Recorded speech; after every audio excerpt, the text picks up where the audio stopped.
One day, a huge tower appeared in the middle of the city. People started saying that the apocalypse or a global catastrophe had come. The tower sent a sign to people that they could prevent the fall of humanity. Those who had the strength and power to resist the tower accepted the call. These people began to be called walkers. Just before the raid on the tower, an interesting object appeared. It was a return stone that allows you to go back in time. And to activate it, you just need to break it. Captain Kotakov decided to check this stone and return to the past. He squeezed the stone and broke it into several pieces. The light of this stone immediately blinded everyone present. The walkers noticed that their representative had disappeared, and in his place there remained only the light of the stone. People could climb to the top or die, and there was also an option to return to the beginning. Many walkers decided to go back in time, to the very beginning. Those who return to the past can correct any mistakes and change history. But now it is unclear what will happen to humanity when all the walkers have disappeared. The protagonist understood that no one had ever reached the 99th floor before. He decided that he would never return to the past, but instead climb the tower. The news reported that recent sandstorms had left the sky covered in dust and smog. People were advised to stay indoors for the next few days to stay safe. There was an earthquake in the area, but fortunately there are no casualties at this time. According to information from authoritative sources, the earthquake is starting to gain strength. Suddenly, the news was interrupted, and the shoppers in the store saw something terrible. There was a powerful explosion, and the store was covered in dust. A huge tower appeared near this building. Because of this, all the glass in the room flew out and dust got inside the store. Lin grabbed the little girl who was running around the store and decided to save her from this dangerous place. The child asked what had happened, but the hero could not explain to her what had happened. The entire store was destroyed and people didn't know where to go. These towers appeared in almost every country, all over the world. People called this phenomenon the Nightmare Towers. The tower sent out an invitation to people to become a walker to save humanity. Strong and courageous people were the last hope of humanity. Everything was like a game. Things and skills could be developed. However, people soon realized that this was not a game at all. Soon the tower will reveal itself and create horror for people. Those trying to deal with the aftermath of the tower's appearance worked tirelessly. The workers saw something strange in the tower window. There was a creature there that looked like a man or a beautiful thin monster. When it became fully visible, everyone saw that it had huge fangs, wings, and claws. Besides this creature, other types of monsters appeared in the fire. All the radios in the city reported that the monsters were leaving the tower and attacking people. The military brought in their vehicles to deal with them with fire. There were explosions, noise, and corpses everywhere in the city. The monsters were so big that they could easily crush any army equipment. Because of the monsters that came down from the tower, a third of the planet's population was destroyed. Inside the tower, people could only watch what was happening. They were given an invitation to become a walker and save humanity. Strong and courageous people were the last hope of humanity. The walkers began their assault on the tower to prevent the end of the world. They had to fight huge, bloodthirsty monsters. Soon their passage was blocked by a huge wall. They tried to clear the passage with weapons, and they succeeded. In the hole in the wall, they saw a glowing stone and did not understand what kind of object it was. The system informed them that this stone allowed them to return to the past, and that it needed to be broken to activate it. The captain of the walkers, whose name was Huang, said that he would tell you how to use the stone. At that moment, he crushed the stone and blinded those present with light. Everyone noticed that he had disappeared, leaving behind only a bright flash. It was unclear to everyone whether their captain would be able to return back to the present. Among those present was the former scientist Sakamo, who informed everyone that due to the large gap in time, the captain would most likely not be able to return back. Sakamo explained what happened based on scientific theories such as the multiverse theory. According to him, there has now been a rupture in time-space. This means that the Huang who went to the past is no longer the same person known in the present. This man was sure that Captain Huang had entered a different time-space, and that his trip to the past would not change the present in any way. He said that the stone would send everyone into a time rift, and everyone who used it would probably end up in a single world. The objects in this tower go beyond the human mind. Then another tower strike occurred. Numerous monsters rushed out of the tower, killing people. Before all of humanity is destroyed, the walkers must find a solution. It was unclear whether they would use this stone to travel back in time and change the world. Otherwise, they will simply remain in the tower and wait for the end of their lives. Quite a few people have already suffered at the hands of monsters on the city streets. The walkers, who could no longer fight, relied only on this blue stone. All those who did not dare to use it fell into the jaws of these predators. The main character decided not to go to the past and wanted to fight to the last. He couldn't believe that all those who called themselves heroes had fled into the past. Those who did not use the Hearthstone were the only hope for salvation. This was the detachment that bore full responsibility for the fate of humanity. The main character and a few other people nicknamed their squad seized the moment. When the main character woke up among a pile of stones, he could not understand what was wrong here. He barely had enough strength to hold his weapon. With great effort, he rose to his feet and rushed at one of the nearest monsters. One of his companions asked him to stop and shouted his name, Jae Hwan. Jae Hwan asked the boy not to worry, and assured him that he would be able to get rid of this freak. And soon the hat flew off the monster's head. The destroyed location was filled with the blood of this brute. After this small skirmish, there were no wounded or killed among the detachment. The allies understood that they had every chance of reaching the top floor. There was a sword lying on the ground next to them, and the system said that it was needed to kill the dragon. The main character immediately took this weapon for himself and thanked the tower for such a gift. He thought everything was going in their favor until one moment. He lost faith in the best when he reached the 98th floor. Bloody corpses of people were scattered everywhere. The monster swung at the main character and pushed him into the ground. The frightened young man was covered in blood and understood that his end was coming. He was upset that the end of the story that they had all gone through together had come.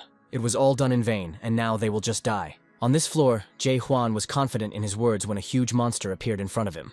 There was wild rage in the eyes of this monster, and he was ready to kill people to the last drop of blood. Yoon Hwan came to help Jae Hwan. He shouted to his comrade that he could not match this creature alone. Ji tried his best to pull himself together and get up from the ground. The monster pierced the hero's cloak and wanted to swallow the young man. The main character became scared and shouted to this Yoon to save himself. The scream was so powerful that the stones under the monster's feet flew in all directions. Yoon Hwan remained on the giant's horn, and the monster simply left with him. The main character found the strength to grab the sword and go after the kidnapper. In front of the monster's face was a huge stone with a strange light. It turned out that the weapon that Ji wielded emits incredible energy. This energy is capable of capturing an object and holding it. Huang managed to deal with the monster and knock it to the ground. Huang sent Yun to go further, but he was unconscious. When the young man came to his senses, the hero noticed that for the first time the smile had disappeared from his face. The smile never left his face, even in that ill-fated tower. The walkers even gave him the nickname Knight of the Smile. This young man asked Ja to leave without him. It turned out that the young man did this only because the stone he had in his hand was in too bad a condition. He was grateful to Za for giving him the confidence that it was possible to reach the top floor. The protagonist heard that Yoon had gone out the window, and now Jae had to go the whole way alone. It was painful for him to remember those moments when he was together with Yoon Hwan. He walked up to the next door and opened it to see a bright light. Looking closer, he saw a snowy location and assumed that it was a snowy plain. Despite the bitter cold, the hero had to fight the monsters hidden in the ice. The young man had no strength at all to move forward, and he tried as best he could. He was being pursued by a huge creature that looked like a block of ice. Oh persistently asked Zo to surrender immediately. The main character's entire body was covered in ice, and he could barely move his limbs. Looking into the monster's eyes, he said that he would never give up in front of someone like him. She managed to hide in one of the ice caves. The main character calculated that he had been on the top floor for about 10 years. There is a main boss on this floor called the Ice Dragon. If it weren't for the equipment he found on the lower floors, he would have died long ago. In addition to the suppression sword, Z had the Ice Demon armor and the Flame King bracelet. All these things were given to him by his departed comrades. The hero felt guilty because he couldn't save the girl from the team. It was she who gave him this significant bracelet. Ji was stuck in his memories and didn't pay attention to reality. Someone from the outside asked him if he wanted to try to go to that floor again. It turned out that the main character was visiting a blacksmith he knew. Ji said his faith has not left him, and he hopes that this time he will be able to cope. This older man's name was Jake Lin. Jake was the blacksmith of the Atobis settlement, which was retaken after defeating the boss of the 50th floor. Despite the fact that every day they brought in dead or wounded walkers, people did not lose hope for a bright future. Priests established rescue units to save wounded soldiers. Blacksmiths forged equipment for those who fought in the name of all mankind. After thinking for a while, Ji said that Jake was the last blacksmith of Atobis. Jake asked not to be reminded of this, because Z is the only one he tries for. He told the protagonist that there was too little ore left, and a couple of months ago there were enough reserves. This was to be expected, because there were almost no people left in the village. There have already been more than 10 powerful tremors from the local tower. At some point, people stopped climbing the tower, and the first floor became empty. Jake asked Ja if he had noticed anything strange while he was studying the tower. The main character thought and remembered the place where he found the Stone of Return. There were strange writings on the wall that meant a tower within a tower, and a nightmare within a nightmare. It could be a message from a person, but Z doesn't know what it means. Suddenly, he was informed that Grandma Halen had gone missing 2 days ago. Time doesn't pass in the tower, so if someone goes missing, there could be 2 reasons. The missing person either returned to the past or jumped from the tower. This is exactly what Yun Hwan did, having lost his strength to fight. Halen and Jake from the local workshop were the few remaining walkers. She asked Jake to teach him the craft of blacksmithing. When Jake reached the 99th floor, the creature informed him that he was the first person to do it alone. The monster recognized him as an amazing person, which is exactly what Jake wanted. The monster acknowledged his skills, but still promised that he would die here alone. Ji took out his weapon and said that this would not happen. He pointed at the monster's armor and said that even this highly durable armor was already showing cracks. The monster got angry and decided to stop this childish behavior. He opened his mouth to release energy at Ji, but Ji immediately flew inside. The battle between the monster and the main character lasted for a long time. After a certain moment, drops of human blood appeared on the ground. The main character lay on the ground among the ice floes and was bleeding. However, he did not give up, and the monster liked his determination. As he was losing consciousness, Jae-hwan heard his deceased friends waking him up. The monster promised the boy that even if he held out until the end, he would only find emptiness. Ji got angry and asked the monster to close its mouth and not say unnecessary words, and then rushed towards the monster. The creature asked Jae to surrender because he could not defeat it alone. Despite these arrogant phrases, the young man still struck at the monster. It turned out that he went to raid the tower later than the others, and because of this, he missed out on various skills and abilities. He decided to give up these skills and focus on just one. He practiced his lunges on the artificial monster over and over again. With one lunge, he killed over 50 million monsters. Jae-hwan gradually noticed how the skill was changing and becoming stronger. As a result, the skill gained such strength that it became more effective than the hidden abilities of other walkers. This technique did not take away strength, and therefore never tired in battle. However, it was still difficult for him to fight. After 100 attacks, he only made a single scratch on the monster's armor. The moment the monster opened its mouth and Ja flew into it, he realized that it was too late to dodge. Through his fear, he saw a beam of light flying into the monster's mouth. It was the same light he had seen on the 98th floor. He had some guesses about this, but he wasn't sure about them. Then the monster became covered in incredible energy and began to disintegrate into pieces. Half dead, he reproached the protagonist for this attack. He quickly regenerated and said that for this attack, he would wipe him off the face of the earth. After that, he opened his mouth again and released an incredible beam towards the young man. This beam zigzagged as it tried to overcome the man, who quickly dodged it. The main character understood that he had very little chance of survival. Behind him was a huge monster, and in front of him was an obstacle in the way. The monster told Ji that if there were 10 more walkers, they would be able to fight him. He added that if people had not been deceived by the Dream Demon Stone, everything would have been different. Hearing this sentence, Ji couldn't understand why the monster said something about the Dream Demon Stone. He asked the monster about this, but he remained silent. The monster began its attack again, and Jae had to move out of its line of sight. He managed to run to a certain building and hide behind a door. The main character understood that he was one step away from death, and the creature could kill him at any moment. The phrase about the Dream Demon Stone just wouldn't leave his head. 5 years later, Jae took over this floor and reached the limit of all his abilities. He fought this monster for many years, and only now he managed to defeat it. When the monster was still alive, the hero asked him about the Dream Demon Stone. He said that the hero already knows the answer to this question, and he will understand everything on the top floor. The giant closed his eyes, and an ice weapon appeared in front of him. This ice dragon sword is imbued with the breath of the dragon, and it understands when its owner is ready to fight. Taking it in his hands, Jae realized that it was not a long sword, but an ordinary dagger. Suddenly, he looked away and saw that a black puddle had appeared in front of him. This puddle grew in size and turned into a portal. She showed the number 100, and this meant that the last floor awaited the hero. The man was quite confident in himself, and decided to go there without rest. He stepped into this shadow and found himself on the 100th floor.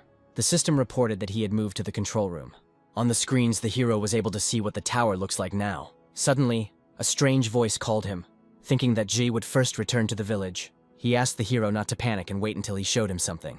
A message appeared congratulating him that he was the first to complete the training of the 294th world. This message was quite strange, and the young man did not understand what it meant. One might assume that everything that happened over all these years was just training. An energy monster appeared from the black shadow and said that it was too late to think about anything. He praised the hero for achieving a brilliant result despite being a human. Ice and strange splashes appeared behind the main character. The hero asked the creature who he was and what he wanted from him. He apologized and said that he simply forgot to introduce himself due to Jae's overwhelming success. He put on a serious face and said that he was the Devil Bistron, who was the master of this Tower of Nightmares. Ji asked him that this was all training and the game had not yet begun. The devil agreed with him and said that the game was waiting for him ahead. To begin with, he showed him old footage of how the walkers had just begun their journey. Ji saw his friends deciding how they would go about their future trials. The devil explained to the main character that he would never see these faces again in his life. There were also shots of Jae fighting monsters alone. The demon asked the protagonist not to experience useless emotions when remembering the past. The devil said that he was willing to give Ji a second chance, and he was confident that he would be able to beat the game again. He said that the young man should be grateful to him. because such things only exist on the pages of books. She couldn't bear the thought that he would have to go through this path from the very beginning. He thought that after the 100th floor, he would save all of humanity. But it turned out that this was not the case. All these long years he was simply deceived and led by the nose. The people had no chance to escape, and all the walkers could do was continue trying to take the tower. The salvation of humanity was just a false hope. The protagonist told the demon that he would never return to the past. The demon laughed and said that no object or phenomenon could send him into the past. There is no such powerful phenomenon or object that could turn back time. The main character said that he saw the Hearthstone with his own eyes. The monster explained that if people had not been deceived by this stone, everything would have been different. The demon showed the very same stone, which for some reason was painted purple. He said that it was not actually a return stone, but a dream demon stone. The dream demon stone is not capable of sending a person into the past. It simply locks him in demonic dreams. The demon could not even imagine that there were people who were too concerned with correcting the past. It was only on the 77th floor that he realized that only humans could have such an obsession. The protagonist agreed with the demon, and he suggested starting a new game. He was sure that Zhu would make a reasonable decision, but for some reason he pressed no. Zhi said that thanks to the demon, he finally understood everything. He said that he had already been in the dreams of the dream demon. That is why he decided that he would kill the devil right now and move on. He was sure that this time too he was being deceived and led by the nose. He said that he would go further, but the demon explained that there was nothing further, and this was the end of the tower. The young man said that he would never trust anyone in this tower again. The devil said that he was ready to give the hero whatever he wanted. The young man grabbed the weapon and said that he didn't need anything.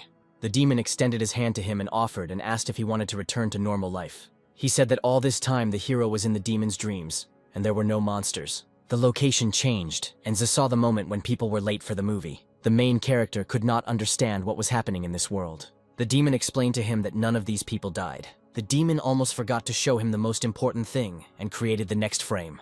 In the hospital corridor, there were patients who still couldn't come to their senses. In these patients, Zhi saw himself in an unconscious state. Decades had already passed in the tower, but only a month had passed in the human world. The demon believed that the young man would never defeat him because he had somehow completed his training. He explained that there is a large, unbridgeable gap between humans and dragons. Only now did the man realize that in front of him was a real dragon. He told the dragon to his face that he had already fought with his kind. He grabbed his weapon and rushed towards the demon. Wounded, he returned to the blacksmith Jake, but there was no one in the house, and only that very candle that illuminated it had not burned for a long time. Then the main character took up blacksmithing himself, as Jake had taught him. He fought the demon for 72 days, but still could not leave even a scratch. On the other hand, it wasn't that bad, because he didn't die in that tower. It was strange that the demon didn't want to kill him and just tortured him. The dragon believed that he had to keep this hero, because he was a successful product that could be sold. He watched all his actions through his mini-screens. It was the first time he had seen anything like this, a person fighting for his life like that. As a cultivator, he believed that he had to deliver the product to quality soil. During secondary processing, low-quality elements are filtered out and the best ones remain. It is through training that the best products are selected. After training, approved products will begin to mature in the real game. Secondary processing provides the selected elements with water, fertilizer, and nutrients for growth. However, the demon was faced with a product that refused to move to a new stage. The demon was afraid that he would accidentally damage the soul of this hero. The soul of the deceased remains alive in the tower. The demon could not understand how he could quickly grow this product and sell it. Enough time has passed, and it's time for him to pay off the debt for purchasing the tower. Ji was such a special product that even the gods contacted the demon. The demon asked Zhe if he was tired of fighting and not getting results. He suggested that he listen and start playing for real. At one point, Zhe lost sight of the demon. He found himself behind him, but the hero reacted immediately. This fight ended with the man being thrown aside and losing a lot of blood. The demon persistently asked him to answer what he was trying to achieve. He didn't know what to do to get the young man to agree and join the game. He promised that in return he would give him special skills and weapons. The main character waited for this moment and told the monster that he wanted to ask him for something. At the negotiating table, the demon told him that other worlds and universes exist. There is a main dimension called the Almighty Earth, and from it, many alternative ones branch off. The Earth is a small planet in a large system of dimensions, which consists of a large number of alternatives. This planet is commonly referred to as the 294th world. In the Tower of Nightmares, walkers can gain skills, obtain items, and by leveling up, can adapt to the structure of the Great Land. This way they can get a chance to get into a completely different world. Devils like this can control the entire game. The main character asked his interlocutor why he should do this. The demon asked in return why, out of all the alternative worlds, the Tower of Nightmares ended up on Earth. The main character should be interested in this, and not in his goals and objectives. The demon gave Xi some ideas about why he and his family were facing these difficulties. The demon said that the human world was chosen by chance. Xi asked him to shut up and tell him about the management of the Nightmare Tower. He wondered what the demon's benefit was in this and in this system. The demon laughed and said that it was just his hobby and nothing more. Suddenly, a sign appeared on the wall that the Lord had sent a message that there was no more time, and that there was no need to kill the demon under any circumstances. The demon asked the main character if he believed him now. The young man considered this message and the demon's words to be complete nonsense. The hero woke up in the ice and saw that all his indicators were at maximum. He realized that now he had nowhere else to strive for. He decided not to retreat from his goal and destroy that demon. Time after time, when he attacked the demon, it did not bring him any results. The hero caught himself thinking that humanity could really be destroyed. Suddenly his thoughts were interrupted and he saw an energetic face in front of him. The main character became alarmed and thought that it was a hallucination. Suddenly the entire location was filled with small gold particles. These particles took the form of sugar, and then transformed into a completely different object. The hero immediately understood that these particles are a component of the world, and the form does not matter. After some time, Zhou returned to the conversation with the demon and asked who was in charge of this system. The demon said that the monarchs are the contemplators of the Great Land, that is, those who manage to complete the game. Those who complete the game will head to the Great Land and receive the support of power from the monarchs. The demon said that the hero's future would change depending on the monarch chosen. The demon swore on his name that he would use all his power to help Xi get to the Great Monarch. However, this will only happen if Xi is willing to see the game through to the very end. The main character decided to agree and do what the demon asked. He announced that he would be ready to start playing in 10 days. 9 days later, Jae-hwan finished his training. The demon watched him through the screen and did not understand why he was trying for days. The demon needs to wait a little, and he remembered that he bought this tower because of deception. He was deceived and told that the tower was built personally by the ruler. The tower was an ancient first-generation building, the age of which cannot be determined. If this were a third-generation tower, there would be a function to voluntarily complete training without compromising achievements. The demon can't get out of this damn tower. It really irritated him that the main character refused to play every time and was going to kill him. He realized that the game would not take place and accepted his poverty. He hoped that Zhou wouldn't change his mind tomorrow and would join the game. The next day a screen appeared with tips and an offer to join the game. The demon was moved to tears because he had waited for this day for so long. Through tears in his eyes, he saw that Xi had taken out a gun and was aiming it at him. The young man said that from now on he would hunt only him. After hallucinating particles, the hero found it more difficult to control the ball. Every time he wants to strike, he experiences strange feelings. This feeling seemed to tell the hero that he had awakened. On the 91st floor, there was a selective plant. With his help, the demon grabbed the player and said that this was supposed to happen. He promised that Zhou would never end the game without his consent. After that deception, the demon lost all attempts to persuade the hero. He asked him why he thought that the training had a continuation. The demon said that the Nightmare Tower would automatically close 100 days after completing the training. He wanted Jae-hwan to survive and enter the game. The main character told the demon that he was a non-entity who simply collected walkers. With the help of magic particles, a sign appeared that the selection of walkers would soon end. At the end, there was an inscription that if the demon decided, then the product needed to be cultivated. Xi said that he would not be the product that the demon had been waiting for. And after that, the location began to shine. Xi delivered a powerful energy blow and scared the demon. The main character ended up with that very sword in his hand. The demon became alarmed and said that this was impossible, and that the reboot would now begin. After the young man reached the 100th floor, he began to be haunted by doubts about whether this could really be a dream. He wondered if the demon really couldn't kill him. Particles scattered across the location again and turned into text. After much doubt, Zhe finally reached the stage of absolute certainty. He struck and the shockwave shattered the location into particles. 1,000 particles flew into the angry demon's face. The system notified that the established time restrictions have been lifted. Then the demon transformed and became several times more powerful. He told the hero that he would no longer pity him and asked him to surrender. He said that the young man would never be able to defeat a dragon like him.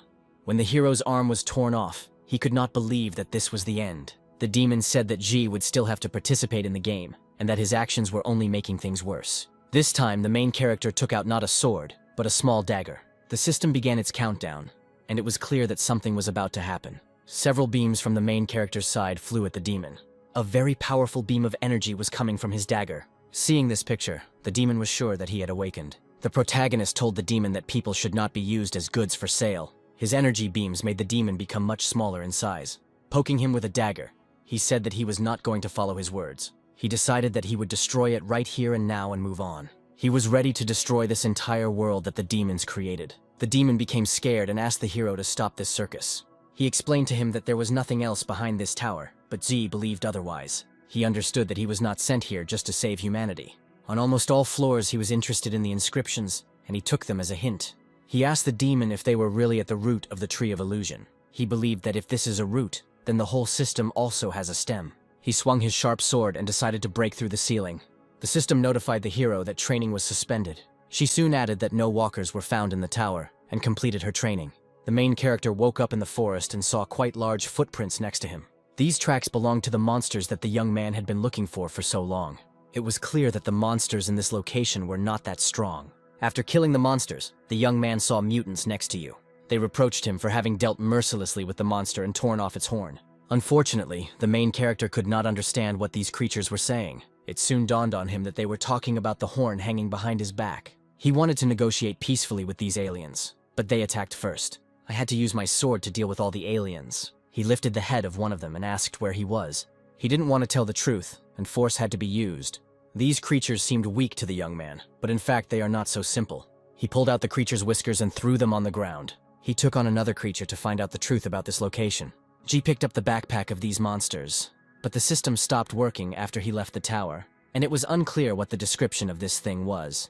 The hero thought that after the tower he gained access to a system of other dimensions. He found the multicolored stones and saw only a brief description that they could increase in energy. The young man suggested that in this dimension someone could create such stones on purpose. He took them into his bag because he thought they might be valuable. In addition to these items, he found a folded map. On this map there was a tree of illusions called Chaos. For some reason the demon from the tower didn't tell him about this. In this same dense location, 2 people were fighting monsters. Besides them, there were quite a lot of other people there. They reproached the woman for getting involved with this monster.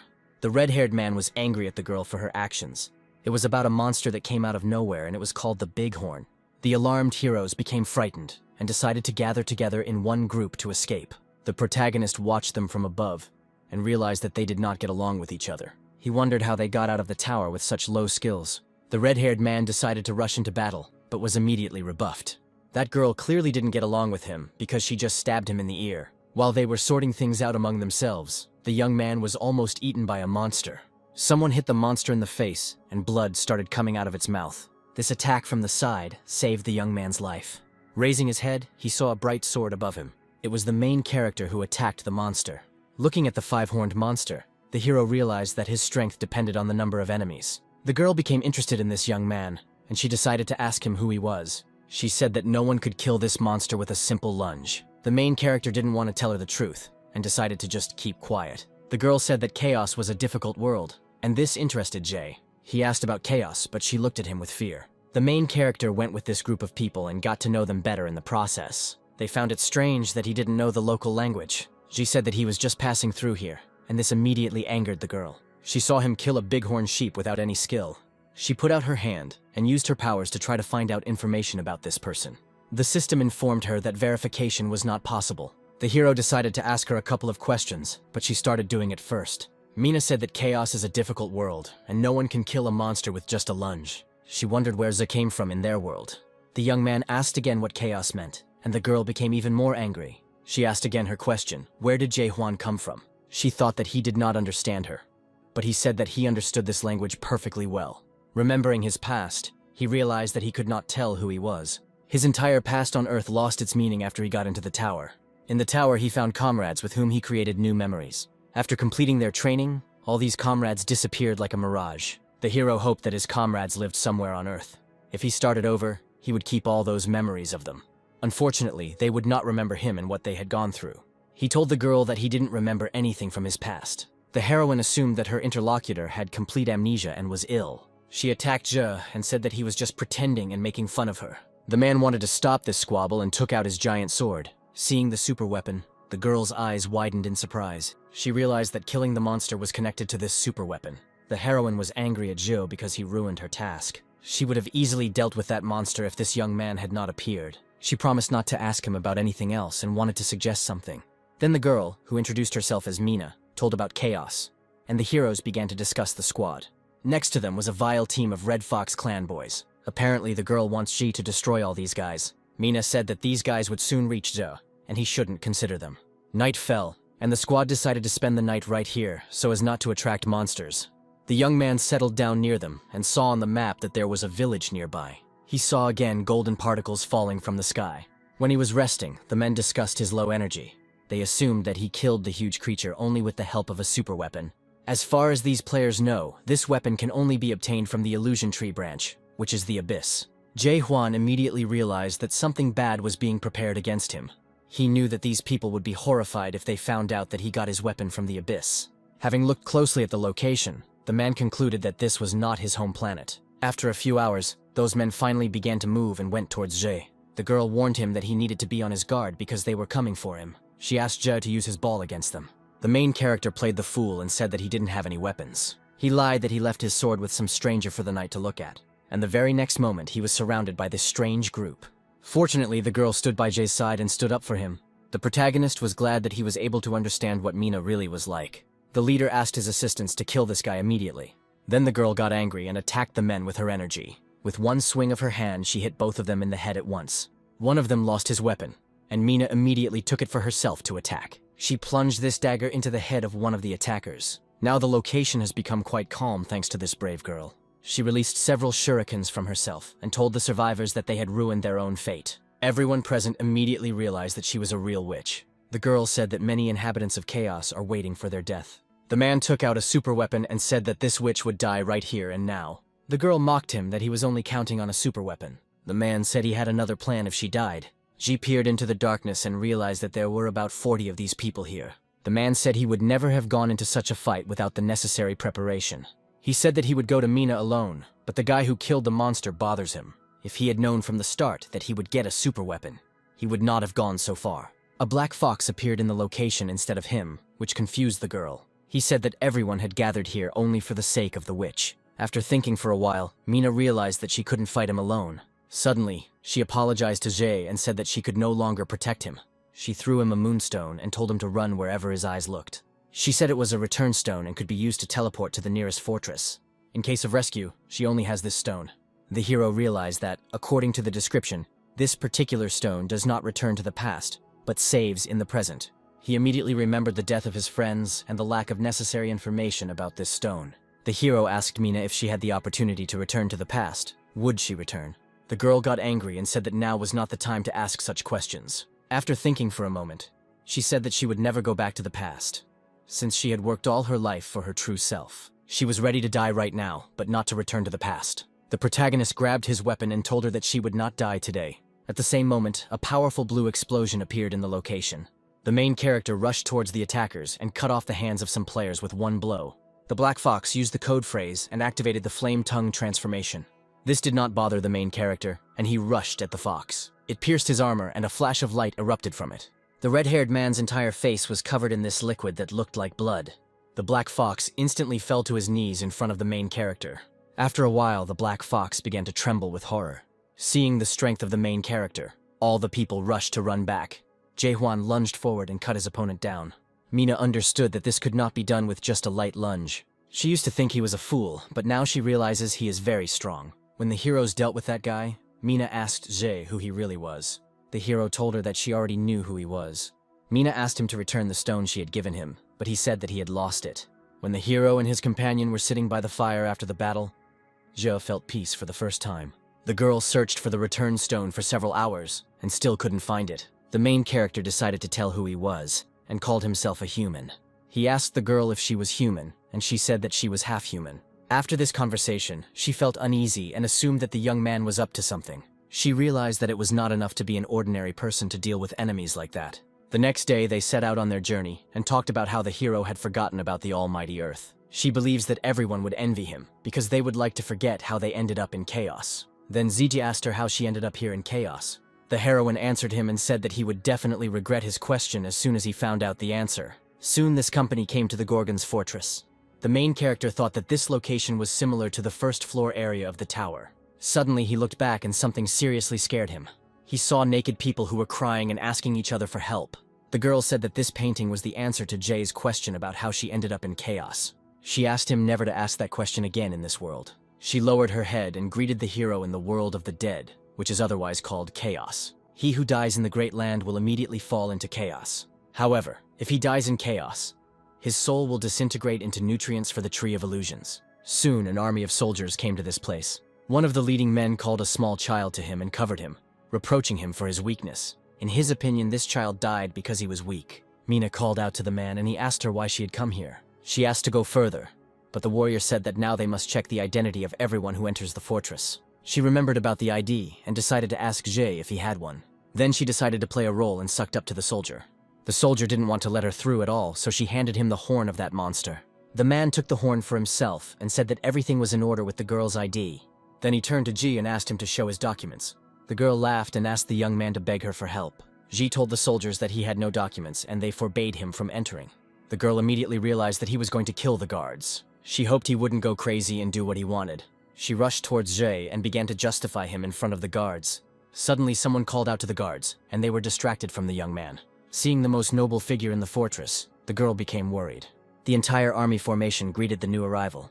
The most famous checkpoint captain in Chaos has arrived. His name was Gordon, and he asked James what was going on. He was informed that this young man wanted to get inside without documents. Captain Gordon apologized and said that in that case it was impossible to get inside. He announced the law of the fortress, which forbade the passage of a person if he aroused the captain's suspicions. The protagonist interrupted this influential man and grabbed his weapon and said that he did not care about the laws. The young man said he did not need the ID because he would not be proving his identity. In this case, the captain must arrest the hero in accordance with the laws of the fortress. Gordon released the silver shackles against the young man, but he instantly broke them. All the soldiers were shocked that the man had managed to do this. The captain asked the main character how he managed to do this. He pointed to the mine and said that he could do the same as she did. He was referring to the situation when she gave a bribe in the form of a monster's horn. All the military men were alarmed because they were accused of accepting bribes. The hero gave something to the captain and asked to let him pass further.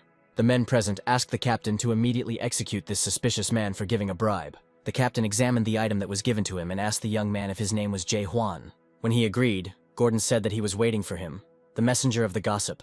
The device reported that the degree of destruction of the girl's soul had exceeded 15%. Ji asked about this, and she realized that he knew nothing at all about this world.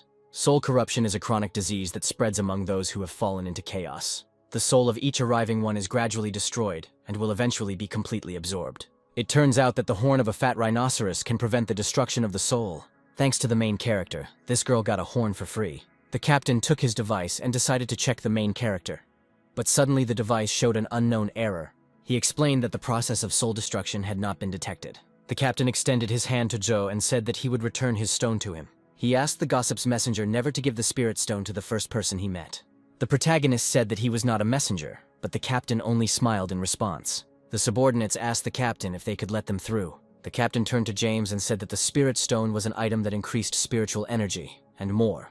James had previously known that this stone only increased spiritual energy, and was excited by this news. The captain squeezed the spirit stone in his hand and his hand turned purple.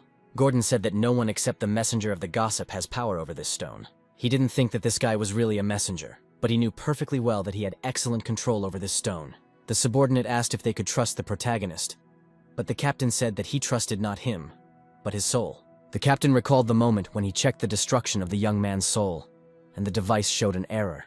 According to him, the device will not be able to determine the degree of destruction of the soul in only one case.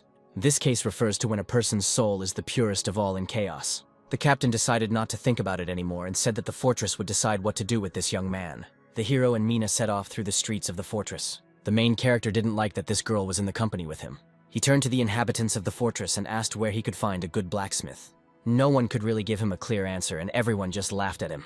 After feeling worse, the girl finally came to her senses. The hero wished her good luck and decided to continue on alone. Mina rushed after him and asked him not to leave her alone. The hero said that he had entered the fortress and no longer needed help. He believed that the girl's presence would only hinder him from now on. The girl said that she could provide any service that Jay needed. The guy said he needed a horse, and the girl agreed to take him to the right place. To begin with, he decided to settle an important matter with someone who had become close to him. There was a strange group nearby that was interested in the main character's sword. The girl again stood up for Jay and began to threaten these men. The group told the main characters that they had to give them the sword in order to get out of here alive. They promised that the youngest in their company would kill them. The giant swung at the girl, but his blow was immediately repelled by Jay. His comrades looked in fear at the bright flash that remained in the place of the baby. With this blow, the main character cut off the attacker's hand and knocked him to the ground. He grabbed his sword, and this frightened those present. He looked at them boldly and ordered them to attack. One of the men became angry because Ji attacked their boy. The entire group grabbed their weapons and rushed towards the hero. There was a blood-like liquid on Jay's energy sword. The girl thanked him for being able to scatter the attackers with one blow. The young man said that he could do nothing more than lunge. Then Mina asked him why he blew the roof off with his blow. He explained that someone from the group used invisibility skills during the fight. He saw this skill with his naked eye. He explained that he simply wanted to intimidate this group. But the girl said that this could not be done. Soon, the company of the main character and Mina arrived at one of the stalls. Mina said that they had come to the most famous forge in the whole city. The blacksmith was a young man called Master Niven. He said that they had a lot of work to do today, and if an order was placed, it would take quite a long time. He said that it would be easier to buy a finished product than to order a custom one. On the table there was a dagger made from the horn of a tetragon. The assistants asked the master to participate in the creation of the dagger. The master told his assistants that this horn was not so easy to break, and that it would take a lot of effort. Deputy owner Michael said that whoever could make a cut on the dagger's handle would become his deputy for the day. Blow after blow, the assistants tried to make at least a scratch on the huge horn. The deputy owner of the workshop noticed that his assistants were too weak. The protagonist asked Nevin when he could work on this dagger. He asked the workshop deputy to try to break the horn, and he thought that he just wanted to try his hand. The master said that it was impossible because even his students could not cope with this task. Ji specified that if he broke the horn, he would become the workshop's deputy owner for one day. He showed the man that it took him a couple of seconds to break the horn. Both the deputy owner and his assistants could not believe their eyes. The man became alarmed because the main character broke this horn. He attacked Zoe with accusations that he had destroyed an expensive item. The young man promised that he would compensate for this horn with a better horn. He reached into his bag and pulled out the expensive 5-horn horn. From the reaction of those around him, it was clear that this horn was indeed more expensive than the one he broke. The master forgave Zhu and said that this horn would be quite suitable. The main character decided to be cheeky and asked to work a little in the workshop. The deputy owner allowed the boy to follow him to the blacksmith shop. Mina realized that the hero had found what he was looking for and decided to leave him. The master allowed the young man to use any tools in this best forge in the city. During the conversation, Michael decided to ask Zay where he got this horn. The hero did not go into details and simply said that he managed to get it. The master did not believe that Ji had killed the 5-horned beast single-handedly. The young man took out his sword and said that he would need help repairing it. The master thought it was a copy of the ice sword. He said that for such a valuable weapon, he would not be able to forge parts from the best horn and would rather make a new sword. When he examined Jay's sword, the weapon behaved strangely and revealed wings with fangs. The sword's spiritual energy indicates the absorption of a higher race. Unfortunately, the sword absorbed the material from which the new weapon was to be made. The young man told the master not to worry and handed him another horn. The master no longer asked questions because he knew that the 5-horned one had 5 horns. He asked Joe what kind of help he would need, and he said that he needed to start by seeing how he worked with materials. The man was happy to show such a valuable customer what he was capable of. In the Gorgon Fortress, the fortress minister Yurchin listened to the reports of his subordinates. He was informed that they had managed to kill all the bandits, but had lost sight of the target. The subordinate said that he simply passed out and woke up on the roof. The minister concluded that the target sensed the presence of a man. Since the target was able to sense the high-level invisibility skill of a third-stage master, it meant that he himself was not lower than level 5. Yurchin ordered to gather as many people as possible and search the entire fortress. In one of the bars, a group of men listened to the news about Zay. The girl was talking about a video that has become popular recently. The conversation was about the lone hero on the 99th floor of the tower. Everyone was wondering where this young man was now, because the lords liked him. During dinner, it became clear that the tower had suspended its cultivation process. Perhaps because the owner had been caught doing something. Rumors began to spread that because of this, the tower's owner abandoned everything and fled. The men concluded that the video was fake because it was impossible to clear the tower alone. The witch Mina confidently entered the same bar. Everyone just looked after her and didn't take their eyes off her. Some young men even tried to keep her company for the evening. She used magic and responded to them aggressively, and they decided it would be better not to disturb her. For some reason, Mina felt bored and sad without Jay. She decided to drink as much alcohol as possible to heal her emotional wounds. When she had done this, she complained to the tavern owner about Jay. She said that whenever she sees him, she feels uneasy, but he has a special place in her heart. Ji destroys everything in her path and doesn't give her a chance to show herself. In fact, she was offended by the fact that, apart from his sword, the main character could not see anything else. Besides this, the young man says strange things, as if he had never been in this world. Mina thought that Ji didn't value her at all, as if she was nothing to him. When Ji wanted to say goodbye to her, he offended her with the phrase that they were completely different and had different paths. Besides this, the young man looks down on her all the time. The tavern owner calmed the girl down and asked her to never approach this hero again. The woman said that if she continued to mess with him, she could die. It was unclear why the tavern owner, Claire, said such a phrase. At that moment, the location was completely filled with gold dust. These dust particles came together and formed a golden bird. The golden bird brought a package that looked like a letter into Mina's hands. It was a letter from the captain of the North Gate, intended for Mina. The girl couldn't understand why Gordon was writing to her. Mina wanted to read the letter, but she heard someone approach her and ask if she was a massacre witch. This someone took out a long sword and wanted to hit Mina. He grabbed her hand and she couldn't get away. The menacing man said that Mina had to help him with something. At this time, the main character, together with his assistant, participated in the killing of the monster. They needed to get the horns of this creature that wanted to kill them. The man was shaking with fear, because he did not understand how they could get his horns. He asked his comrade to pull himself together, because they were already at the finish line. He asked him to help as expected, since he had volunteered to help. Soon the men began to make a sword from whatever they had at hand. It was too high-level material for the master, and even his hands couldn't obey to create the weapon.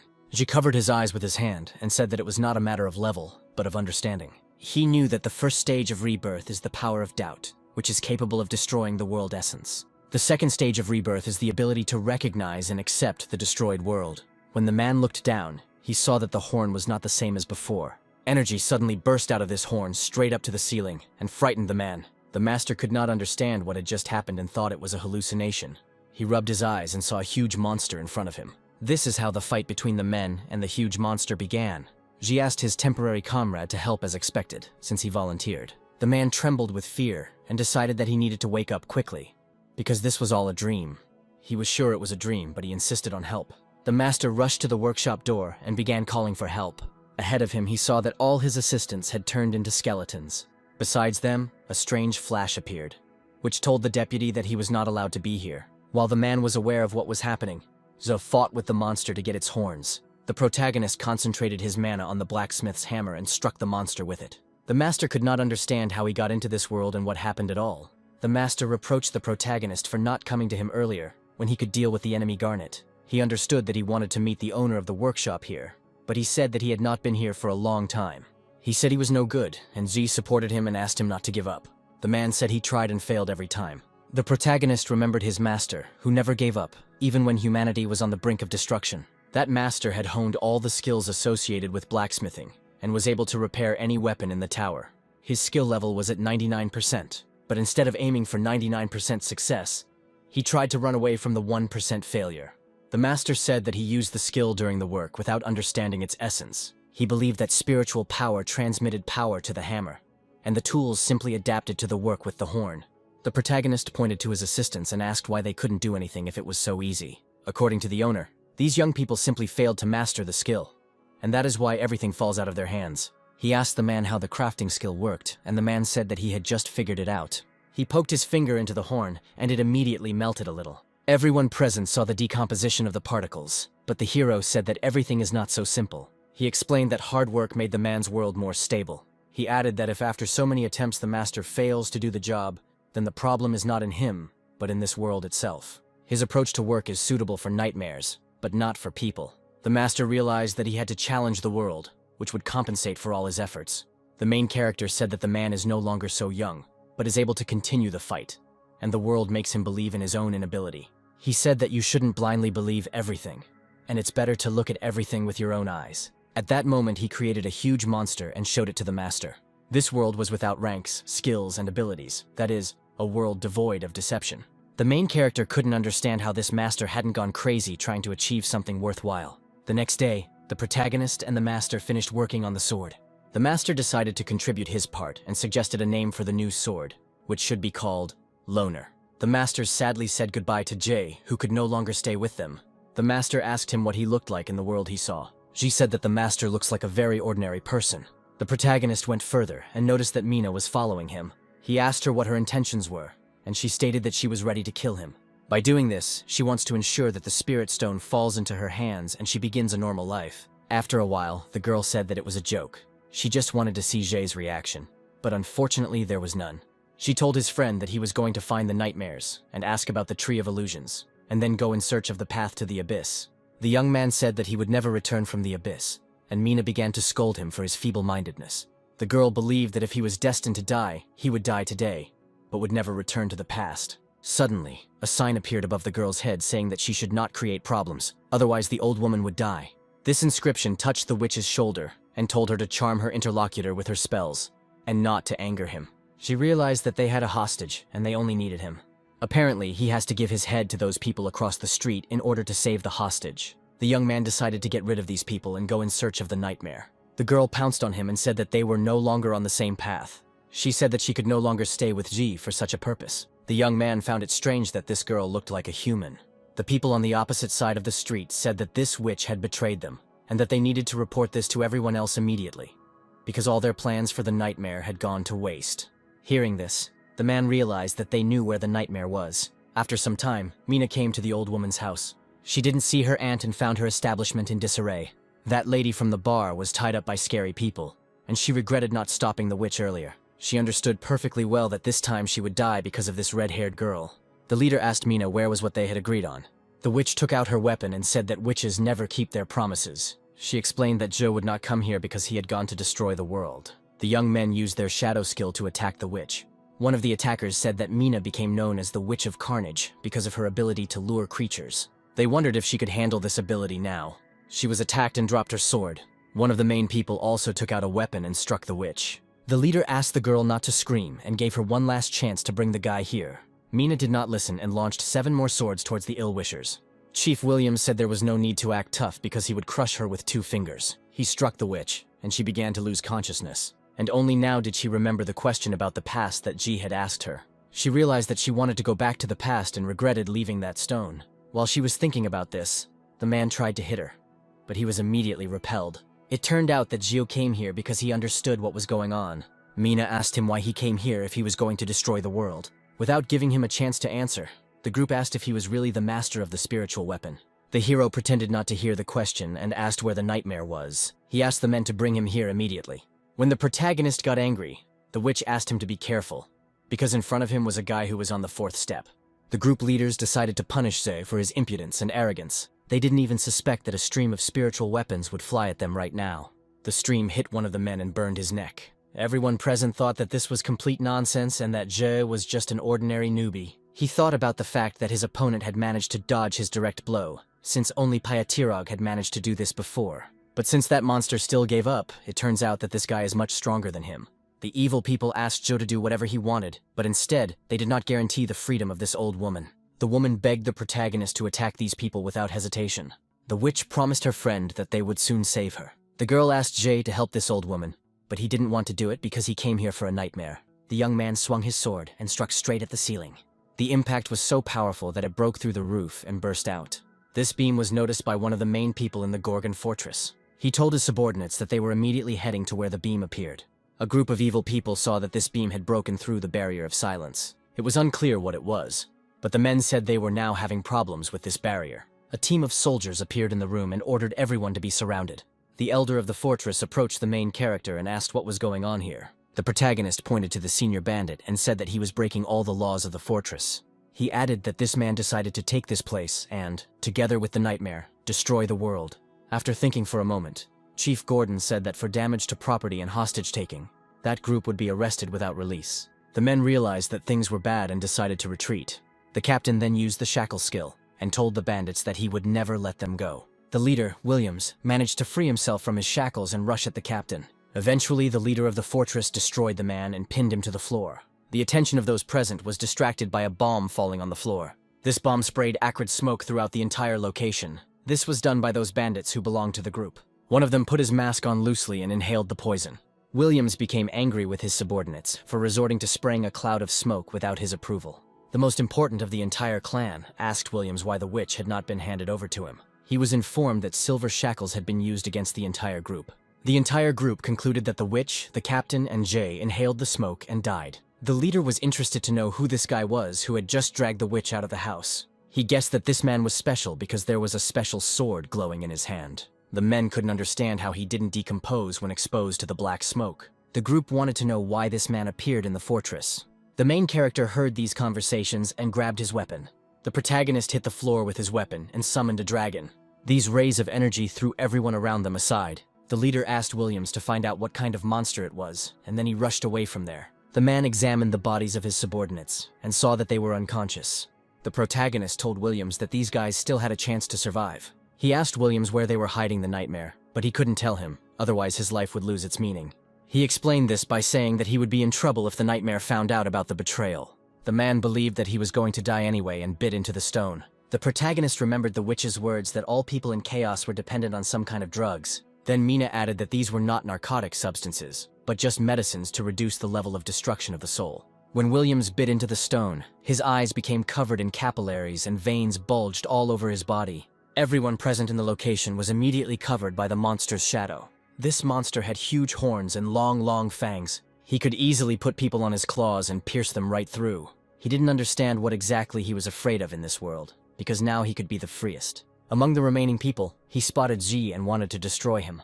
To begin with, he asked him how the man was able to get into this world. Looking at the monster, the main character could not understand exactly who was in front of him.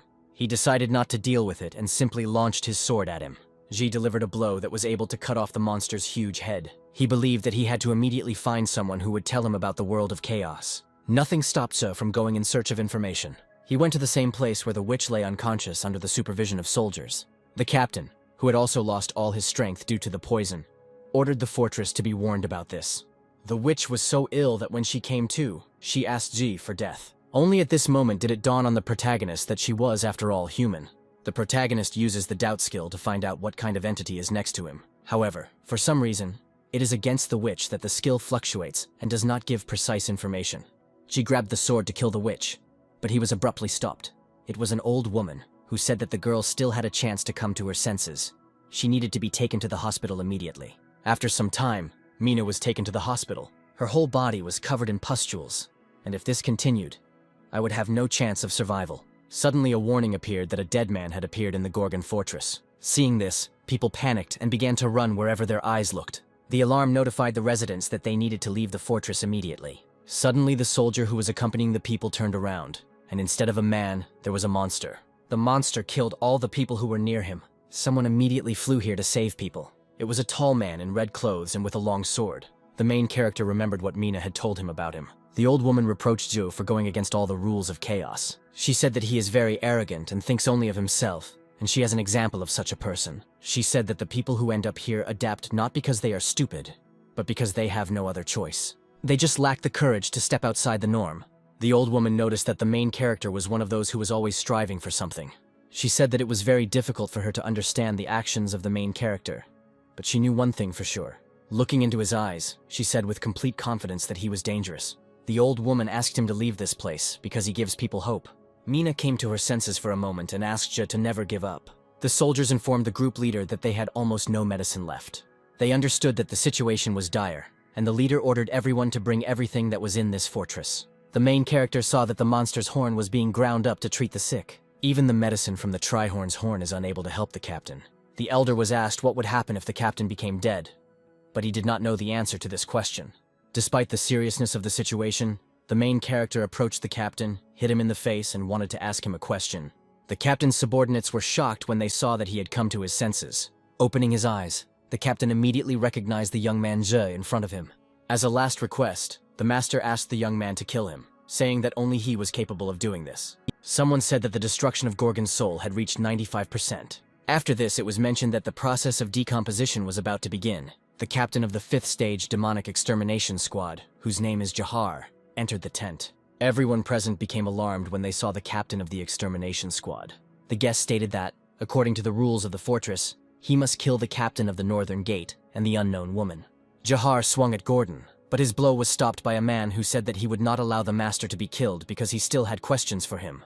Jahar didn't understand how this young man was able to stop his blade with his bare hands. The man explained that Gordon was about to become a dead man, and then a real catastrophe would occur. Hearing this, the protagonist took out the horn and said that it would help him return to life. But he squeezed it sharply in his hands, and then everyone turned white from what had happened. The protagonist took out another horn and gave the medicine to the witch and Gordon. The subordinates noticed that the captain's testimony began to change for the better. Mina's body reacted to the poison differently, and the rotting process began faster than Gordon's. Those present understood that they could no longer help her, since the destruction of the soul had reached almost 100%. Jahar turned to Jay and asked him to give way to him without any explanation. The main character said that he would kill this woman himself because she asked him to do so personally. When he took up the weapon, the old woman became indignant. She swung his sword over the witch's body, and the entire location lit up with white light. He didn't understand why this happened and why there was no one around. He saw no one around him except a strange creature. It was a small gnome who asked how such a huge Z ended up in his world. He stroked Mina's cheek and promised that he would help her get rid of her suffering. The young man used the skill of doubt, but it didn't work on the dwarf. The protagonist suggested that this was the source of the destruction of the soul. He concluded that if he killed this old man, he could save Mina. The dwarf was the first to rush at him, but the young man stopped the blow. The old man got angry and reproached Ju for allowing himself too much while not being in his own world. The protagonist's energy was able to break the old man's sword. It turned out that this dwarf's name was Chung Ho, and he was a divine physician. Old man Jung Ho scolded the protagonist for disrupting his dead man's strike. Suddenly he noticed a beautiful weapon on him, and his face immediately changed. What attracted him was that this sword was made from the horn of Garneg. The old man then proposed a deal and said that he could lend his sword to help Chong save the woman. After thinking for a while, the dwarf said that he could save Mina. Taking the sword in his hands, Zhang realized that it emanated the same strong aura as Jay. He was eager to find out what this weapon was capable of. When he swung his sword, the entire location made strange sounds and flashes of light appeared. The protagonist realized that this was similar to the effect of the doubt skill. Jay was absolutely sure that this subtle world belonged to this old man, Chung Ho. After the swing, Jung Ho fell to the floor and his magical power was running out. This whole world was starting to fall apart, and something had to be done. The old man felt sorry that he could not save this girl because of his weakness. Then the man grabbed his sword, but the old man said that he would not be able to imitate the dead man's precise blow. The absolutely self-confident hero said that for the first time in his life, he was swinging a sword in the name of saving the life of another person. He struck and said that he was saving a girl who would never betray her neighbor, who was too sensitive for murderers, and also frisky and stubborn. At that very moment, the witch Mina felt much better, and the blackness disappeared from her face. Jahar said that the destruction of the soul is on the decline, and the process of decay has stopped. Everyone present could not believe that this simple guy managed to repeat the dead man's blow. Old man Jung Ho concluded that Jay was exactly the same as him. He added that the young man standing in front of them was awakened. There are only a few awakened ones, and they are among those who rejected the process of adaptation to the system and gained incredible power. These people possess powers that go far beyond chaos. There are only a few awakened ones in all the Great Lands. Jahar understood with absolute certainty that now they could save the owner of the fortress. Suddenly, the captain of the Shadow Squad entered the tent and asked to give way to him. He belonged to the Internal Security Squad and was a 5th-level captain. Everyone understood perfectly well that the Squad of Shadows had nothing to do with the dead. Suddenly, the new arrival bowed to Jay and said that he greeted the messenger with dignity and honor. The main character himself did not understand why everyone constantly called him the messenger of the herald. The captain of the Shadow Squad asked that he and Jai be escorted to the fortress. Inside the fortress, he was greeted by Jurgen, who was in charge of the internal affairs of the Gorgon Fortress. The man asked the protagonist directly whether he really was the messenger's envoy. When the protagonist said no, the Shadow Captain was shocked. Jung Ho explained that the Soul Stone indicated the messenger of the messenger, and asked where Jay got the stone from then. According to him, the soul of the main character should have been destroyed long ago when using this stone. The young man said that he found this stone, and its owner had been dead for a long time. The man attacked Jay because he dared to kill a representative of one of the 5 Great Land Squads. The protagonist explained that the owner of this stone wanted to steal the horns that he had obtained. Then Jurgen asked to tell him in detail about his arrival in Chaos. The main character said that he accidentally ended up in the world of Chaos, found a spiritual stone, and also accidentally ended up in the Gorgon Fortress.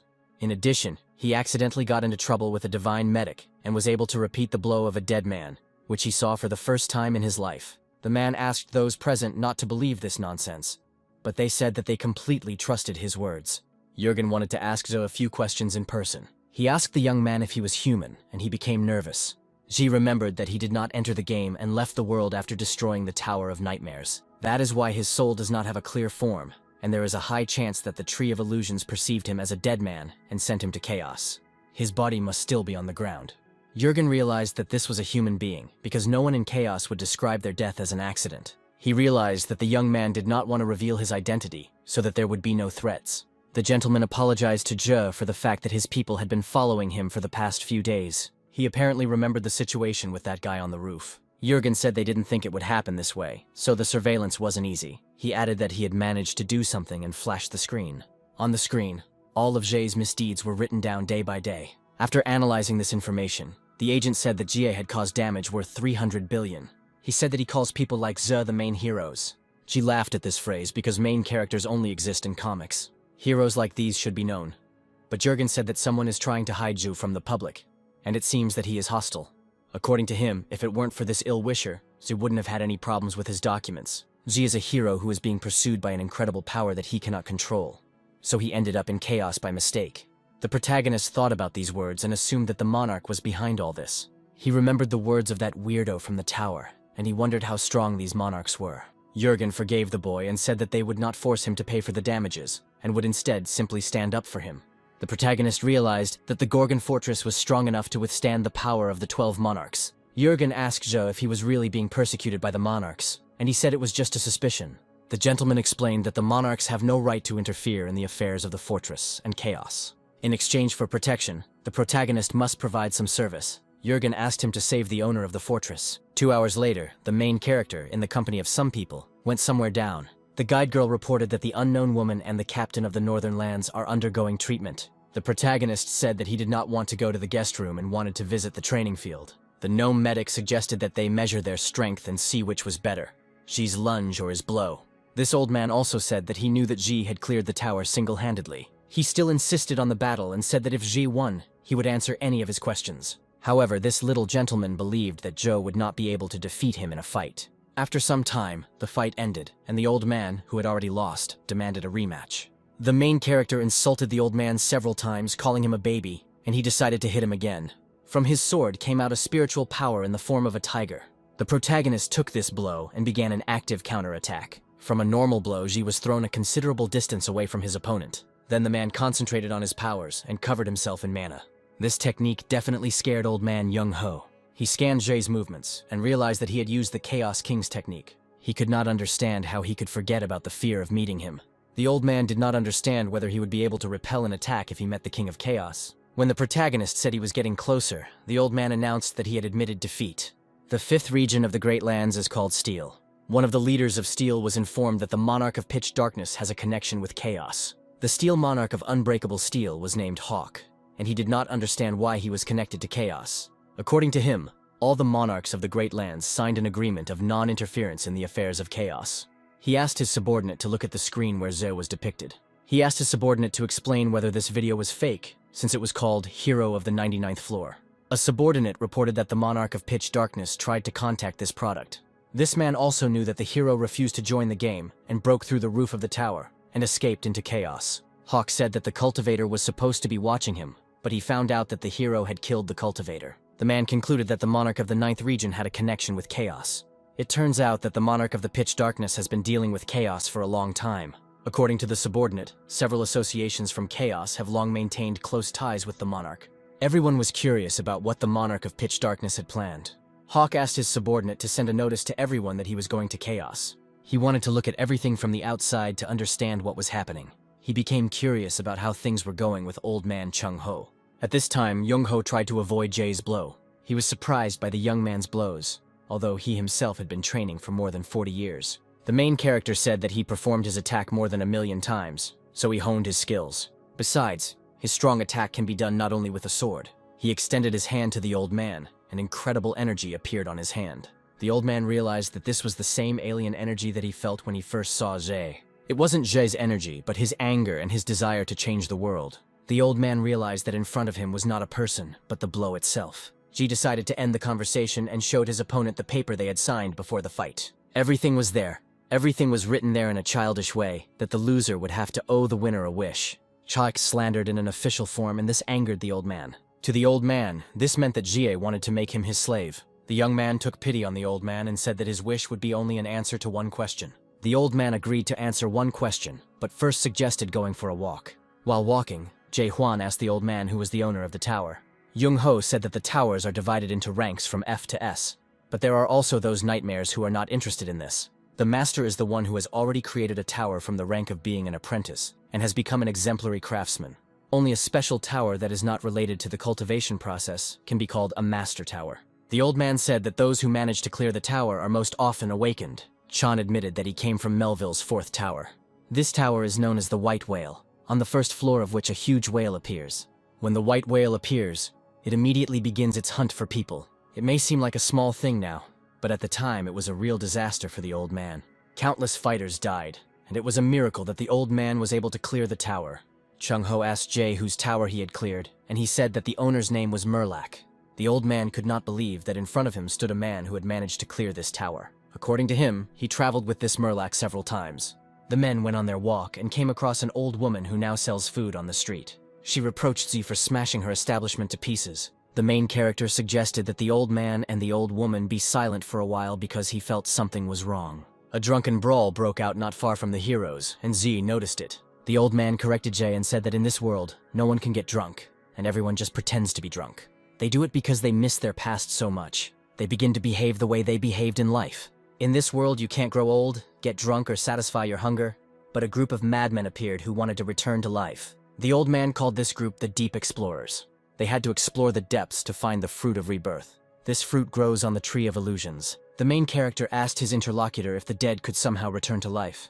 The old man answered with absolute certainty that the dead could return to life with the help of the fruit of reincarnation. A squad of deep explorers was formed to search for this fruit. Around this time, Jung-ho became awakened, so he had nothing to fear. The main character guessed that Murlak also took part in this expedition. The old man confirmed this version, and said that Murlak was the commander of the detachment. Then Murlak talked about the process of awakening, and concluded that Chung-ho had awakened, but not completely. The old man reproached his interlocutor for the fact that he and his comrades were creating a tower because they did not like small enclosed spaces. Murlak could apologize on behalf of all the nightmares, but it wouldn't mean anything. He said it was just his job, but he regretted building the towers.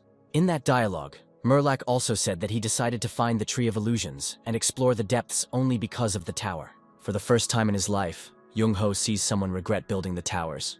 Mular said that he wanted to stop the cultivation, and that was why he was taking part in the expedition.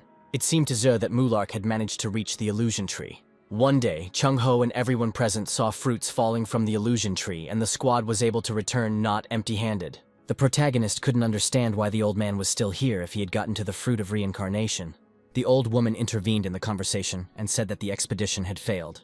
The old man explained that they had captured the fruits, but someone was waiting for them as they approached the chaos. These were the lords and leaders of the great lands.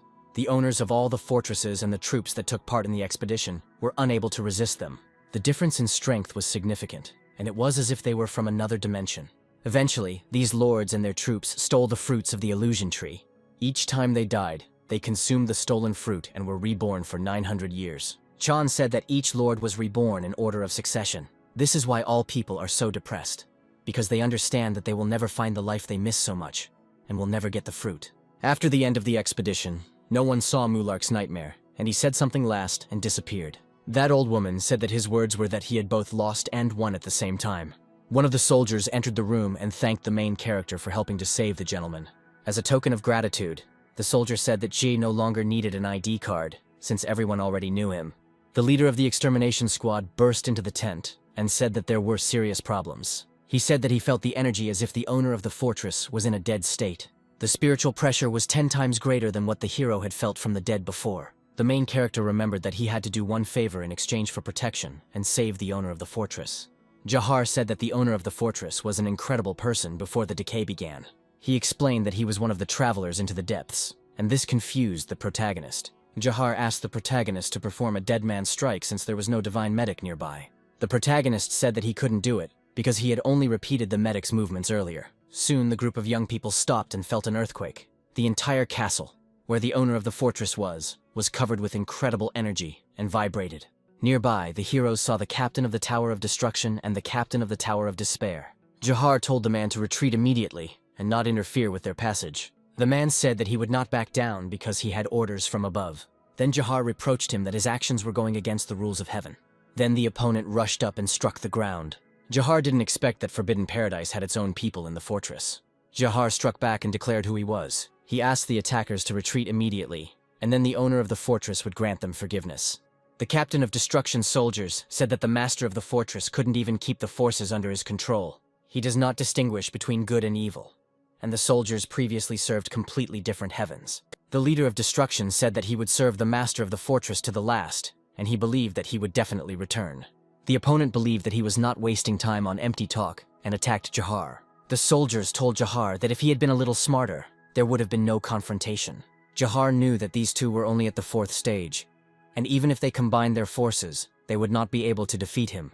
After scanning his opponents, Jahar concluded that they were incredibly strong, and that it looked like they were decomposing.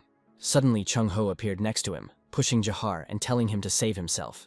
The main character, Jae-hwan, also escaped from the rubble. The soldiers asked him if he knew how to do the dead man's blows, and he agreed. Despite the plausible answer, the soldiers doubted that this young man could make a correct strike. One of the opponents began to reason out loud that this young man would not even be able to deliver a normal blow. Hearing this, the main character got angry and decided to show his opponent his blow. He struck the man in the face with his hand and flattened it.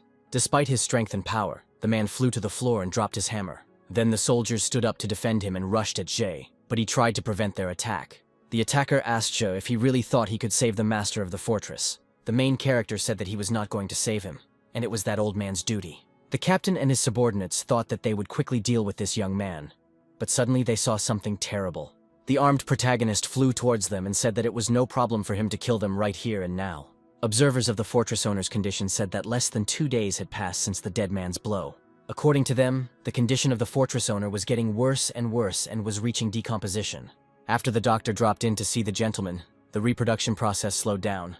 None of the commanders understood why this process started again when they had gained hope of salvation. If the owner of the fortress had held out for at least another month, he could have been saved. Old man Chung-ho said that one could expect a dead man's blow, but only after a month. He said that if he tried earlier, he would need 2 people to help him, one of whom would be Jae-hwan. Earlier, the caretaker reported that people had arrived who could control the process of decomposition of the soul, and they were not the messengers of the herald. That is why the man wanted to meet them in person. The subordinate explained that dealing with the destruction of the soul was too dangerous. The leader asked his subordinate to be silent, and said that he had lived through the hell of war and was no longer afraid of anything. He lost the fight for the fruit, but he will never sit idly by when it comes to the people of Gorgon Fortress. So the fortress keeper went on reconnaissance and returned with a crumbling soul. The only witness in that situation was Mino. Mino asked all his subordinates to be on guard because the matter was too serious. He believed that they must immediately enter inside so that the Gorgon Fortress would not come to an end. But the subordinates suggested waiting for the doctor to be on the safe side. He explained that without the doctor's help, they would not be able to perform a normal blow on the dead man, and the fortress caretaker would be finished. The man said that they would not be able to defeat him even if they joined forces. The captain told his subordinate that he was prepared to perform a dead man's strike, and that this was an extreme measure.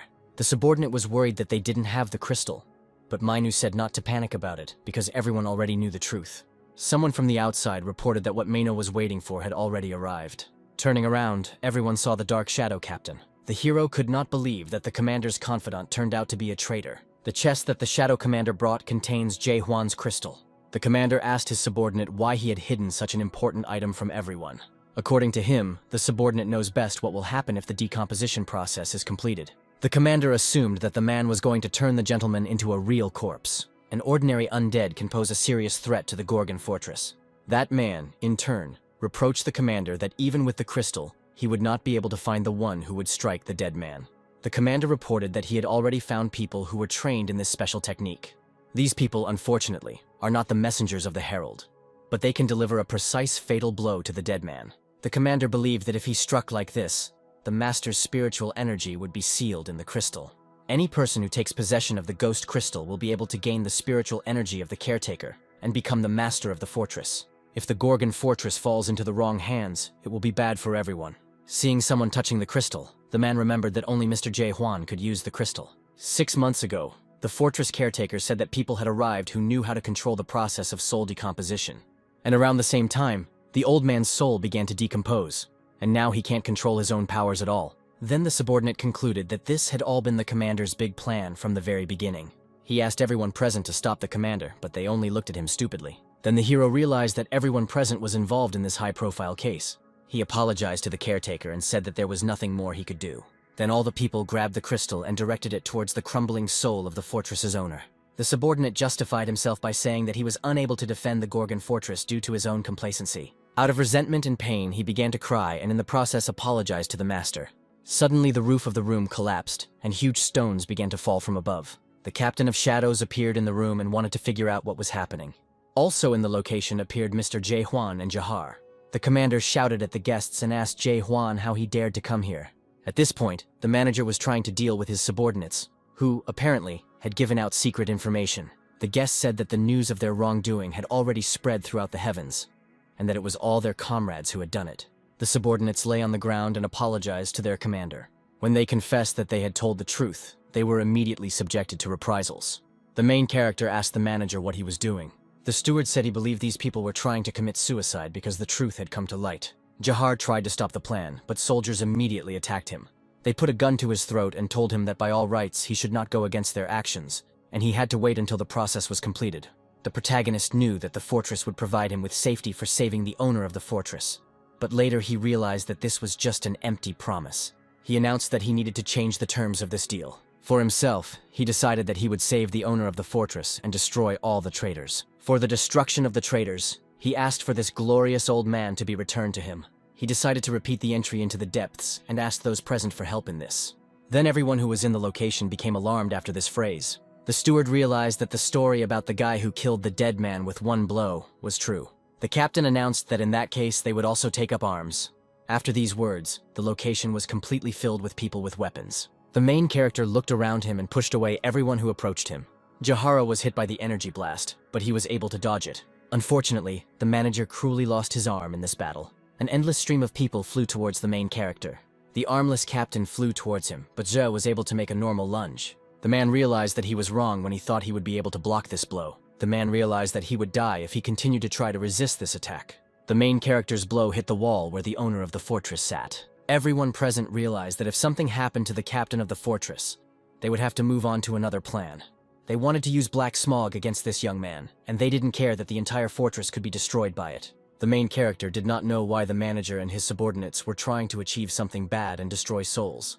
But he knew one thing for sure: today would be the end for them. He grabbed his weapon and said that he liked such pathetic victims. The manager then shouted to his subordinates to kill Jae-hwan immediately. The main character was sincerely grateful to them, because thanks to them, he would be able to destroy this entire rotten world. He raised his weapon and sent a powerful stream towards the ceiling. This stream of light illuminated the entire street and flew straight into the sky. Seeing this stream of light, all the people gained hope for the salvation of the owner of the fortress. They cannot believe that they see in a man from a world of destruction the hope that the master of the fortress spoke of. This beam of light almost destroyed the steward and took away all his limbs. Before his death, the man whispered that the hero was too late, and the owner of the fortress was already dead. Jae-hwan decided to finish off the man and poked him in the face with his sword. Then the main character decided to wake up the old man and threw him against the wall. When the old man woke up, the heroes had to decide something with the owner of the fortress. The entire face of the fortress's owner was covered in the process of destruction. The level of destruction of his body reached almost 100%, and rotting began. The entire location turned red and chaos ensued. The system began to assess the degree of danger of the victim and the destruction of the soul. After the assessment, the system said that the danger level was minimal because the victim was completely dead. Then the automatic warning of the walls of the Gorgon Fortress was activated. Panic broke out again among the ordinary population of the fortress, and they began to flee.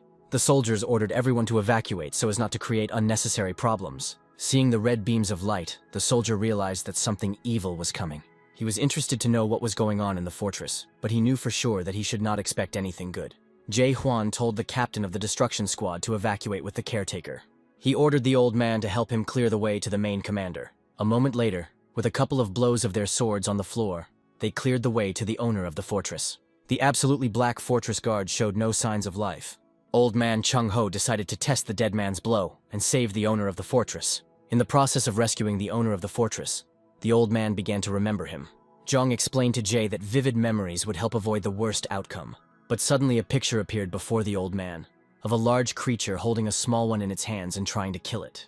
The old man called out to the owner of the fortress, and a pair of eyes immediately appeared in the darkness. At that moment, the owner of the fortress, who was unconscious, opened his eyes, and they were filled with devilish energy. The old man told the main character that something was wrong here and he needed to be on guard. Then the owner of the fortress instantly broke the chain to which he was tied. Then he became a huge monster, whose shadow covered the old man and Jae. Then it was clear to everyone that this man had become the very monster that kills people, and everyone called him the king. The creature stood up and said that it would never have thought that it would be able to get into this world with the help of a body. It also informed the heroes that the owner of the fortress had long been dead. Looking at the old man, he said that he saw a familiar face. Then his mouth opened and he tried to swallow Jong-ho with his huge fangs. He asked the old man why he, half awakened, was still in chaos. According to him, the old man had already found what he came here for in the depths 9 years ago. The main character tried to figure out who was in front of him using the doubt skill, but he understood that it was not a dead man, although it looked very much like one. The creature released energy towards the old man and asked why he still hadn't left chaos. Then Jae-hwan stood up for the old man and tried to soften the blow. The creature told the old man not to be in chaos to save this miserable world, because it was no longer possible to save it. Luckily, the protagonist erased what the monster had created with one wave of his hand. The monster looked at Jae-hwan and said that he was a fully awakened person with a living heart. The main character turned to the old man and said that now he would try to kill this creature. The monster liked this interesting man and said that he was ready to fight him. Young-ho asked Jae not to do anything stupid because he wouldn't be able to destroy that big guy. According to him, even Mular could not destroy the king, but now perhaps it is just his double. The protagonist grabbed the sword and said with absolute certainty that he would kill the king. The old man could not believe that this young man was so calm in the face of death. Having released all the demonic energy from himself, the monster asked the protagonist to show his best blow. He also grabbed his weapon and called Jae a stupid awakened one, which managed to anger him. The old man saw the sword of emptiness and remembered that it was the weapon that turned the entire expedition squad into the dead. He looked at this weapon with fear in his eyes, which he had not seen for several years. Seeing Jae-hwan approaching this monster, the old man began to worry about his life. Seeing the young man's gaze, the monster said that he understood that he was trying to get into the depths. He laughed at the fact that there were still those in this world who were trying to reach the end of the world. He asked Jin not to do this because he was too weak. He grabbed the main character and said that he didn't even reach the level of a nightmare. Luckily, the protagonist managed to swing his sword and cut off the monster's hand. While he was thinking about his next steps, the creature dealt him a powerful blow to the body and cut his arm. The monster explained that those souls that do not stand the test of time grow old and decay, and then become dead. She promised to destroy him, but he launched a dozen swords at him. During the fierce battle, the monster reproached him for bringing a pitiful copy of the sword from the Tower of Nightmares. The main character decided to show with this toy of the Nightmare Tower that he is capable of killing any creature. The old man was thrown to the side by the powerful blow from Jae's sword and the Nightmare Sword. The monster looked into the eyes of his opponent and said that his soul would not live long if he continued to fight like that. The main character agreed with him and realized that at this rate he would not last long. Even with the help of doubts, he could not figure out the monster's weakness. Ji couldn't concentrate because of the particles flickering in front of his eyes. He believes that in his world he can recreate the images of those who have already passed away using the power of imagination. The world is made up of a special word spoken upon awakening, and powerful awakened ones can draw more beings into their unique world. The protagonist decided to create a moon window skill to increase damage to the monster and get rid of particles. The old man accurately called his skill Hell. The monster laughed as he looked at the window of hell and reproached Zhu for this being his ideal world. The main character decided to finish off the monster and tricked him into plunging his sword into his throat. He was able to do this because the particles of the doubt skill dispersed into the void. Several long limbs burst out of the creature. One of them grabbed the main character's sword and didn't want to let go. The monster rose to his feet again and said that there was no point in attacking him. He grabbed the protagonist again and threw him to the ground.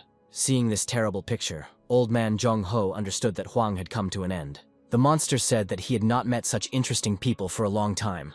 He took up his huge sword and wanted to kill the main character. When the sword was about to reach the protagonist's face, the young man was able to come to his senses. He suddenly released a stream of energy into the monster's face. By knocking his opponent to the ground, Zia gained the upper hand in this situation. When the monster's head lay separately from the body, he still whispered that the hero would not be able to defeat him. Separate body parts grew out of his head, and the monster began attacking Ji again. He wanted to strike the young man with his huge sword, but he dodged it. Then, with one hand, the monster knocked Hwang away, and he flew into the wall. When the main character flew into the wall, it seemed that he would never come to his senses. Fortunately, after a moment, Jia came to his senses and flew towards the monster. He concentrated all his mana and decided to end this battle.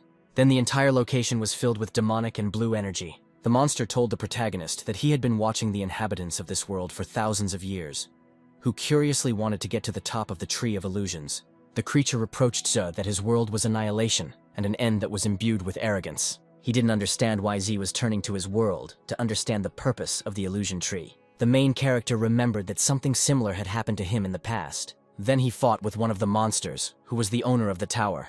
Only now did the main character realize that a double had entered the body of the fortress's owner. When he realized this, an idea came into his head on how to destroy the monster. He repeated the same blow as in the tower and sent a stream of energy into the ceiling, destroying it. The monster continued to stand on his feet and told the protagonist that he would never defeat him. These movements tired both the monster and Ji, and the hero decided to end this battle once and for all. The main character flew above his head, and his flight created those golden particles. Like the main character, this golden stream is capable of defeating any creature. The monster screamed throughout the entire location and realized that the splitting technique had defeated him. Jae Hwan decided to add confidence to this blow and thrust his sword into the monster's head. The monster promised the main character that he would wait for him at the entrance to the depths. The monster disappeared, and in its place the master of the fortress remained on the earth. The main character lost a lot of strength and fell to the ground. He decided that he needed to become much stronger because his lunge alone was no longer enough. He could use a powerful lunge in combat against a crowd. However, when fighting against a lone wolf, the radius is too small to cause damage. This time he managed to use the lunge as a distraction to buy himself some time. The protagonist believed that he had to learn a skill to fight the strongest loners. After defeating the monster, the owner of the fortress came to his senses and called the young man for a conversation. The old man told the protagonist that he had become a dead man, but all this time he continued to watch him. He was sincerely grateful to Jae for fighting the king. He believed that with the appearance of the main character in the Gorgon Fortress, it was time for a change. He suddenly grabbed Jae's hand and asked him to accept this gift. Then the hero's entire hand was covered in mana and instantly healed. The owner of the fortress said that the young man reminded him of someone. When he sees it, he is filled with warm memories of the past. He asked the young man to take care of his living heart until the very end. Soldiers from the fortress guard army arrived at the scene of the battle. Everyone who arrived there saw that a special mark had appeared on Mr. Jae. The soldiers immediately knelt down and bowed to the main character. Every single one of them understood that this was the last will of the owner of the fortress. An army of soldiers greeted the new caretaker of Gorgon Fortress. It turned out that before his death, Old Man Emil transferred his power to Jae. 2 days later, Jae was put in the office where the former warden was sitting, but he said that he did not intend to be any warden. The subordinate was forced to remind him of one promise that Jae had made. The protagonist promised to save the caretakers, kill the traitors, and then Jurgen promised to help organize an expedition into the depths. The main character did not understand how the system works, that after the death of the caretaker, he became the new caretaker. The subordinate asked him not to break his promises in the future so as not to let the people down. The young man understood that he could not waste time in the fortress, because he still had too much to do, and he needed to go to the depths. He wanted to hand over his position to someone else, but he was told that this could not be done. He was told that a new caretaker only appears after the death of the old one, and they immediately gave him a bunch of documents. Having seen these documents, the main character realized that life was mocking him. In one of the documents, he saw that for insulting the fortress caretaker, corporal punishment was prescribed, then the destruction of the soul and its complete annihilation. Now Z understood why all the people respected the previous caretaker so much. Looking at Jurgen's desk, he saw a folded ball of paper. It had an inscription welcoming the 17th caretaker. This message was personal to Jae and no one else could see it. From the ball of paper appeared a paper old man who promised to help rule the Gorgon Fortress. The old man asked the young man to relax and said that he had only one task and that he should simply find himself having fun and having fun. The old man suggested that Jae leave public security to the management department, entrust internal issues to the Minister of Internal Affairs, and external issues to the Minister of Foreign Affairs.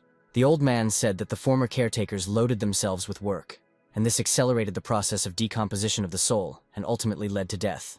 This advice was important not only for the main character, but also for the fate of the entire Gorgon Fortress. The advisor asked to know one's limits and not try to change one's fate. According to him, everyone in this world knows that nothing can be changed. The old man said that the inhabitants of chaos do not need change, but rather long life. It is better to save the majority than to change the lives of a few. The paper figure disappeared and said at the end that a good caretaker is one who does nothing. The protagonist realized that he must do nothing in order to remain alive, and such an existence deprives the world of any changes in the name of saving the crowd. The subordinate noticed that Ji was thinking hard about something. The protagonist said that he would personally eliminate the guardian of the Gorgon Fortress. The man did not understand his words and asked again about their meaning.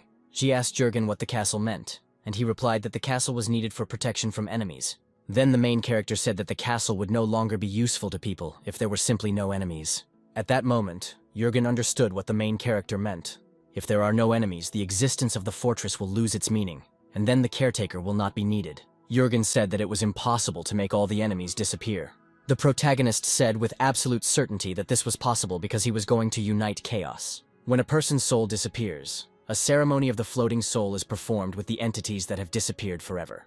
During the ceremony, the life story of the deceased is told over and over again until it is completely erased from the world of chaos. This is the last thing that chaos can give to those who leave its boundaries. The former caretaker of the fortress no longer exists, and the eternal memories of him will now become food for the Tree of Illusions. Sooner or later, the caretaker's subordinates will forget about Emil. While the ceremony continues throughout the week, those present will remember Emil for the last time. Having heard the name of the fortress caretaker, the protagonist now knows the name of the idiot who handed over the position to him. At the ceremony, talk began that such a young soul had taken over the post of caretaker, although she was not even 100 years old. They thought that Jurgen was up to something and wanted to test their strength against Jae-hwan. Looking back, the main character saw an arrogant lady in a mask. He began to ponder over it, but his thoughts were abruptly interrupted by a man who asked if he really was the new caretaker. The old man chuckled at the woman and said that the old raccoon had gotten ahead of her, and had approached Hwang first. Chung-ho was confident that no matter how the situation developed, Jae would defeat anyone. The old raccoon asked the young man how old he was, and he said he was 60 years old. Those present concluded that Joe was the son of the old caretaker. The old raccoon extended his hand to the main character, and suggested that they get along from that moment on. He announced himself as the leader of the Forest Scholars Guild, and his name was Chang Han. He announced that there was a rumor that the new caretaker was an outsider. The old man realized that he could finally get back all the humiliation that he had to endure 10 years ago.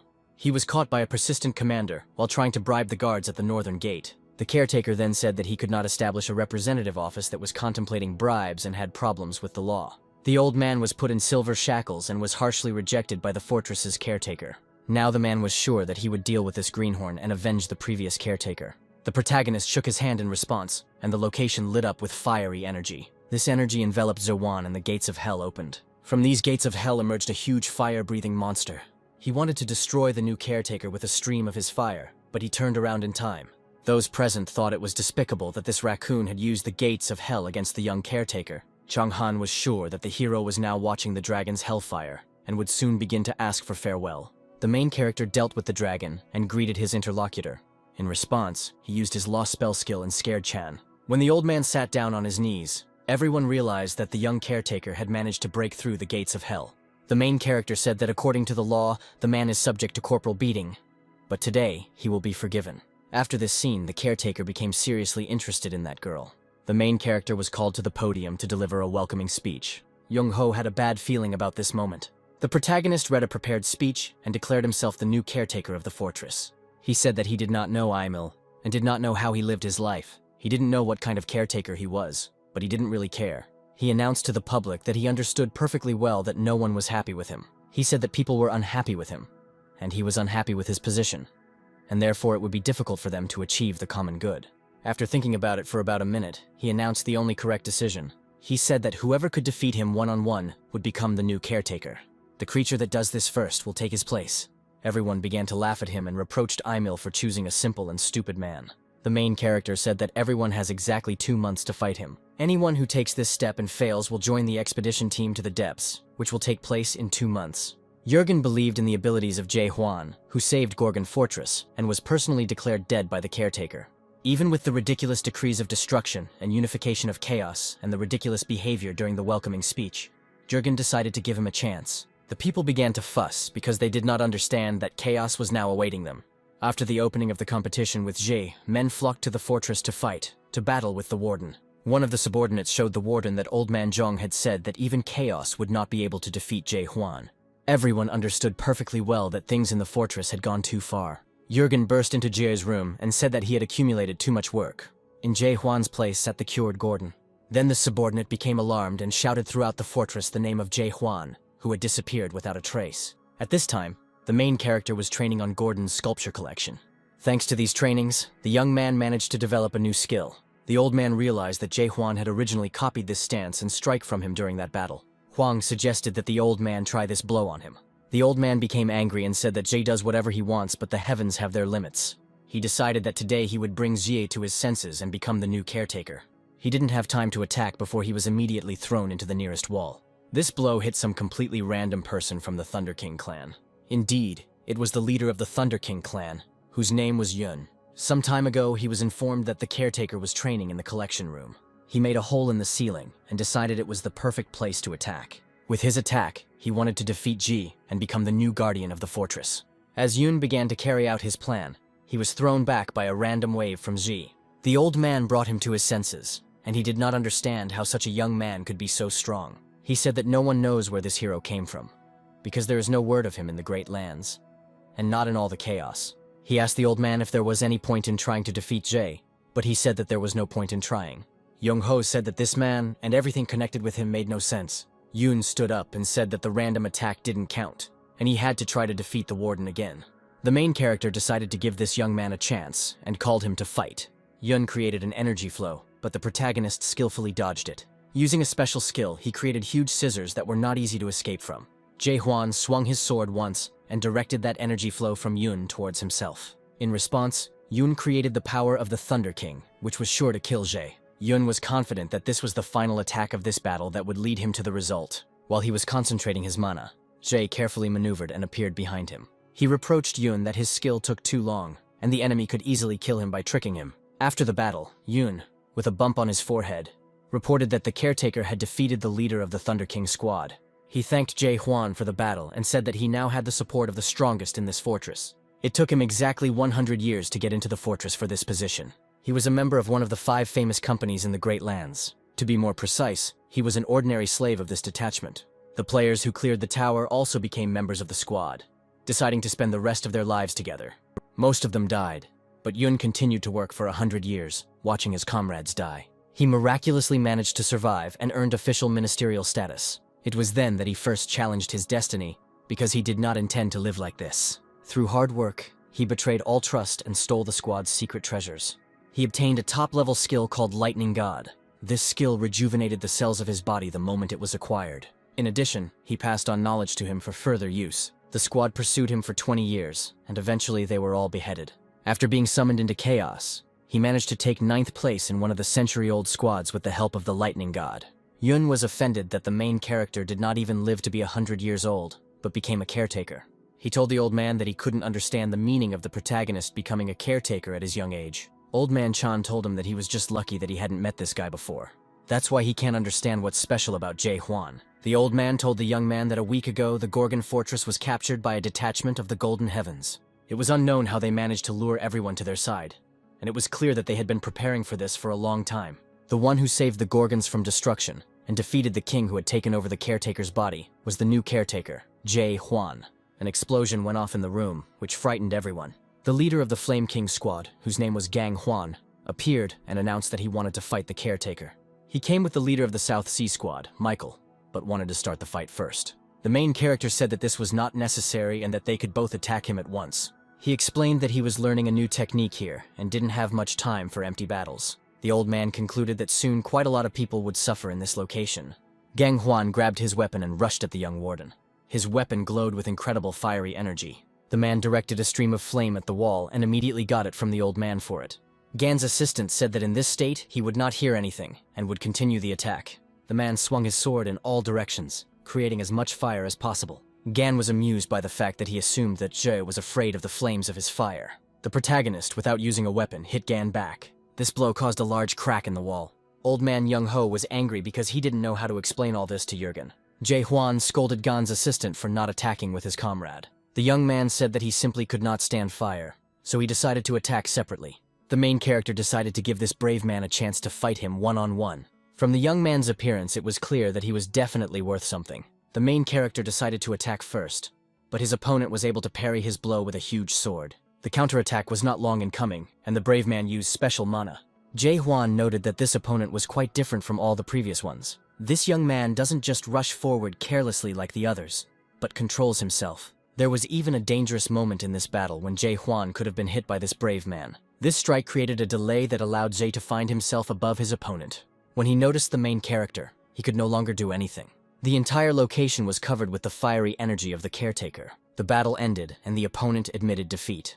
The main character was sure that this guy had not shown everything he was capable of. The young man explained that he did not hit with full force because he already knew perfectly well how it would end. The young man, not upset at all, said that thanks to him, his loss made it possible to talk about going to the depths. His comrade was very indignant that he lost this fight, although he had every chance of winning. Ji reminded the losers that they were required to join the squad for the expedition into the depths. That young man was not against going into the depths, but Gang Hwan was definitely against collaborating with Jae. The young man who was the leader of the Southern Sea Squad said that he came here only for this reason. Gang Hwan said that this was nothing like the Michael he knew in the past. Being the best friend of the former fortress caretaker Emil, he was unable to join the expedition into the depths, because he was not strong enough. Then, when the fruits were stolen and everyone lost hope, he witnessed the disintegration of the expedition team into the depths. This happened about 900 years ago, and it seems Michael sharpened his knife for this time.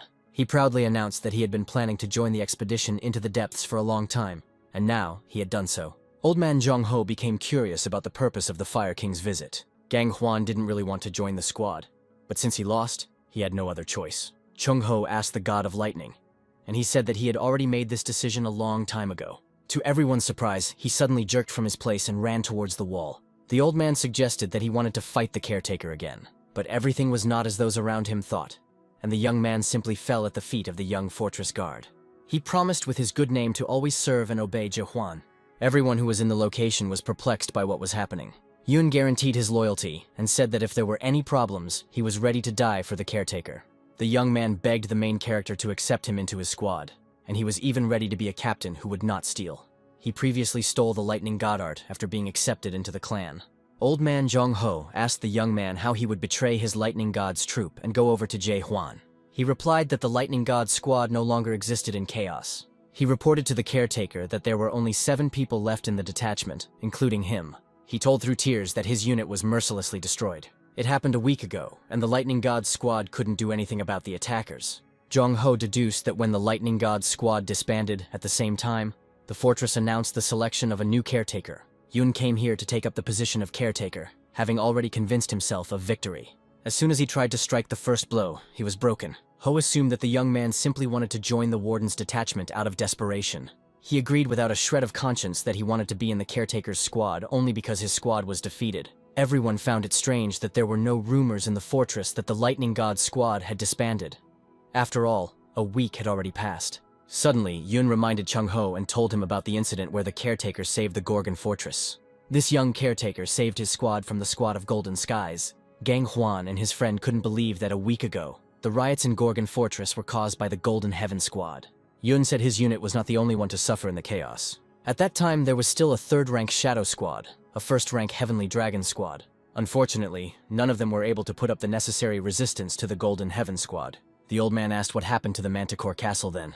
He was informed that the castle had been completely captured by the Golden Heaven Squad a week ago. A protective barrier appeared around the castle, created by the Golden Heaven Squad. This means that the Golden Heaven Squad controls the skill system and blocks communication with the outside world. It dawned on everyone that the Golden Heaven Squad had simultaneously destroyed 3 squads and captured the castle. All those present turned around to listen to the opinion of the fortress caretaker. There are 4 great castles and 10 squads in total. Gorgon Castle, Manticore Castle, Dryad Castle, and Garuda Castle are different from each other, and each unit has its own rank from 1 to 10. The 1st rank squad is the most powerful, and the 10th rank is considered the weakest. The overseer was informed that the 9th rank Lightning God Squad, the 3rd rank Shadow Squad, and the 1st rank Heavenly Dragon Squad had been defeated by the 10th rank Golden Heaven Squad. It was unknown whose support they had secured, but it was clear to everyone that someone was definitely behind it. At first, the main character thought that those hooligans were just ordinary people who were in contact with nightmares. However, they later tried to capture the Gorgon Fortress and had already captured the Manticore Fortress. In the castle, one of the assistants of the leader of the Golden Skies was executed for failing to obtain the Horn of the Guard. The leader of the Golden Heaven Squad was named Lim Jin. The other subordinates reported to him that they had captured the leader of the Heavenly Dragon Squad. But first, they cut off his ankles. The leader of the Shadow Squad is still fighting them and does not want to be captured. Leader Lim was sure that this brave man would soon surrender and fall into his hands. He asked his subordinates if they had managed to catch the leader of the Lightning God Squad, but they said that they had not. When the subordinates refused, the leader's knives immediately flew at them. The subordinate fell to the ground and begged his master for mercy. Lim took pity on his subordinates and asked where the leader of the Lightning God Squad had fled to, and his subordinates concluded that he was in the Gorgon Fortress. Lim had not previously anticipated that other leaders would unite against him. He thought about the upcoming capture of the Gorgon Fortress. He heard that some crazy young man had become the caretaker of the Gorgon Fortress, who was recruiting people for an expedition to the depths, playing out the caretaker's position. Previously, Lim had sent much smaller forces to the fortress than to Manticore, and therefore he had failed to achieve results. Commander Mano is doing everything possible to strengthen his position. Lim asked his subordinates to light up the screen where the main character was depicted. It was at this moment that the leader learned that the new caretaker's name was Jie Huan. The leader of the Golden Heavens began to peer at the screen because Ji reminded him of someone. Suddenly he received a message from the Monk of Pitch Darkness. which was very important. Lim was angry because the monarch would again ask him to deal with the spoiled product. He believed that he should not be held responsible for the system error and the incomprehensible misunderstanding from the tower. After reading the message, the assistants began to discuss that some product was able to kill the tower cultivator. Lim thought it was crazy that some young man could do this and arrive in chaos on his own. He laughed so hard that he threw several knives at the stupid subordinates who believed this story. He stabbed the screen where Jae Hwan was depicted so that he would never see him again. The two subordinates asked Lim what they should do with the leader of the Lightning God Squad if he had fled to the Gorgon Fortress. The leader of the Golden Heavens asked his subordinate not to think about that idiot for now. He explained that he heard how the leaders of all the squads began to gather at the Gorgon Fortress after they heard about the selection of a new overseer. This played into Lim's hands, because he was already planning to deal with them in the name of uniting chaos. He promised himself that he would ensure that soon the Gorgon Fortress would be filled with only dead people. He remembered that a week ago the Gorgon Fortress was struck by an evil entity. The young man was sure that this was the King of Disaster. Lim was sure that soon all the inhabitants would understand why the king was called a disaster, because the dead always call upon their own kind. The protagonist's comrades suggested that one of the great monarchs was behind the Golden Heaven Squad. Yoon said that monarchs were forbidden from interfering in the affairs of chaos, but no one else could sponsor such a powerful organization. There are rumors that war has begun in the Great Lands. Gang Hwan suggested that this was the perfect way to interfere in politics. He suggested that those present contact the Palace of Rebirth. The Palace of Resurrection is the place where the monarchs of the 5 noble families and members of the organization that possess the fruits are resurrected. If even one monk dared to interfere in these matters, it meant that he had broken his holy oath. Jongho recalled that the monks and their families had vowed that they would never interfere in the affairs of chaotic politics. Gan became angry and said that this issue needed to be brought to public attention immediately. Mike said they had no evidence, and moreover, he didn't want to ask anyone for help. He asked those present what they would do if the Renaissance Palace was not on their side. Chungho announced that things were much more serious than they had initially thought, and that something needed to be done. So far, the situation is that the Manticore Castle has been captured, and 3 out of 10 squads have been defeated. The main character said that if everything continues at the same pace, a war will break out. Ho remembered the words that Jae Hwan was going to unite chaos and get rid of his position by having no enemies. The old man asked the main character about this, but he did not give a clear answer. Michael believed that the Renaissance Palace was a far greater enemy than all the leaders put together. Young Ho said that Jae Hwan wouldn't be able to do anything with his abilities. According to him, there are things in the world that cannot be done alone, even if you are too strong. The main character said that this is why this old man is sitting here. It sounded like Jae Hwan wanted to ask an old friend for help in uniting chaos. Young Ho got angry and said that he didn't say that he would go on the offensive too. The protagonist asked him a direct question, and he blushed in front of this young caretaker. He said that he would first unite the chaos and then destroy the Palace of Rebirth that stole the fruits hundreds of years ago. After that, he will begin an expedition into the depths, and he needs loyal comrades ready to work for the sake of a common goal. He turned to his assistants and said that if they were not confident in themselves, it would be better for them to leave right now. The main character said that if no one would go with him, he would go there alone. Then those around him said that this plan would never be possible to carry out alone. The main character's face changed, and he said that he had come all this way here completely alone. After this phrase, the absolutely self-confident men agreed to join his squad. Only the Fire King sat and silently looked away. He asked to give him time to think, because he could not decide this issue so quickly. He reproached those around him for so calmly accepting the offers of an unknown person and putting their lives on the line. Deep down, the Fire Squad leader was unsure if Jae Hwan would be able to lead the expeditionary force, because the enemies were too powerful. He asked the protagonist to prove his worth. He said that there were already 6 leaders on the Gorgon Fortress side. If the remaining 3 leaders acknowledge Jae Hwan's strength and power, then he will also join the squad. The main character was absolutely sure that if the other leaders joined him, he agreed to this condition. In return, he offered his condition that if his subordinates were to recognize him, then he too must recognize them. He decided that he would arrange a special competition between them. Everyone needs to get into the top 8 among all people, and then Z will recognize their strength. In this case, he will be ready to accept any task from them. One of the men said that this made some sense, because their position did not mean that they had power in a world of chaos. An assistant burst into the room and drew up a paper about the start of the competition to join the squad. The paper said that anyone should take part in the first dragon competition tonight. The main character turned to his comrades and said that the competition was declared open. When this news spread throughout the fortress, and no one could understand what the caretaker's plan was, they believed that competition was inappropriate, since the outer borders of the fortress were already endowed with the strongest fighters. Gordon rebuked the Home Secretary for contradicting the fortress warden's decision.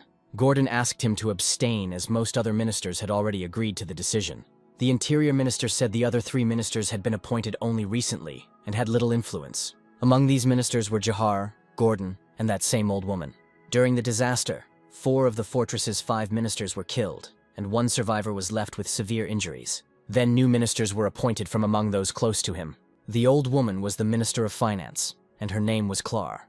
Jahar was the Minister of Security inside the fort. Gordon was a neutral minister and was given the post of Minister of Justice.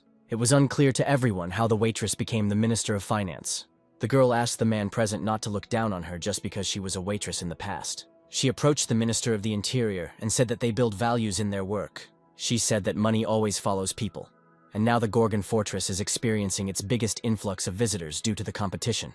She said the competition was taking place on the street that was destroyed during the disaster. People who lost their jobs helped the fortress repair the street to hold the competition.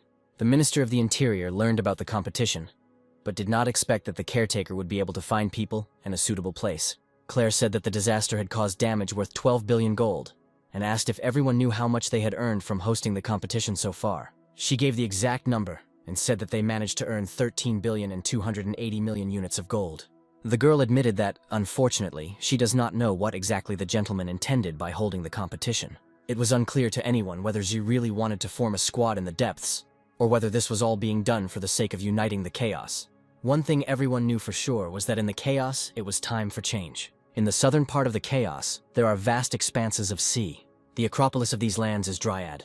There rises a heavenly fortress of mighty stems that have sprouted from the Dryad's guardian plant monster. One of the sea creatures reported to Dryad that she felt that trouble was coming. This girl's name was Isa, and she was the caretaker of the Dryad fortress. She had an advanced clairvoyance skill that allowed her to see future events. Scanning the entire space, she discovered that the dead were heading to the Gorgon Fortress. Among these dead was the walking midrat, who was more dangerous than the others. Unfortunately, the monster saw that the clairvoyant was scanning it and struck her. Because of this attack, the girl dropped several drops of blood. She decided that she simply had to warn the guards of the Gorgon Fortress about the impending threat. At that moment, she changed and became a flying bird. A total of 16 matches took place over 4 days. Infinity Squad leader Shin said that everyone was in a strange hurry. He believed that it was all because of that Huang who said that he was going to kill everyone. Chung Ho appeared on the stands with Shin. The old man was amazed by the incredible strength and power of his interlocutor, who, apparently, had not been sitting there all this time in vain. Watching the battle, Shin said that he does not like such useless brawls, but prefers fair fights. The old man said that the fortress caretaker might not like this phrase. At this time, one of the participants was fighting with someone stronger. He thought he had defeated his opponent until he saw something falling from the sky towards him. It was an armed man who flew straight into the ground. He defeated the red-haired man and showed all his strength. The opponent of the red-haired Kang Huan was Ha Yu, the Steel Lord of the Green Winds. Besides him, many other lords became interested in the tournament. The host announced that this was the end of the 16th round, and it was time for the long-awaited fight between the top 8. There was a noise in the stands, as it was the turn of the leader of the followers. No one could believe that they could actually witness the best fighter competing in chaos. This leader of the followers was called Doggle Meng. Young Ho and Shin clearly didn't like this fighter. Doggle glanced haughtily around the podium, thereby greeting everyone in the same way. The fortress caretaker, Jie Huan, appeared in the arena. Doggle said that he thought Jie Huan's plan was useless and asked him not to waste time. There was a large ditch between the opponents so as not to violate the boundaries prematurely. No one believed that this young caretaker could defeat the strongest Daigle man. Chung Ho's interlocutor said that Jie Huan reminded him of someone. He assumed that this man was Old Man Chong's disciple. Ji decided not to stand on ceremony and grabbed his weapon to show his opponent who was boss. At that moment, all the stands screamed, and they became afraid for the outcome of this battle. Even the ministers chosen by Zhe sat silently and watched the outcome of the battle with trepidation. Within seconds, Doggelman was flying to the ground, blood pouring from his neck. He was then thrown into the wall and showed no signs of life at all. Jung Ho said that such a strong person could never be his student. He added that Jie Huan is a real monster. Doggle's opponent was not listed in the semi-final list, and when he found out that it was the fortress caretaker, he was even happy. In fact, he decided to take part in this competition to bring the caretaker to his senses. He believed that this had always happened in the past, that people began to hope for something and build expectations from a life that they had already lost. But unfulfilled hopes inevitably lead to great despair. The man came here to destroy hope before it turns to despair, and he also never accepts defeat. Doggle now admits defeat to Jie, and realized that everything he has done for many years will simply lose all meaning. He reproached the main character for only saying that the fight would be one-on-one, but not telling about its details. Then he decided to cheat and suggested a battle of wits. He remembered that the position of fortress guard would go to the one who could defeat Jae Hwan. Hearing this, all the spectators shouted that the leader of the scientist squad was too pathetic and simply could not admit defeat. Neither the old man nor his companion could have guessed who would win the battle of wits. The protagonist decided to give his opponent a chance and asked what kind of battle of wits awaited him. The opponent took this as accepting his challenge. Then a miniature city appeared between the fighters. The system reported that the players found themselves in a world of building military strategies. It is said that one of the owners was inspired by military strategies to create this game. According to Daigle, all the strategists of the Great Lands loved to play this game. He offered the caretaker some time to go over the rules, but he said the game was easier than he had thought. This game is built on the confrontation of 3 races. They must accumulate resources and train their troops to destroy the enemy's defenses and achieve victory. The main character had already played a similar game and remembered that there was an analog of it on Earth. The main character had more than 10,000 different games under his belt. The system notified the fighters that Doggle Meng had chosen the Lost Garden as his battlefield. Jae Hwan represented the human race. His opponent, Doggle Man, represented the race of the dead. He knew that the undead were getting stronger in the second stage of the game, but could sometimes win by the middle. Doggle wanted to first train the warriors, build a fortification and a base, and then attack with dozens of warriors. Things didn't go as Daigle planned, and his monsters were killed by humans. On the battlefield, the monsters seemed too stupid and the human race too collected. Earlier, Doggle called himself the best player, and now he couldn't believe that he was losing. He reproached the caretaker for attacking too quickly and using forbidden tricks. While he was yelling at Jae, he missed the fact that the human race had built towers on his territory. Jae Hwan's men used a bow to destroy the last of the monsters and take over the base. Having lost many of his soldiers, Daigle assumed that it was just the devil and that he was unlucky. He understands that if he tries to destroy the towers, the farmers hiding behind them will break into his territory. But he has no other choice, because due to the attack he cannot accumulate either structures or resources. Doggle Meng thought that the Fortress Warden's strategy was too stupid. In Korea, this tactic is widespread and has impressive destructive power. All the spectators laughed at Daigle's loss. He believed that he was new to the game and could not possibly know about this secret strategy. He started yelling at Ji again, saying that according to all the rules it was not accepted to attack in the first 10 minutes of the game. He said that the main character should have first built his structures, accumulated resources, and then launched an attack. Please explain that I didn't see that this was written anywhere in the rules of the game. Then the opponent became angry, and dust rose everywhere from his anger. He was angry at Je for ignoring common sense and all the normal rules of the game. He realized that in that case, he would no longer be able to do anything to equalize the forces. He looked into the main character's eyes again and realized that he would not be able to defeat him in today's competition. He bowed to the fortress guard and admitted defeat. When the battle was over, Old Man Jung Hong and his companion asked Jae who taught him military strategies. Young Ho laughed at the main character and said that he previously thought that he could only do lunges. From the protagonist's movements, he learned that he had used the spiral break technique against Daigle. Even the main character didn't know the name of this technique that he used on his opponent. Suddenly, the main character noticed Shin and offered him 1 round, as he considers him strong. Shin asked Jae to be more polite because he was talking to an elder. The protagonist saw no point in formalities, because all the people here were experienced fighters. For the first time in 900 years since the squad broke up in the depths, the man sees Chung Ho so animated in conversation. Everyone was curious to see how Jae Hwan compared to Mulark's strength, and this was about to be found out. Mulark was a squad captain 900 years ago. Mular then brought hope to chaos, but ultimately left behind only a crushing despair. Shin concluded from the last fight that the fortress caretaker was incredibly strong. It's quite possible that Jae Hwan is just as strong as Mulark. Shin was most interested not in the caretaker's personality, but in his soul. He believed that without piety in his soul, Zo was the complete opposite of the wise and cautious Mulark. While the man was pondering the fortress caretaker, an all-seeing eye appeared behind him. It was at this moment that Shin concluded that the fortress's caretaker was fully awakened. Young Ho told Shin that he only just now thought of this. The presenter announced to the audience that the next match had begun. The main character decided not to sit around doing nothing and wait for everything to happen somehow miraculously. The protagonist looked at his team and thought that everyone except Mike and Yun looked strong. The woman with the sickle looked especially strong, and even doubt does not help to understand her essence. Unexpectedly for everyone, the main character came out onto the field and started speaking into a loudspeaker. He said that he had already assessed the strengths of the participants and made conclusions about each of them. Watching the gray mass bored him, so he's going to change the course of the competition. Suddenly, the leader of the priest clan, whose name was Ja, appeared on the field, and he reproached the main character in this speech, saying that he was trying to change something. Ja said that Jae Hwan has no right to change anything since the competition has already started a long time ago. The young man corrected the indignant man and said that he simply wanted to eliminate the one-on-one fight. He suggested fighting in squads, but everyone was against it, because it would be impossible to identify the winner. The main character said that he was not going to divide everyone into squads, and there would be only one squad of 6 people. The protagonist announced to Ja that he was going to defeat their onslaught single-handedly. He promised to hand over the position of caretaker to the one who would defeat him first. Everyone thought this was a great chance to see how strong the fortress's caretaker was. Ja decided to take this step because the people's trust is important to him now. People's trust grows through rapprochement. However, the closest relationships develop over time. When time is short, the only way to gain trust is to show your true strength. A warrior girl appeared in the arena and challenged the main character. She said that she would be sorry if the fortress caretaker died right here and now. She said that soon these stupid tests would end, and then the one would appear. Many participants decided to give up because they thought they would not be able to defeat the warden. The protagonist assumed that this young man wanted to join the squad only to preserve his dignity. Suddenly, Mike also admitted that he could not touch the caretaker and refused to fight. All the leaders were talking only about the fairness of this competition, and Jae-hwan didn't like this at all. The protagonist realized that even if everyone else agreed, his plan would not work. Ja laughed and said that everything was not turning out as the caretaker wanted. This leader said that everyone simply refused, because they didn't want to screw up in front of the caretaker. The leader's assistants asked him to show the caretaker what he could do. They believed that the protagonist's strength did not matter, because he would not be able to repel a simultaneous attack.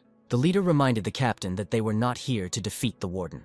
Having overheard their conversations, the main character did not understand why they came if they did not want to fight. The subordinates then announced that they simply needed to do what they came for. First of all, they want to know what this caretaker is really like. What they really wanted to know was what a great pawn he would make. The squad leader announced that they were not going to fight Jae-hwan, and he asked if they were surrendering. Just said that not wanting to quarrel and raising the white flag are two different things. The leader and his captains announced that they were ready to voluntarily join the expeditionary force. The main character's entire team was confused because they thought that something was wrong. She asked the guests what their motives were, and they said they wanted to help people return to normal life. This strange company offered to talk to the hero and reproached him for not intending to take the position of caretaker. They mentioned that from the very beginning the talk was not about the position of caretaker, but about recruitment into the expedition squad. She caused quite a lot of reactions because for many centuries no one had managed to do something large-scale. The leader of the ladies' squad said that he was proud to be within these walls. In his opinion, everyone here did not gather to take up the position of caretaker. Suddenly the handkerchief from the leader's face flew up, and a very cute girl appeared in front of everyone. The entire location was covered in purple energy that emanated from this girl. The leader announced that she wanted to hear the true motives of the competition participants. Her eyes see the whole truth and make you dive to the bottom of your mind. People became worried when the heroine realized that it really was about future chaos. Ja used the skill of the eyes of righteousness. Every single spectator was captivated by this girl. Because of this skill, people changed their minds and agreed with the girl about the reason for their appearance here. The main character immediately realized that a special skill had appeared in the location, which enchanted all the people. He knew he could end this circus with just one blow, but for some reason, he didn't do it. One of those sitting said that he supported the leader of the Divine Lady Squad. The man with a halo around his head said that he did not come here for battles and a position. All the spectators shouted that the sword general had arrived. The main character knew that this man was very strong and even stronger than all the troops put together. He began to get irritated by the fact that all these people were dancing to Ja's tune. In the evening, Captain Gordon was restless and something was bothering him. He opened the door of one of the offices and saw a blue bird sitting there. The man immediately realized that this was the Eagle Messenger, and that he had not flown here for no reason. Using her magic, the girl hiding behind the bird showed Gordon a warning sign. The man read this inscription and learned that the dead were heading to the Gorgon Fortress. The bird, using the inscription, introduced itself as the owner of the Dryad Fortress and flew away. Captain Gordon knew he had little time to do anything. Ja decided to put an end to this competition and said that they all had to work together. According to her, quite a lot of people have already joined her, and they are all ready to risk their lives for the sake of the expedition into the depths. With everything in Ja's hands, she had to decide who would be the captain of her expeditionary force. She turned to the protagonist and hoped that the fortress caretaker would take on such responsibility. She believes that the current caretaker of the Gorgon Fortress is a unique genius in the history of chaos. Everyone thought that Ja was an amazing person who sought to elevate everyone but himself. The man with the halo on his head believed that the position of squad captain could not be taken by force and resourcefulness. The girl turned to him and asked what else he thought a captain should have. The man believed that the captain should lead countless people. Everyone asked Ja to use the skill to understand what kind of person the caretaker was.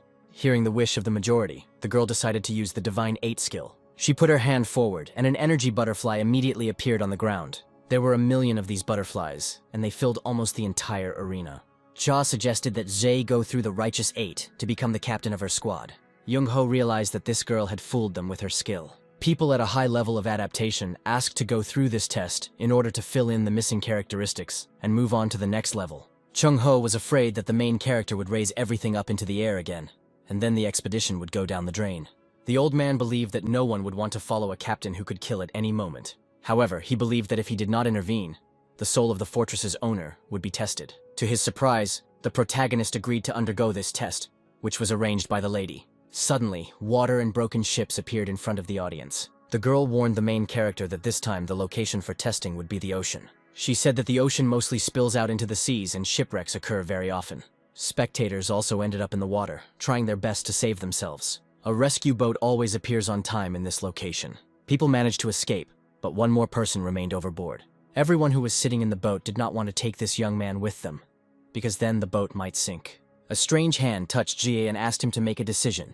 Everyone looked only at the fortress caretaker and waited to see what decision he would make regarding that young man.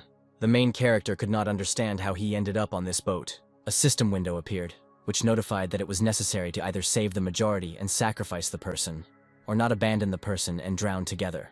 The leader of the Divine Ladies waited for a precise answer from the protagonist. This was the righteous test to see how the fortress keeper would act in this situation. By choosing the first option, Zhe will be accused of being heartless. If he chooses the second option, he will be accused of short-sightedness. Whatever the caretaker chooses, the people will inevitably doubt his candidacy for the role of expedition captain.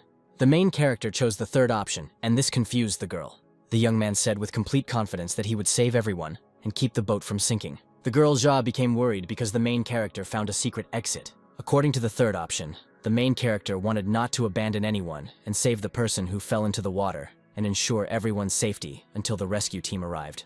It was the only way to save everyone and not lose humanity. The girl wanted to make him look short-sighted by giving him only 2 options, but her plans were ruined. She didn't yet know what exactly the main character had chosen and what related to the third option. Ji said that since people are in trouble from across the sea, he will simply take it and destroy it. Jia thought that the hero had lost his mind due to overexertion. Seeing that the main character had taken a fighting stance, the old man ordered everyone present to run away. Drops of seawater scattered everywhere in the location, and even dirt from the bottom appeared. The system notified Jie Huan several times that an error had occurred. In the end, all the people were saved, and they saw Huang as the real savior. The correct test was completed, and its result angered the lady. She pounced on Zhou with accusations, and the hero decided that it was time to stop this nonsense. The system notified that an order for unification had been given in the Gorgon Fortress. From this moment on, all events are cancelled and the fortress gates are closed. All residents were asked to evacuate to the northern street, and they thought that the dead were advancing. The former leader of the Lightning God Squad said that this was most likely his last day. Everyone couldn't imagine that this boy, who didn't even live 100 years, now leads chaos. In the Gorgon Fortress, 6 leaders gathered, namely the captain of the Southern Sea, the scholar, the Divine Lady, the Fire King, and the Lightning God. Shin never thought he would ever witness something so amazing. He told his interlocutor that what was happening reminded him of events from long ago, and he meant about the Palace of the Dead.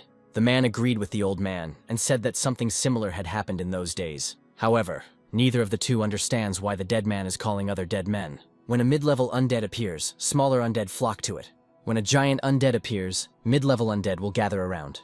And in the fortress of Gorgon this time a complete catastrophe occurred, and the king of the dead appeared. This disaster forced every fortress to build high walls. It was clear to everyone that a real catastrophe was approaching chaos. This time the Mega Deadman was the walking Megarite in reverse.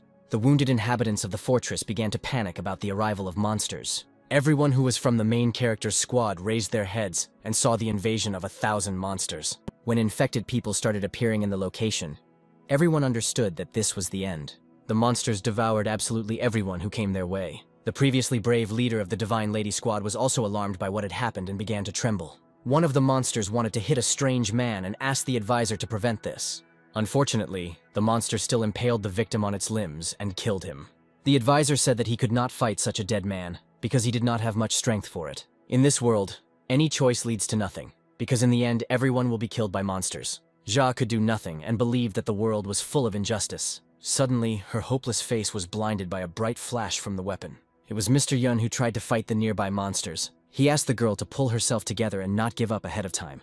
The rest of the protagonist's assistants also grabbed their weapons and tried to soften the consequences. This was the first moment when all those present stood up as one big unit.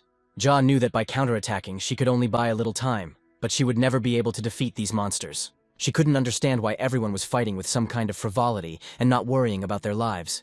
Young Yun told those around him not to panic, because these were not the strongest opponents they would have to fight. The main character tried to fight the main monster of this invasion. Having grabbed him by the throat, he understood that he could easily deal with him alone.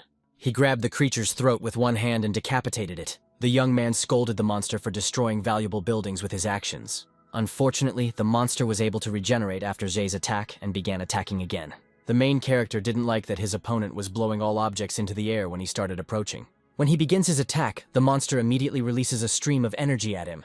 The main character understood that he was the only one who could save his fortress from the invasion of these monsters. Old man Chung Ho held the weapon in his hands and waited for the best moment to attack. He hoped that a mere mortal could deal with these creatures on his own, and he wouldn't have to engage in battle. He did not want, as he had in the past, to face absolute despair. Just when he thought they couldn't do anything, his face immediately lit up with something bright. He recalled the words of the former caretaker of the fortress, that the people who live inside the fortress need support and protection. This light meant that the fortress guard had managed to fight the monster and destroy it. The protagonist announced to everyone that the monster was neutralized, and he regretted that he had not done it earlier. When he said this, he realized that not all the monsters had been killed yet. A huge creature hung over him, wanting him dead. Ja was worried about him and simply silently watched the events unfold. When the main character found himself close to the mouths of several monsters, he did not even show his fear. He whispered to them to give way and go back to his lair. At that moment, he grabbed his sword and began a new battle. He released his powerful energy flow towards his opponents with a lunge. He decided not to fight each monster one-on-one, and decided to just destroy them with one blow. The impact was so powerful that fragments from the location flew far into the street. Hope appeared in the people's eyes that they would be able to escape from these creatures. Drops of monster blood fell on the heroes everywhere. Seeing Ji's resilience, the team decided they were in on the act too. Then more people began to fight the monsters together with the main character. Working as a team, they were excellent at getting rid of the largest specimens. Everyone began to believe that they would not be able to defeat this wave of monsters. One of the monsters almost killed the red-haired Gan Huan, but was immediately hit in the head. Looking back, she saw that his life had been saved by a strange girl who had simply thrown a stone. Then the monster noticed her and rushed towards her. In a matter of seconds, he was next to the girl and wanted to tear her to pieces. The girl closed her eyes in fear, but immediately silver shackles were thrown at her. These shackles tied up the huge creature and threw it to the ground. Her savior was Captain Gordon and his squad of soldiers. In the form of Gordon, those present declared that they had become much more interested in fighting. Everyone's eyes showed confidence that all the monsters would soon be neutralized. Ji decided to deliver the decisive blow and thrust his sword into the ground. All the buildings of the fortress immediately became illuminated by the incredible energy of the fortress caretaker. It looked as if a nuclear disaster had occurred that could blind the eyes. 10 days after the battle, work began on restoring the buildings in Gorgon Fortress. All the warriors managed to defeat Megarit, and this victory gave them even more self-confidence. Everyone thought that life had become much better in the current chaos. 6 out of 10 leaders of the Chaos Squad moved here. That's why more resources and arcade monsters accumulated, which caused a serious economic boost. But if you think about it, in general and as a whole, the Gorgon Fortress looks quite deplorable after that battle. Despite this, society began to look livelier and more welcoming. One day, a powerful explosion rocked the fortress. Everyone saw how the squad leaders flew into the sky. The leader of the Golden Heavens was told terrible news about his affairs. He was informed that the Megarit monster that had headed towards the fortress had been defeated. This dead man is on the 9th step in the Great Lands. This is a monster that can only be defeated by a general or someone of higher rank. The leader asked his subordinate to immediately find out who was able to defeat one of the strongest undead. Previously, he believed that no one would be able to defeat this monster, and he was sure that some mistake had occurred here. 4 days later, news of the destruction of the Forbidden Paradise squad spread throughout Chaos. Ji continued to train his squad, which showed rather poor results. Everyone had already lost hope that they would be able to win sooner or later. The main character reproached Yun for having nothing but strong and fast legs. Gang Huan was too strong and too slow. Divine Lady has excellent reaction but poor stamina. Michael has no weaknesses, but he also has no strengths. The protagonist announced a common problem that no one present was making any effort to achieve anything. This speech sobered the minds of all who listened to it. Hundreds of years ago, squad leaders were at the top of the ranks. Mr. Mular was even stronger than all the troops put together. The expedition seemed difficult even for such strong fighters. During the battle with the Forbidden Paradise's northern squad, Half of Ji's team was on the verge of death. The main character's team hasn't even tried to attack the Manticore base yet. The main character announced that from today on, everyone will undergo special training. Everyone was scared by this news because they did not want to endure heavy physical exertion. Assistants said it wasn't that easy to jump to the next level of capabilities. It would take an ordinary person 10 years to reach even the first step. The men thought that the fortress keeper wanted to make awakened ones out of them. As far as I know, these men are awakened, do not accumulate strength, but become strong only through sudden enlightenment. The protagonist said that this is what he would try to do, but only if they managed to leave their native land. John Ho joined the conversation and said that everyone needs to go through 3 stages to achieve full awakening. The one who will be able to destroy his world and learn its true essence. The girl doubted these words, but he supported her and told her that he was the perfect adapter. Perfect adapters have a strong direct connection to the skills and the system. Gang Huan called him a fool and said that everyone present here were adapters. Mike said he was completely different and he wasn't one of them. He is willing to give up any skills if it helps him become stronger. The protagonist suggested that his assistants give up everything they had worked so hard for. The protagonist reminded them not to forget about the Great Disappearance. Ji said that all these events began with the appearance of the rift. Hundreds of years ago, rifts began to appear in the Great Lands, and then the heroes had to fight the cultivators. The terrorist group Rift was brutally killed by the monarchs. The one who struck back in a big way said that whoever wishes to awaken must come to the Forgotten Lands. When at least 1,000 adapters of different levels have gathered in the Forgotten Lands, and there are rumors that they simply cease to exist. Ja said only a small number managed to return, and among them were her comrades. The girl told everyone that her friends had awakened, but were only at the first stage of awakening. She ended her story by saying that they all ended up committing suicide. Some went crazy, some lost their memory, because they all had to go through a strong shock. They all had one common symptom: they couldn't figure out who they were. The main character turned to the girl and said that he had nothing to do with the collapse, but he understood perfectly well what had caused the suspicions towards him. He says awakening can be dangerous, and he is willing to accept those who wish to awaken themselves. He said that he would help everyone become stronger and improve their adaptability. Then everyone present said that it was impossible to advance a level in a week. The protagonist asked everyone to follow him because he knew how to solve this problem. Ji and his assistants arrived at a huge building where active construction was underway. He was met by his subordinates, and the hero asked them to activate what was needed right now. He noticed that the building was made of horns. The next moment, a bright purple light appeared from the windows of the buildings. All present received notifications from the system that they could accept the Nightmare Tower challenge. Young-ho couldn't believe he was seeing this horrible recording in front of him. In the end, all the characters agreed and were welcomed into the Tower of Nightmares. The main character told his subordinates that from now on, all training would take place here. He said that in this location time flows much faster than outside, about 100 times. 1 week outside the tower walls is equivalent to 2 years inside the tower. He also said that once the destruction of the soul reaches 80%, the system automatically turns off. The monster's horns will always be at hand, so subordinates don't have to worry about soul destruction. Now Jae Hwan has decided to split his team into those who want to awaken and those who don't. She asked those who wanted to awaken to stand to his right and vice versa to his left. The next moment, training began between the participants, and Lady Jae showed off her skills to the fullest. Gang Hwan, Yoon, and Ja were drawn into this frivolous battle. Looking at everyone in his company, the protagonist realized that Mike was the only one who wanted to wake up. This young man was very serious, and he did not give in to the provocations of his comrades. Ja asked the others how they were going to level up without awakening. They said that in order to level up, you need to reach a certain level of insight or master special skills.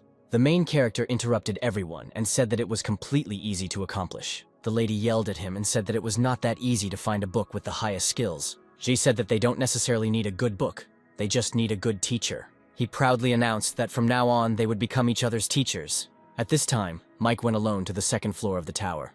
He repeated his training over and over again, but nothing worked for him. Jae Hwan, who was watching him, made adjustments to his movements. Suddenly, gold particles appeared in one of the strikes. The main character praised Mike for achieving incredible strength with his perseverance and fortitude. He could no longer understand why the caretaker believed that he would succeed. The main character asked this guy to trust him completely, because he believes that he will become stronger and will be able to awaken. The girl's soul watched the Tower of Nightmares that man created. Ja thought it was ridiculous that everyone still believed they could change anything after centuries of living. Chung Hong, and she asked him why they were doing this. The old man asked her what tricks she used to achieve her goals. The girl asked the guest not to be rude to her and insisted that he return to them.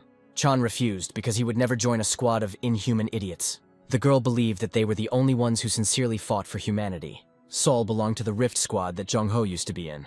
The old man reproached his interlocutor that her squad was using people for their own selfish purposes, and that the real rift had long since disintegrated. The girl laughed and said that Young-ho was also involved in the Great Disappearance. According to her, instead of stopping the Great Disappearance, the old man simply continued to stand aside. Seoul is grateful to Young-ho for this, because if it weren't for him, she would be completely different now. Seoul said that there are people who are trying to awaken in the rift using old man Young-ho's method. They raise their swords against each other and kill again and again. Only a small portion of them can survive and raise their swords again. They become immune to life and death and transcend human existence, opening their eyes to the essence of the world. They acquire one key to destruction. The old man got angry and said that this key was completely wrong. The girl yelled at him for not knowing anything about awakening because he couldn't even draw anything in his unique world, which he managed to create with great difficulty. Asol filled her world and became the captain of the second squad of the rift. She used her best skill against this old man. The entire location was covered in red energy and various chains. Chong asked if she was at the third stage of awakening, and she said that her situation was much better. She waved her hand and created a frame in front of the old man where almost all of humanity had perished. She told Young-ho that this was the day of the Great Disappearance, which he had a hand in. There was a sea of blood filled with corpses all over the location. She said that the living do not try to appear dead, and added that nothing can be changed in chaos. Seoul said that the world would not change and again suggested that Chung-ho return to the rift. Recalling the main character, Chan said with confidence that this time the chaos would change. The girl couldn't believe that Jae Hwan had such a strong influence on all of his assistants. Salt despaired and told the old man to let his bad crew do whatever they wanted. She said that after a million tries, they would finally realize that the world couldn't be changed. The first stage of awakening manifests itself in doubt in relation to the world. The second stage manifests itself in understanding the world that has caused doubts. The third stage of awakening manifests itself in forgetting the former self. The protagonist watched as Mike gradually awakened. She said that he didn't want to see his pathetic side and forced him to fight to the death. He fired his weapon at him, and he became noticeably agitated at the protagonist's attack. After Jae's attack, Mike couldn't tell whether he had become stronger or not. Huang asked Mike to forget about the limits the world had forced him into. In fact, the third stage of awakening manifests itself in forgetting the former self. After some time, the main character congratulated the young man on reaching the third level. He could not believe that he was on the same level as the fortress caretaker. The council decided that the fortress caretaker was not suitable for the captain of the expeditionary detachment. The subordinates believed that they also had the right to break the laws of the fortress, because all these laws had already been broken more than once. The master of the Gorgon Fortress believed that the captain of the Deep Expeditionary Force should be re-elected after a fair assessment. The mistress of the Dryad Fortress, Asa, agreed with this man's opinion. Everyone already understood that the caretaker of the Gorgon Fortress was absent from the meeting. The master of the Garuda Fortress said that they could not entrust such an important matter to a boy who had not lived for 100 years. He didn't want to hand over chaos to some unknown child. For these insults, Yun pounced on him and asked him to repeat what he had said. Then all those present grabbed their weapons, because they understood that a battle could not be avoided. The captain told the Garuda Fortress warden that he must fight them first if he wanted to re-elect the squad captain. According to Jae's subordinates, none of those present have the right to replace the captain. The master of the fortress, Garuda, and Yun found themselves in the battle arena. Garuda decided to give the guy the opportunity to make the first move. At that moment, Yun appeared next to him and wanted to strike. Yun was so fast that he could barely keep up with him. The master of the Garuda Fortress realized that this fight would be very interesting. He allowed Yun to become completely covered in energy and carry a deadly stream of energy behind him. Garuda praised the god of lightning for his 7th level of adaptation. He admitted that his opponent was much stronger than he had previously thought. He released energy balls from himself and said that he would not be able to overcome the difference between their stages. This skill was called Golden Meteor Chakram. Garuda believed that Yunu would never be able to defeat him due to his 7th stage adaptation. All the energy balls flew towards the lightning god and dealt minor damage to him. Blood spurted from his body in all directions, and his comrades were worried about him. Garuda turned to his comrades and said that there was no need to think about it, since Yun had lost. He declared himself captain of the expedition squad, but Yun reported that the battle was not over yet. The young man promised that now he would show something interesting to Garuda. He accelerated with all his might, and his opponent reproached him for boasting only of his speed. After these words, the lightning god used 18 strikes of the Fire King. It was unclear where the Fire King came from. In addition to the Fire King's strikes, Yun also launched 8 invisible traps. The 8 invisible traps skill belonged to the leader of the Scholar Squad. The master of the Garuda Fortress rebuked everyone who was there that they should not teach their skills to anyone else. Garuda was surrounded by the various skills of the lightning god. One of Yun's blows dealt him damage and tore his shoulder. In this case, the man also decided to use his heavy artillery. He created a whirlwind of golden energy and fired lightning towards God. The entire location was covered in this energy, and everyone who was watching the battle was forced to hide.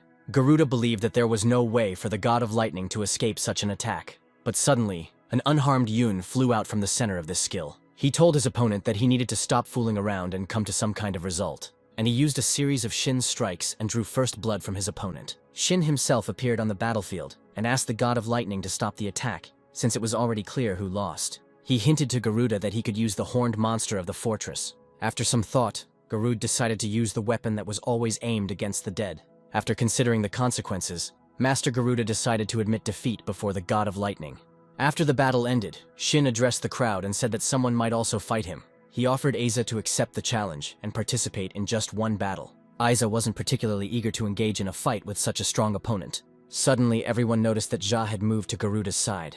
The girl explained her actions by the fact that the chances of winning on this side are much higher. A golden monarch of the Jade Mask of the 9th stage of adaptation named Banjong appeared in the location. Bang Chun was accused of daring to set foot on this land after killing countless souls and stealing fruits. Bang Chun approached Shin and invited him to join his team.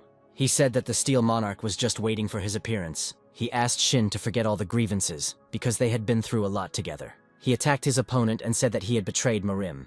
Ban asked Shin not to be so cruel, since this was their first meeting after 900 years. Ban reproached Shin for the fact that he, the fortress caretaker, and several other people were living on false hopes. Aiza, the mistress of the Dryad Fortress, watched this battle. From the outside, she heard a voice telling her not to give in to these provocations and influences. An unknown man approached her from the side. He explained to the girl that the guardian of the Gorgon Fortress was more dangerous than the leader of the Forbidden Squad. Jae Hwan tries to use the expedition into the depths to unite chaos. This man was the messenger of the Steel Monarch, and his name was He Yeon. He Yeon said the monarch perceives Jae Hwan as a threat. Every time a threat arises, signs of hope appear in chaos, which sooner or later lead to despair. If everyone doesn't get rid of Huang, there will be bloodshed and chaos. Long-lived Aiza knows better than anyone what happened in the past in this case. He Yeon can't let the tragedy happen again and invites the girl to join them to help. He said that in a week, a meeting of the 3 fortresses would be held in the Gorgon Fortress. Bang Jung said that Shin wouldn't be able to defeat him and suggested that they stop this squabble right now.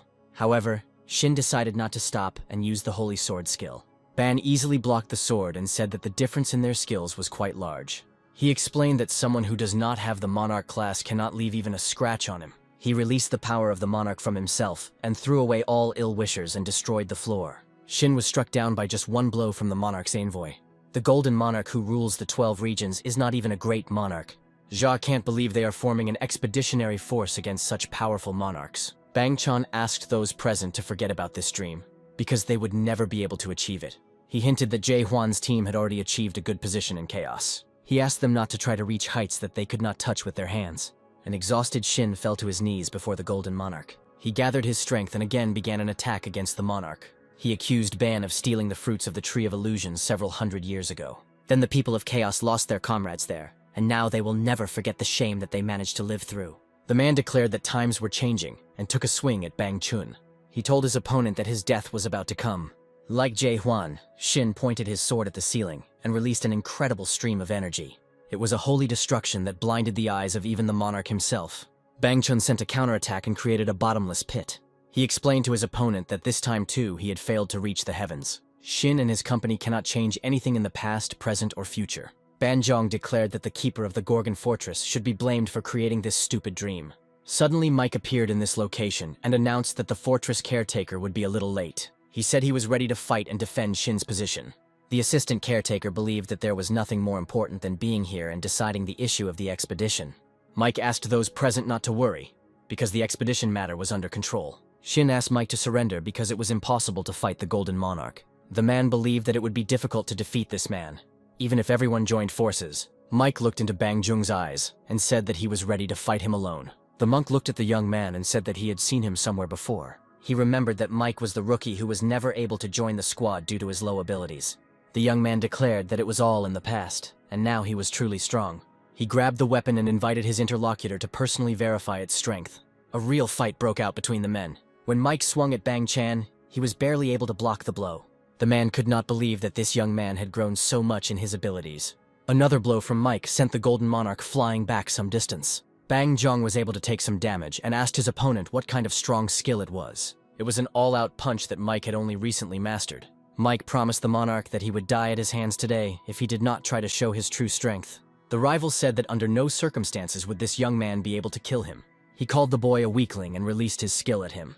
About 100 rocks fell to the floor and threw Mike back. After flying some distance, Mike saw a huge energy hand hanging over him. Without any worries, the young man pierced this hand and it disappeared. Ban told Mike that he was actually a weak idiot and launched another dozen hands at him. Mike remembered Jae Hwan congratulating him on entering the third stage of awakening. At that time, the young man could not believe that he had become stronger in just 2 years. Remembering Ja, Mike created the depths of the endless ocean. Thanks to this skill, Bang Chun realized that the person in front of him was awakened. Bang Jung had previously heard that the caretaker was the only one awakened, and now he realized that there was someone else besides him. While he was thinking about this, the young man tried to attack him with the help of the sea. After the water element, Mike created a heavy blow. After these skills, Bang Chun completely disappeared under the water. There was real fear of death in his eyes. Soon, Mike removed the water and grabbed his weapon. This time, Bang Chun was no longer amused at the sight of the modest young man. Mike, in the absence of the main character, believed that he was the only one who could fight this monarch. Lady Ja stood up to defend the great monarch, firing several daggers towards Mike. Mike didn't expect such a turn of events, that the leader of the Divine Lady Squad would go against him. The girl's daggers flew rapidly towards Mike, but he managed to dodge them. Previously, the caretaker told Jae Hwan's company that Ja had almost betrayed them once. The lady asked Mike to give up and said that in 2 years he could not become stronger than her. She asked him to think about the consequences of engaging in a fight with a great monarch. With absolute pride, the young man announced that he had been training this attack for 200 years. He remembered his teacher, the fortress keeper, and used his steel strike. Thanks to this blow, the girl's pink color changed to blue, and the entire location was covered in energy. Even Mike's team was afraid of his newly learned attacks. All of the young man's attacks were similar to Jae Hwan's powerful attacks. When Mike won this fight, Shin assumed that the caretaker had foreseen everything and sent this brave man here on purpose. According to him, Ji assumed that chaos would not rely only on him, but would rise up on its own. The young man's victory immediately began to spread across the local news. Mike came to the mistress of the Dryad Fortress and reproached her for being the only one of the leaders who changed her mind. The girl explained that those people knew better than anyone else how dangerous the lords were. She asked Mike not to count on fighting the lords because they were too strong. She explained that those from the Forbidden Paradise were nothing compared to those from the Rebirth Palace. She added that Mike would have to face even more serious lords than that monarch. The young man explained that his team had already escaped from the lords 900 years ago, and they could not make the same mistake now. Issa remembered Mike as an adapter who always doubted every step he took because he was unable to overcome obstacles alone. It was surprising to her that this young man had changed and matured so much. The girl pulled back the curtain and saw a tower of nightmares and 1,000 participants. She asked Mike if he was undergoing cultivation there. Mike explained that in this tower no one can become a product, and it is not really cultivation. The young man surprised Asa that there was no cultivator in this tower. The girl realized that Mike became so strong because of this tower. Pointing to his comrades, Mike announced that Chaos could now stand on his own feet. Even ordinary people try to clear the tower and become stronger despite their fear. Mike said they were doing this because they had been wanting for years to finally have the opportunity to make a choice. They want to regain the freedom that Chaos lost 900 years ago. It will be pointless to wait for freedom if you do not try to get it back yourself. Asa realized that her old friend was trying to believe in himself again. She wondered where the caretaker of the Gorgon Fortress was now. At this time, the main character, in the company of Old Man Chong, was resting under a palm tree near the river. The old man was worried that Jie had to show up for the meeting, but he realized that Mike had sorted everything out. He decided to play a joke on the old man and said that Mike was now much stronger than him. Young Ho said that he had reached the third stage of awakening and simply chose the wrong path. Ji felt uneasy because he and his assistant had different views of the world. Both Zhang and Jie awakened at the same stages. The first stage of awakening was the stage of destruction. After passing through the second stage, which is called creation, man reaches the third, self-denial. The awakening that Zhang knew about was not such an unattainable thing. All he did was cut down enemies on the battlefield. Destruction did not make him doubt, and creation did not cause him torment. Therefore, he passed through awakening without questions and suffering. But for Zhe, it was different. Doubt made Jae Hwan question his own existence. Realization led to painful reflections on the nature of the universe. Thus, the protagonist went through endless torments and doubts, and came across a unique path that forces him to constantly question the world. The old man asked the protagonist how long he had been training on the third floor of the tower in the coming days. He said that by local standards he had been training for 2,000 years. The old man was shocked, because he could not believe such nonsense. Then the main character said that this was absolutely true, and that Young-ho should be addressed as you. Young-ho was upset that he couldn't spend as much time in the tower as he had planned. He rose to his feet, picked up his weapon, and said it was time for him to move out. Old man Jung-hong learned from the protagonist that he was aiming for the Palace of Rebirth. The old man believed that it would be too late if they went to the palace and waited for those awakened from the Gorgon Fortress. The protagonist did not think that the Lord would wait for their arrival. Jae-hwan said that he doesn't intend to fight the entire palace. He just wants to remove the most important things from there. The old man realized that his companion wanted to steal the fruits of the Tree of Illusions. The protagonist agreed with this, and said that he wanted to get the treasures of nightmares that turn a person into a lion. He said that one can get into chaos alive if one goes through the narrow gate. According to him, if someone steals the fruits and passes through the narrow gate, the lords will not be able to enter chaos. To carry out all their actions, the main character and his company need to get to the Manticore Acropolis at the entrance to the Palace of Rebirth. Now Manticore is ruled by Forbidden Paradise, and these guys won't let the guardian of the Gorgon Fortress pass so easily. Ji decided to use a lunge to knock down this gate and bring terror to everyone there. The old man suggested that they sneak inside unnoticed so that the two of them wouldn't have to fight against the entire palace. He wanted to save as much energy as possible, but Zhe said that he would do the same as always. After the main character's attack, Raya's fighters immediately came out to attack him. He created his mother and was ready to meet them face to face. With a light lunge, he threw back several attackers. The leader of the Paradise Squad watched what was happening and realized that the rumors about the Gorgon Fortress caretaker were true. He realized that the destruction of the northern detachment of the Forbidden Paradise, to the point of terrible destruction, was the work of Jae-hwan. He was surprised that this was the product that the monarch of pitch darkness asked to find. The leader of the Forbidden Paradise got goosebumps just from looking at the Gorgon Fortress's caretaker.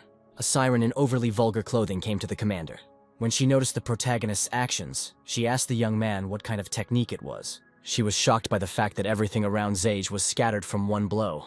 The girl told the leader that she had come to tell him about an interesting incident. According to her, a golden monk wearing a jade mask was spotted in the chaos. All the troops that were sent to Garuda were destroyed by the Golden Monarch. It seemed that the Golden Monk had defeated Garuda and the Dryads in exchange for help.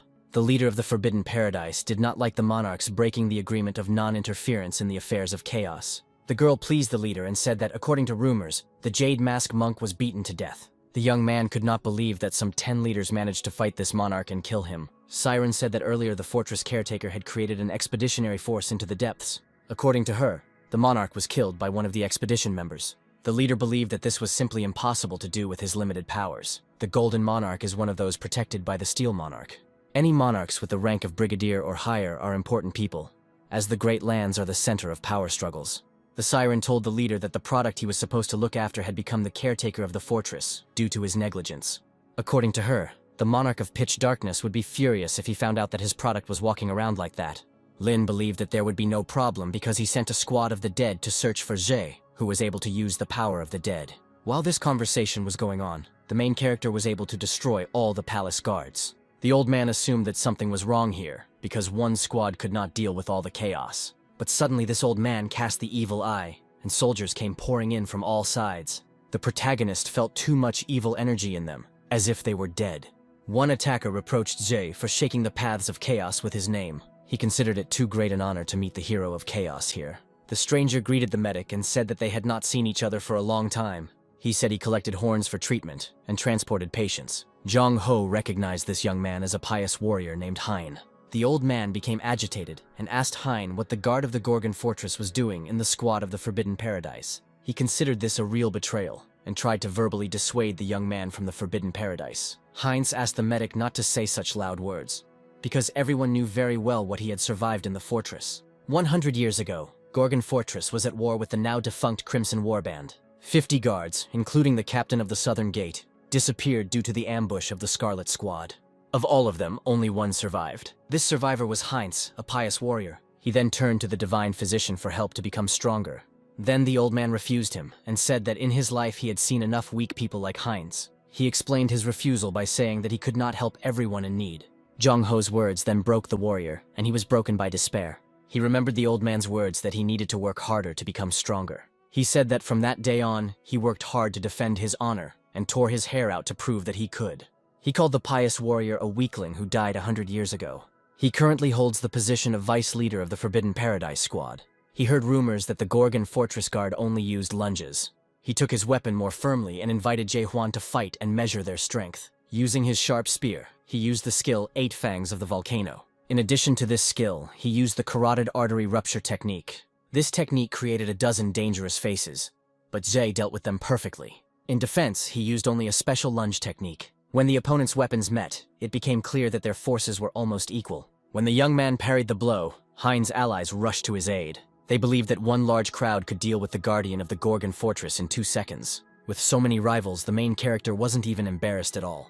Watching this battle, Lim could not understand what was happening in front of the palace. He watched with interest as the main character easily cut through the dead. He then decided to join forces with the remaining troops of the dead, but he understood that he could not avoid losing half of his men on the front line. He wanted to ask Siren for advice, but she immediately interrupted him. She reported that she had done everything as Lim had asked. She told the boy that she had found the Soul Stone, created a cloud of smog, and formed half of the undead squad. For her persistent efforts, she offered him a deal. Heinz was irritated that a man who had been in the chaos for less than a month had become the caretaker of the fortress, and he himself worked on himself for many centuries and only now was able to come to some kind of result. He decided not to leave it that easy and to destroy the fortress caretaker. He decided to take advantage of the pause when the main character was fighting his dead. He released his spear to kill the leader of the Gorgons. Jae Hwan carefully maneuvered and dodged the blow. Then the arrow hit the wall and created a powerful energy explosion. Most of the dead were harmed by this explosion. Heinz declared that it was a power he had achieved through his own efforts. He released energy from himself again, but the main character suggested ending this spectacle. Without waiting for an answer from his opponent, the protagonist struck him with a wave. It was a simple attack that sent everyone flying away from Jae Hwan with its energy. The blow sent Heinz flying several meters. He found this attack funny and released additional tentacles from his face. The main character asked him if all people in chaos were really the same. Heinz couldn't believe that someone had knocked down the vice leader of the 9th stage. He ordered his subordinates to attack the overseer first, to give the vice leader time to recover. At this time, Chong was fighting with Heinz's subordinates.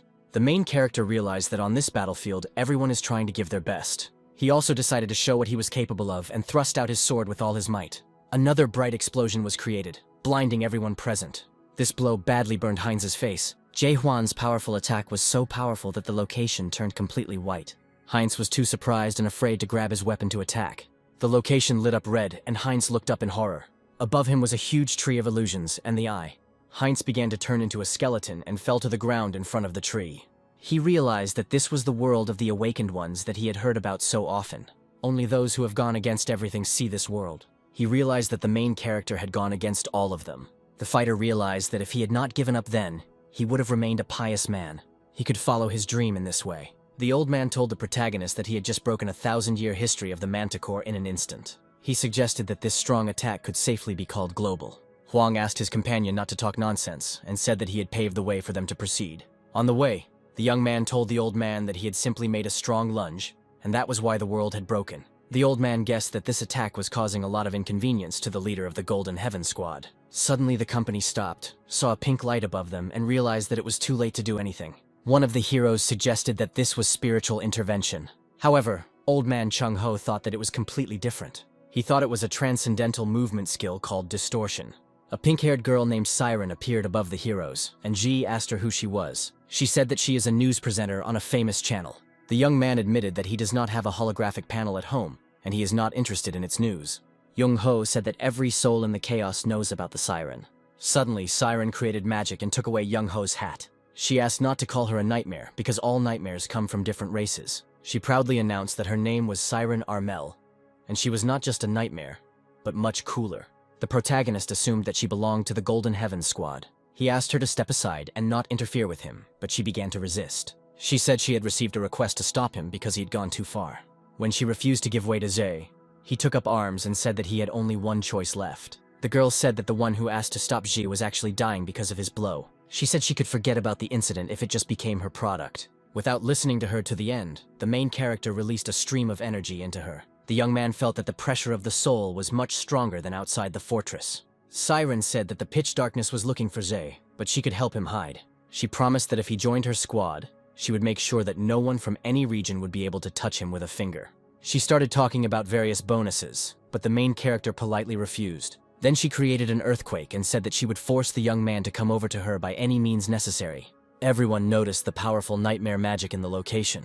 The girl asked Jae Hwan to tell her immediately if he changed his mind. She released the sand dragon with the skill, but Z immediately attacked it. To ensure the accuracy of her attack, Siren watched the boy's actions through the screen.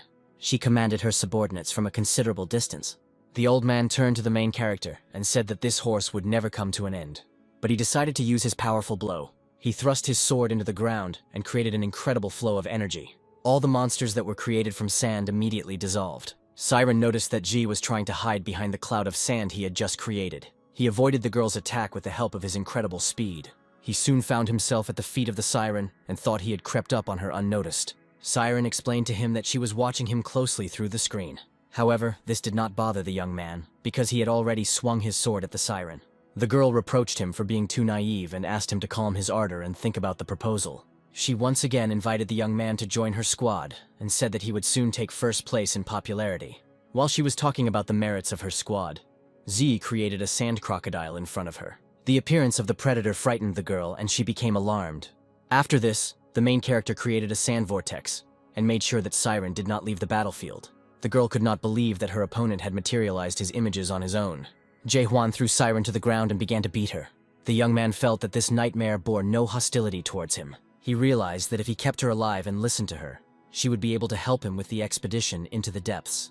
He might even be able to gain information about a certain nightmare that was rumored to be at the top of the illusion tree. He relaxed the girl's throat, and she felt that he was surrendering to her. She said that Siren could go with him to Gorgon to help. The Siren began to threaten him again, and then the hero threw her back with the help of the sand skill. Their energies intertwined and came together into one whole. The girl felt sorry because she almost reached the main character.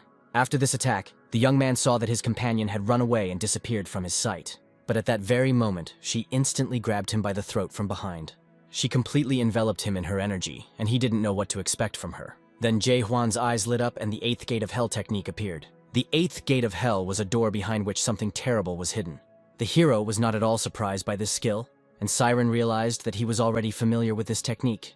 She tried to explain to the protagonist that her technique was different from the false gates he had seen before. In her opinion, the 8th Gate of Hell is a skill created by Nightmare. Not eighths, but 8. The first gate of them is a storm hell. The 4th gate carries within itself a hell of black chains. These two, brother, intertwined with each other and attacked the main character. It was difficult for the young man to cope with them, but he did not give up for a second. In addition to these gates, a 6th gate appeared, representing an icy hell. When Ji-hwan skillfully dealt with the ice, the Siren was surprised by his abilities. She was amazed by him, and concluded that he was not a human being in front of her. The protagonist asked her to show him the rest of her tricks, and the Siren said that the next attack would be too hard. After her words, the entire location lit up purple. A huge gate appeared in front of the main character, which was no different from the previous ones. As soon as the door of this gate shook, the hero felt incredible energy. The next moment, the doors opened and a huge river poured out of them. This river spread in all directions, but the young man did not move a single step away from the threat. In the waters of this river, he saw all those with whom he had previously been in the same tower. He realized that this was a common illusion, but the faces of his former friends made him wary. Siren said that this test would be difficult for Jae-hwan, because since the creation of this skill, no one has been able to go beyond the 7th gate. In front of the main character appeared exactly the same Ji-hwan as he was in the past. He asked Siren who she was and what she was doing in this location. It turned out that the 7th gate bears the name of the Own Hell. During this test, the young man saw himself, but only in different periods of his life, and now all his past personalities were aimed at him. Jae-hwan noticed that these entities had exactly the same skills as he did in the present. These real Ji-hwans are like him, because they first assess the strength of the young man before attacking.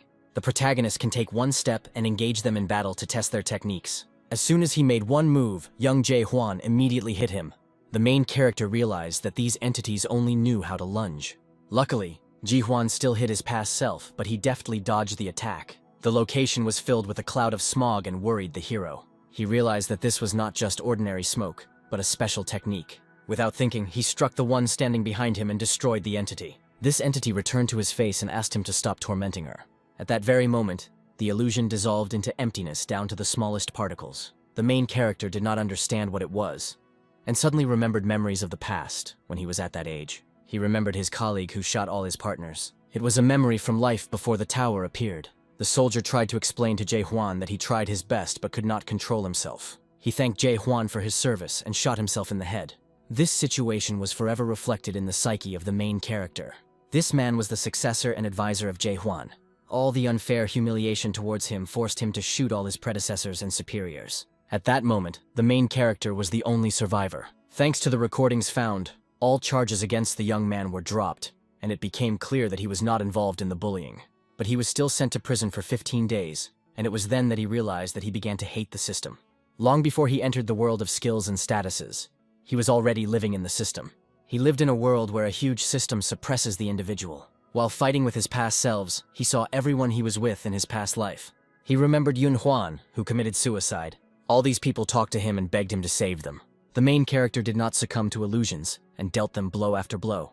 When he hit his younger self, the illusion asked who he was. Through tears, the protagonist finished off the illusion and tore it into pieces. When he could not hold back his tears, the Siren asked him how to get through the 8 gates of hell. The girl said that the awakened ones believe that self-denial is a rebirth and forgetting of oneself. In her opinion, even nightmares would prefer to take their own lives because they simply cannot cope with such a huge ego.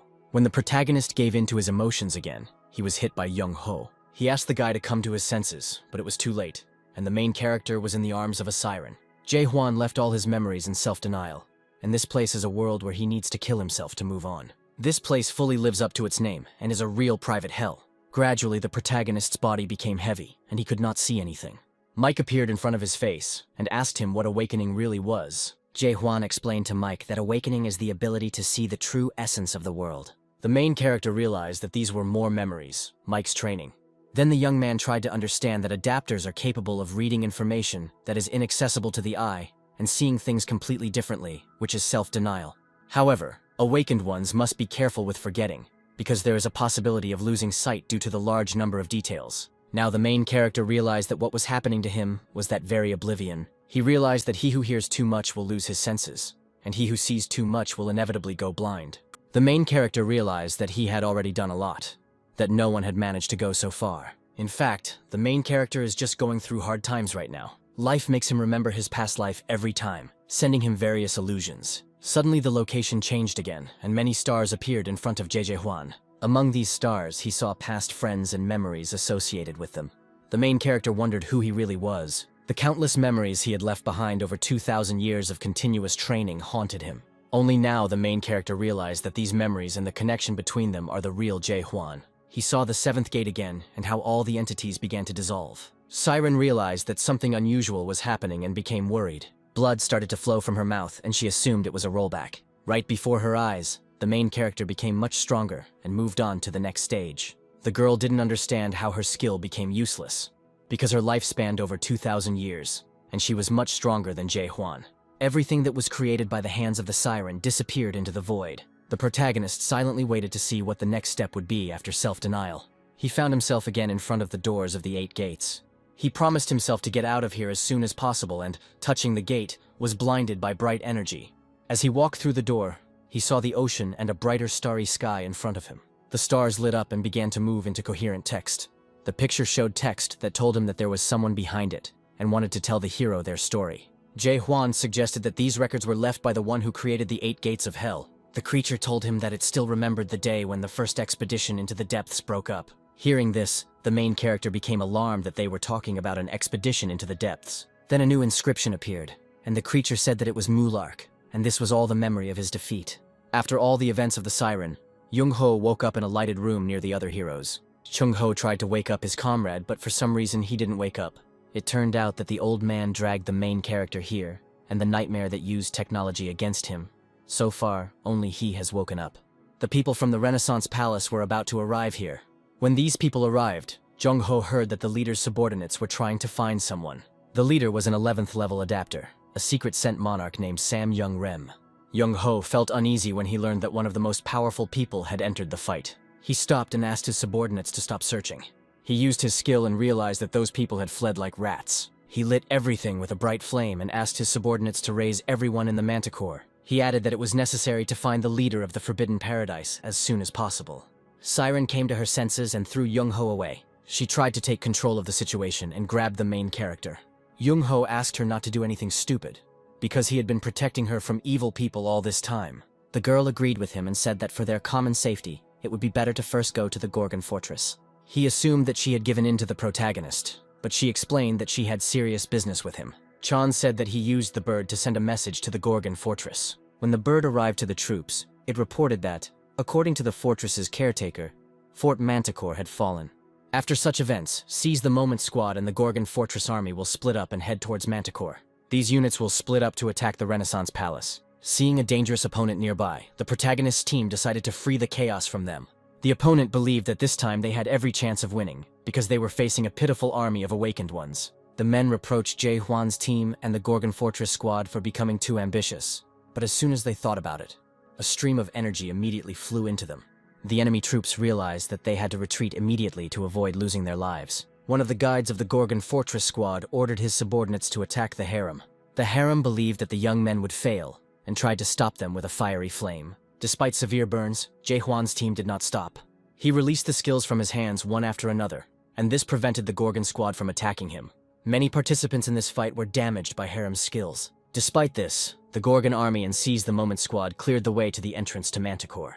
The path to Manticore was cleared, but the harem prevented people from passing through it. While bleeding, he continued to use his skills and attacked everyone nearby. With the advent of the secret scent monarch, a radical turning point occurred in this battle. 10 days later, in the internal politics office of the Gorgon Fortress, it was calculated that almost half of the army had fallen on the battlefield. The minister found out that during this battle, they lost 5 strong awakened ones who were part of the main forces. Aiza reported that the army of the Renaissance Palace was already approaching the gates of the Gorgon Fortress, and it would be difficult to continue waging the war. She offered to agree to the demands of the Renaissance Palace and hand over the fortress and tower to the caretaker, just to save her own skin. Mike said that the caretaker had already spoken to them about this, and they couldn't hand over the caretaker. They just needed to pave the way. Aiza said that they had no chance of winning now, and suggested asking the monarchs for help. She meant that we were talking about a steel monarch. Now all the monarchies sent away by the Renaissance Palace are in the 9th region of pitch darkness. Almost everyone knows that there is a centuries-old feud between the Steel Monarch and the Monarch of Pitch Darkness. The girl was reminded that they had killed the Jade Mask Monk. Aiza said that technically he is not dead, because everyone who enters the chaos through the narrow gate returns to their body. Mike said that even if the Steel Monarch wanted to help them, they simply couldn't get the support of the other monarchs. He added that the house must be vacated under any circumstances. The main character was carried to the bed by his comrades and could not come to his senses for a long time. Young-ho asked Siren to properly bring Jae back to his senses. He accused her of putting him in a state from which he would not easily escape. He didn't understand what kind of spell she had used, since he couldn't regain consciousness 10 days after the incident. The girl said that the old man himself could bring him to his senses, but he could do nothing. He asked Serena why she was still here, since she was on the side of the Monarch of Pitch Darkness. She explained that their contract no longer had any force, because there was a person who could pass through the 8 gates of hell. She said that the true power of this skill is that the skill can only remove the nightmare. She had previously taught this skill to the leader of the scientist squad, and hoped that someone else would be able to use this skill. No one has ever managed to overcome the 8 gates of hell before. She managed to see these gates break through a couple of times. Back then, the gates were not used by humans, and only the consciousness of those present there was destroyed, not the skill itself. Siren was attracted by the fact that the main character was not like everyone else. Not only did he destroy her consciousness, but he also completely destroyed the skill he had created. He broke through the 7th gate, which no one had ever done before, and approached the final 8th gate, which is called Reward. She surprised the old man that a person who is able to overcome all the gates and approach the 8th can become the King of Chaos. Then the old man asked what the 8th gate was. Serena explained that this gate was a legacy left by her godfather. During their conversation, the protagonist's hand began to move. Everyone looked worriedly at Cheesy, who had come to his senses. As if nothing had happened, the young man got dressed and got up from the couch. He opened the door and decided to go to the conference room. A worried Jung-ho stood in his way and told him not to go there. According to him, there are people everywhere who are going to hand over Cheesy to the Palace of Rebirth. He asked the protagonist to step over him if he wanted to go there, and he did so. When the young man stepped over him, Jung-ho realized that he didn't want to take his opinion into account. Ji, in the company of his comrades, went out to his detachment.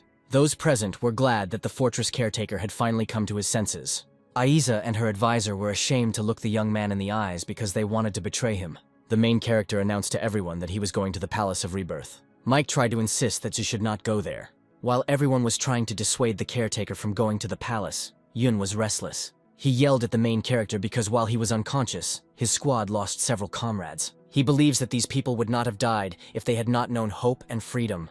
Yun said that he hated Jae with all his heart for believing in freedom and false hope. He shed a few tears and said that despite this hatred, his unit really needed Jae's support. He begged on his knees that the protagonist should never go to the palace. It seemed to everyone that it would be better to fight and die in battle together.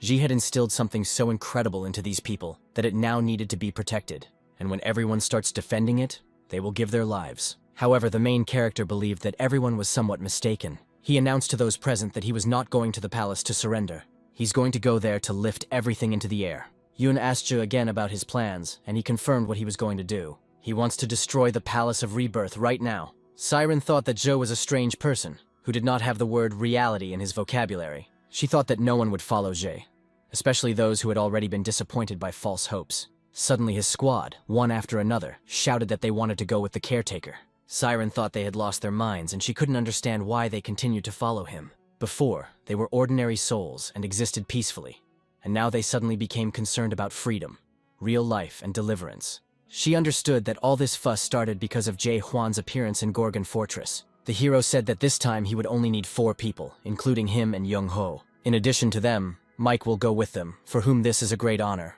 She pointed to Siren and said that the last person would be her. The girl clearly did not expect such a turn of events that the fortress caretaker would choose her. Many other people also wanted to go with Huang, but he said that 4 would be enough for him.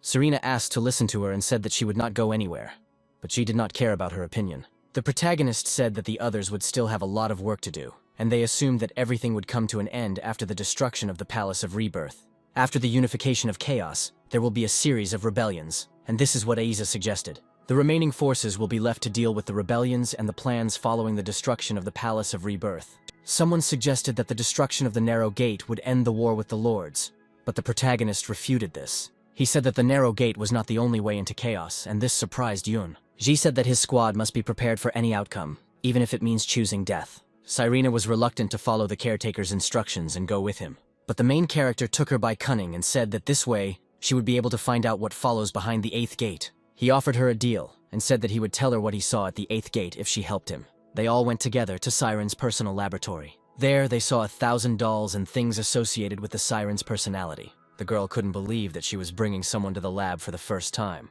It turned out that the team asked to use her device to travel to the Palace of Rebirth. Suddenly, those present noticed that the girl had created a tower that bore the name of the Reborn 10 billion times. Serena didn't like that everyone was looking at her artifacts that she made when she was a child.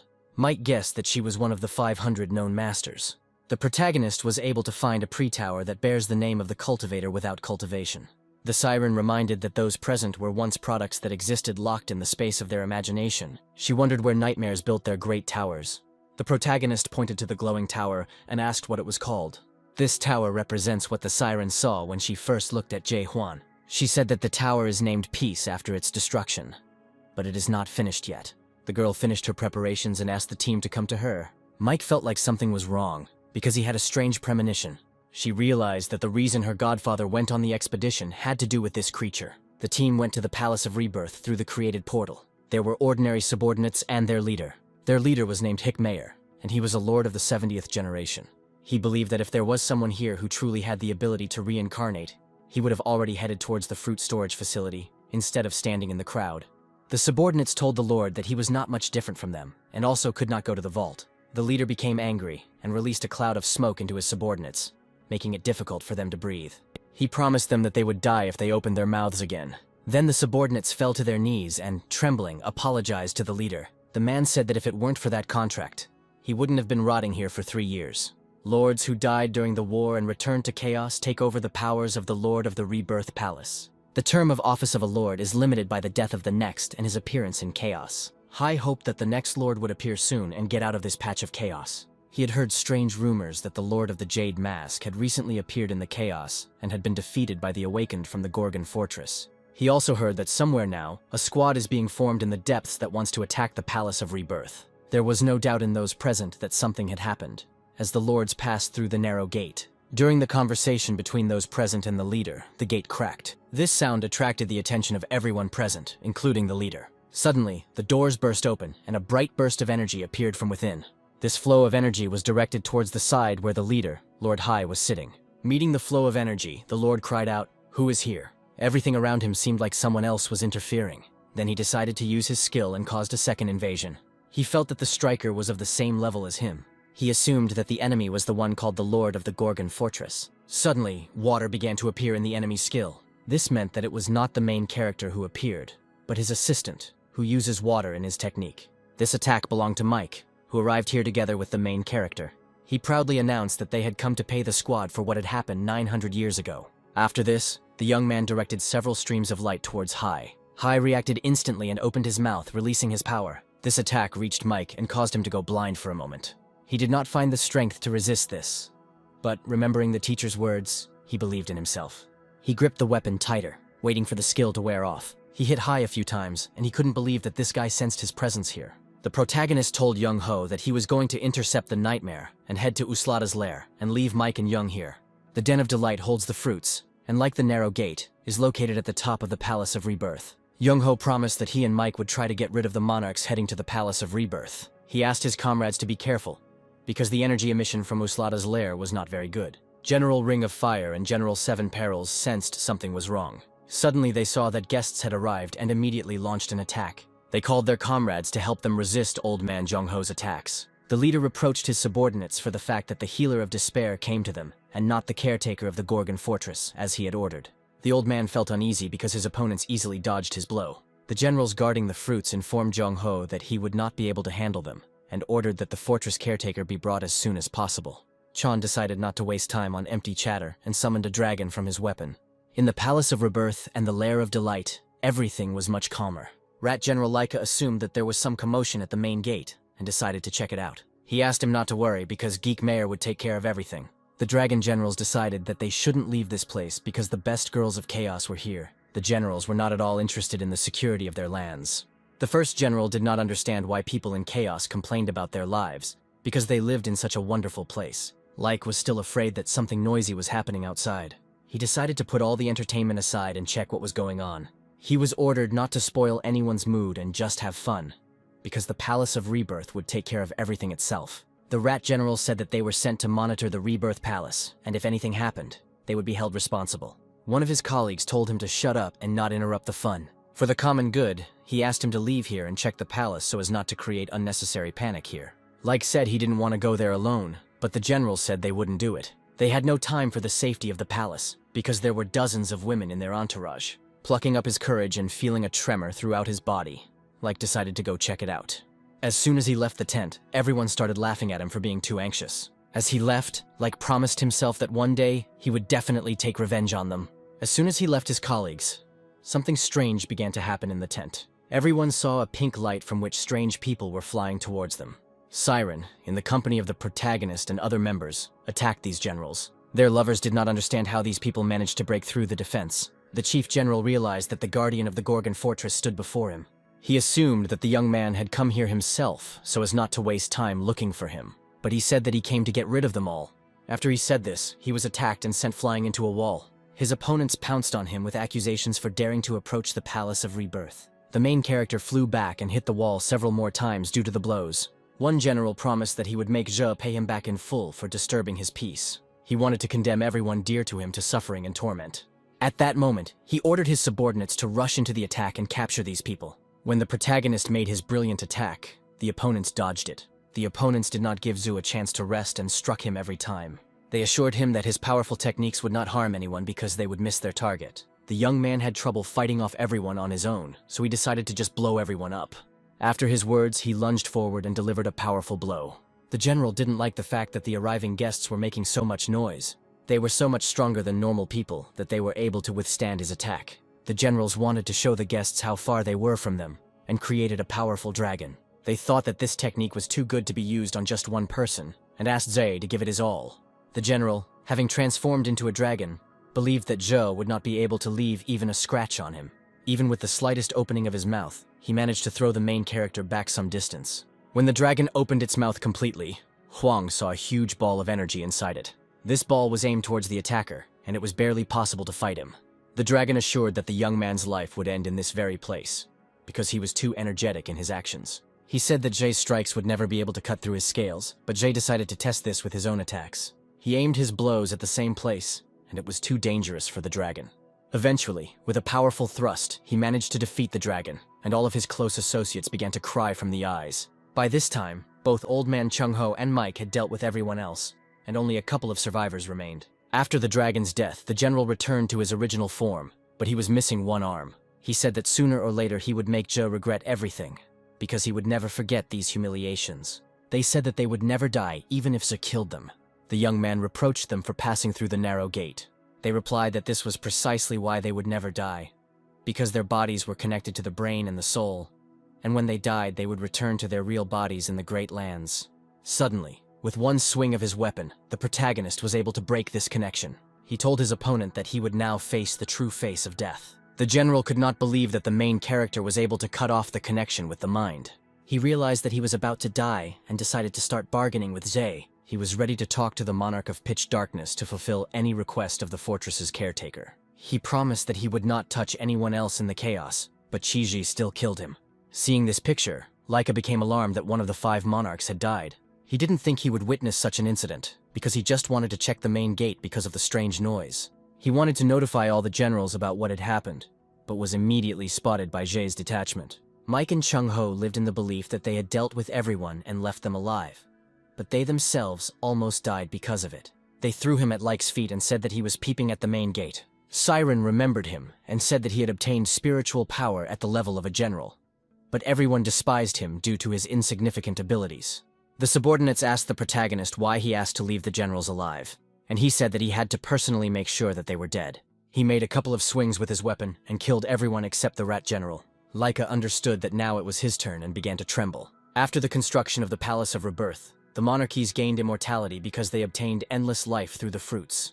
This is how immortality helped them forget about the finiteness of life 900 years ago. But when the main character appeared, Laika realized that she would die at his hands. Despite his immortality, he carelessly feared life, which he was madly afraid of, and death, which he carelessly forgot about. He begged for mercy, since he had no intention of fighting them in the first place. The main character fell into a stupor, and Siren asked to kill Like. The rat general understood that there were only a few seconds left before his death. Everyone found it strange that the main character decided to let Like live, because he needed a witness. The general came to his senses and began to ask him about the reasons. He pointed up to the dome of the building and said that he was there. This dome creates endless password combinations, and it will not be easy to open it without the help of the master of the Palace of Rebirth, who has just died. The heroes have a chance to find a suitable password if a nightmare creator with exceptional skills is found. The main character decided that he would try to break through this dome with a simple lunge. No one present could have imagined that Siren would be suitable for the creator. Soon, Siren went to the password entry screen to unlock the dome. After several attempts, she managed to do it and gain access. The fruit storage caught fire and gradually began to open. Everyone present was blinded by the incredible energy emanating from the fruits. The entire expedition into the depths began just for this moment. After so much time, the squad finally got what they came for. The main characters began to receive fruits for gaining immortality. Mike grabbed one of the fruits and was touched that all their efforts had led to the desired result. However, the main character did not expect that there would be much less fruit than previously assumed. Chung Ho said that these supplies would not be enough to distribute to all the people of the Gorgon Fortress, let alone cause chaos. Mike couldn't take his eyes off the fruit because he had to make a human decision. Jae Hwan told him that he could take the fruit for himself for his efforts. He added that this particular man more than deserves to have his life back. A lot of time had passed over all these days, and it was a difficult battle in which Mike had to face difficulties. In order to obtain the fruits, it was necessary to sacrifice a considerable number of souls and endure dishonor. It was a reward for everything he had lived through, but Mike destroyed it out of anger. When everyone got mad at him, Mike said that he destroyed the fruit because there were only 10 left. When the reins were in his hands, he realized that this 10 would sow a series of conflicts. Everyone will start fighting each other in the hope that at least 10 people will be able to return to life. Mike believed that in this case, chaos could not be saved, and he asked for the remaining fruits to be destroyed. Ji understood that not every person was capable of this, but someone from the chaos still had to do it. He allowed his colleague to crush all the fruits, and he did so immediately. That's why he took Mike with him, because he knew that for the sake of humanity, he would make the right decision. Ji believed from the very beginning that Mike would do this because he would prefer to live in lonely despair and seek salvation in despondency. When there was not a single fruit left in the location, Mike said he would never regret it. Suddenly, the main character shouted at him to be careful, and at that very moment, a bright light fell on Mike. After this attack, he lay on the ground completely immobilized, and for a moment everyone thought that he was dead. A voice was heard from the void, and suddenly someone else appeared in the location. It was Major General Storm, a monarch of the 10th stage of adaptation, whose name was Kanal. He was angry at those present for daring to touch the fruits and destroy them. Chung Ho tried to bring Mike back to his senses, but he was immediately thrown far into the wall. This was done by Major General Monarch of Silence Mogito, who also appeared in the location. After this attack, Young-ho turned white, and blood poured out of his mouth. The main character became worried that the old man might die at any moment. Kanale and Megiddo told the fortress caretaker that he had crossed the line a long time ago. They insisted that his life was not worth the consequences of the act he had committed. The main character didn't care about those present, but only Laika understood that these were scary people. He recognized the chief general as Yoon-garam, who was among the generals from the 9th region. It was surprising that a real monster, one of the 5 strongest major generals in the Great Lands, had personally come here. Kanale decided to make a bet with Megiddo and said that the caretaker's head would be his. At that moment, they both rushed towards Ji to take revenge on him for the fruits. The protagonist ordered Siren to take Mike and the old man away. Mogito told Jay to only worry about his own life and not think about others at this crucial moment. The protagonist grabbed the weapon, but was immediately surrounded by energy bonds. Kanale was already close and said that now he would take the final steps regarding Jay. He struck with his bonds, but the protagonist did not give up for a second. Mogito came to Kanale's aid and entered into close combat. It was hard for Jawan to fight them, because they were completely different from those he had fought before. Kanale was upset that his high expectations for the caretaker of the Gorgon Fortress were not met. He thought that before him was an ordinary cowardly boy, and not the great man that all the chaos spoke of. After several attacks, the young man was thrown to the ground and began to spit blood. The attackers realized that in front of them was an ordinary cockroach, who had spent all his strength on those 5 generals. They reproached the main character for pretending to be someone incomprehensible. They decided that it was time to finish with the fortress caretaker. They threw him into the wall several times, but he still found the strength to fight. He remembered that attack that divided the 1,000-year history of the Manticore into before and after. He also remembered Young-ho's words, who advised him not to use this strong attack too often. Awakened ones can use the energy of the spirit without limit, but in exchange they absorb a certain amount of mental power. If such a powerful technique is used carelessly, it will not last long. These people were at the same level as Jay had been when he first appeared in the chaos, and they needed to be gotten rid of while they naively underestimated his strength. He grabbed his weapon and decided that he would finish them off right now. A real fight broke out between the opponents, in which both skills and weapons were involved. The main character used his special eye and painted the location red. He became embittered and was ready to meet any attack. He used a series of 5 strikes, as well as a universal thrust. The combination of these attacks allowed Kanale to be attacked almost immediately. There was almost nothing left from the impact, and there was only one big explosion. Siren tried to avoid the shockwave and wanted to hide Young-ho and Mike. Kanale came to his senses and thanked Zhou for developing such strength through his physical abilities. The main character decided that he would soon make a powerful attack, and that would be the end of it. The opponent thanked him for the great effort it took to fight him. Long ago, there was a nightmare who was looking for the monarchs of the 12th region. He was rejected by all the monarchs, but he did not give up. Lastly, he visited the 9th region to ask for strength to climb the illusion tree. He wanted to see the monk of pitch darkness. He was advised to remember the suffering he had to endure when he was weak. Back then, Kanale believed that if they destroyed one nightmare that sat at the top of the illusion tree, everything would return to normal. Something like a supermind told him that he was too mistaken. He understood why the monarch of pitch darkness refused to meet with him. Because the Great Lands are a place for the strongest. Then he fought the nightmare for 3 days and 3 nights. His whole body was losing strength and did not allow him to carry out any powerful attacks. On the 3rd day, Kanale finally learned the power of the nightmare. Then he thought that if Mulark acted without using magic, then it meant that he could have a serious talk about the Tree of Illusions. After that, the nightmare circled the entire chaos and headed into the depths in order to change the world. But after the monarchies stole the fruits, all knowledge of him disappeared. The main character made another attack on his opponent. Kanale acknowledged his strong attacks, but felt that it was not enough. Then he put out his hand and, creating a special skill, decided to answer. He resisted the attack of Chijihuang's strong thrust. He reproached the main character for not understanding at all how to properly use the trump cards that he had in his hands. Jihuan couldn't believe that his opponent blocked his punch so easily. Kanale believed that Zhou was a child who was mistakenly given the sword to hold. Distracting the enemy with his conversations, Kanale jerked from his place and wanted to strike in close combat. With his powerful hand, he threw Chijihuan far into the wall. The young man thought for a moment that this was the end, as blood began to pour from his mouth. Having splashed out blood, the main character was still able to get to his feet and continue. He had no strength left to continue the fight, but he had no other choice. He thought through every action in advance so as not to fall into the hands of his opponent again. Suddenly, Kanale turned to him with respect and called him to him. He asked to show how strong he was, since he dared to talk about the Tree of Illusions. This opponent was stronger than all the previous ones combined, because he does not use any special techniques. Even if Zid tries to study it through doubt, he will only be able to see the accumulated experience. He understood that such an ordinary experience could not create unimaginable physical potential. The protagonist recovered from the previous attack and dealt a powerful blow to Kanale.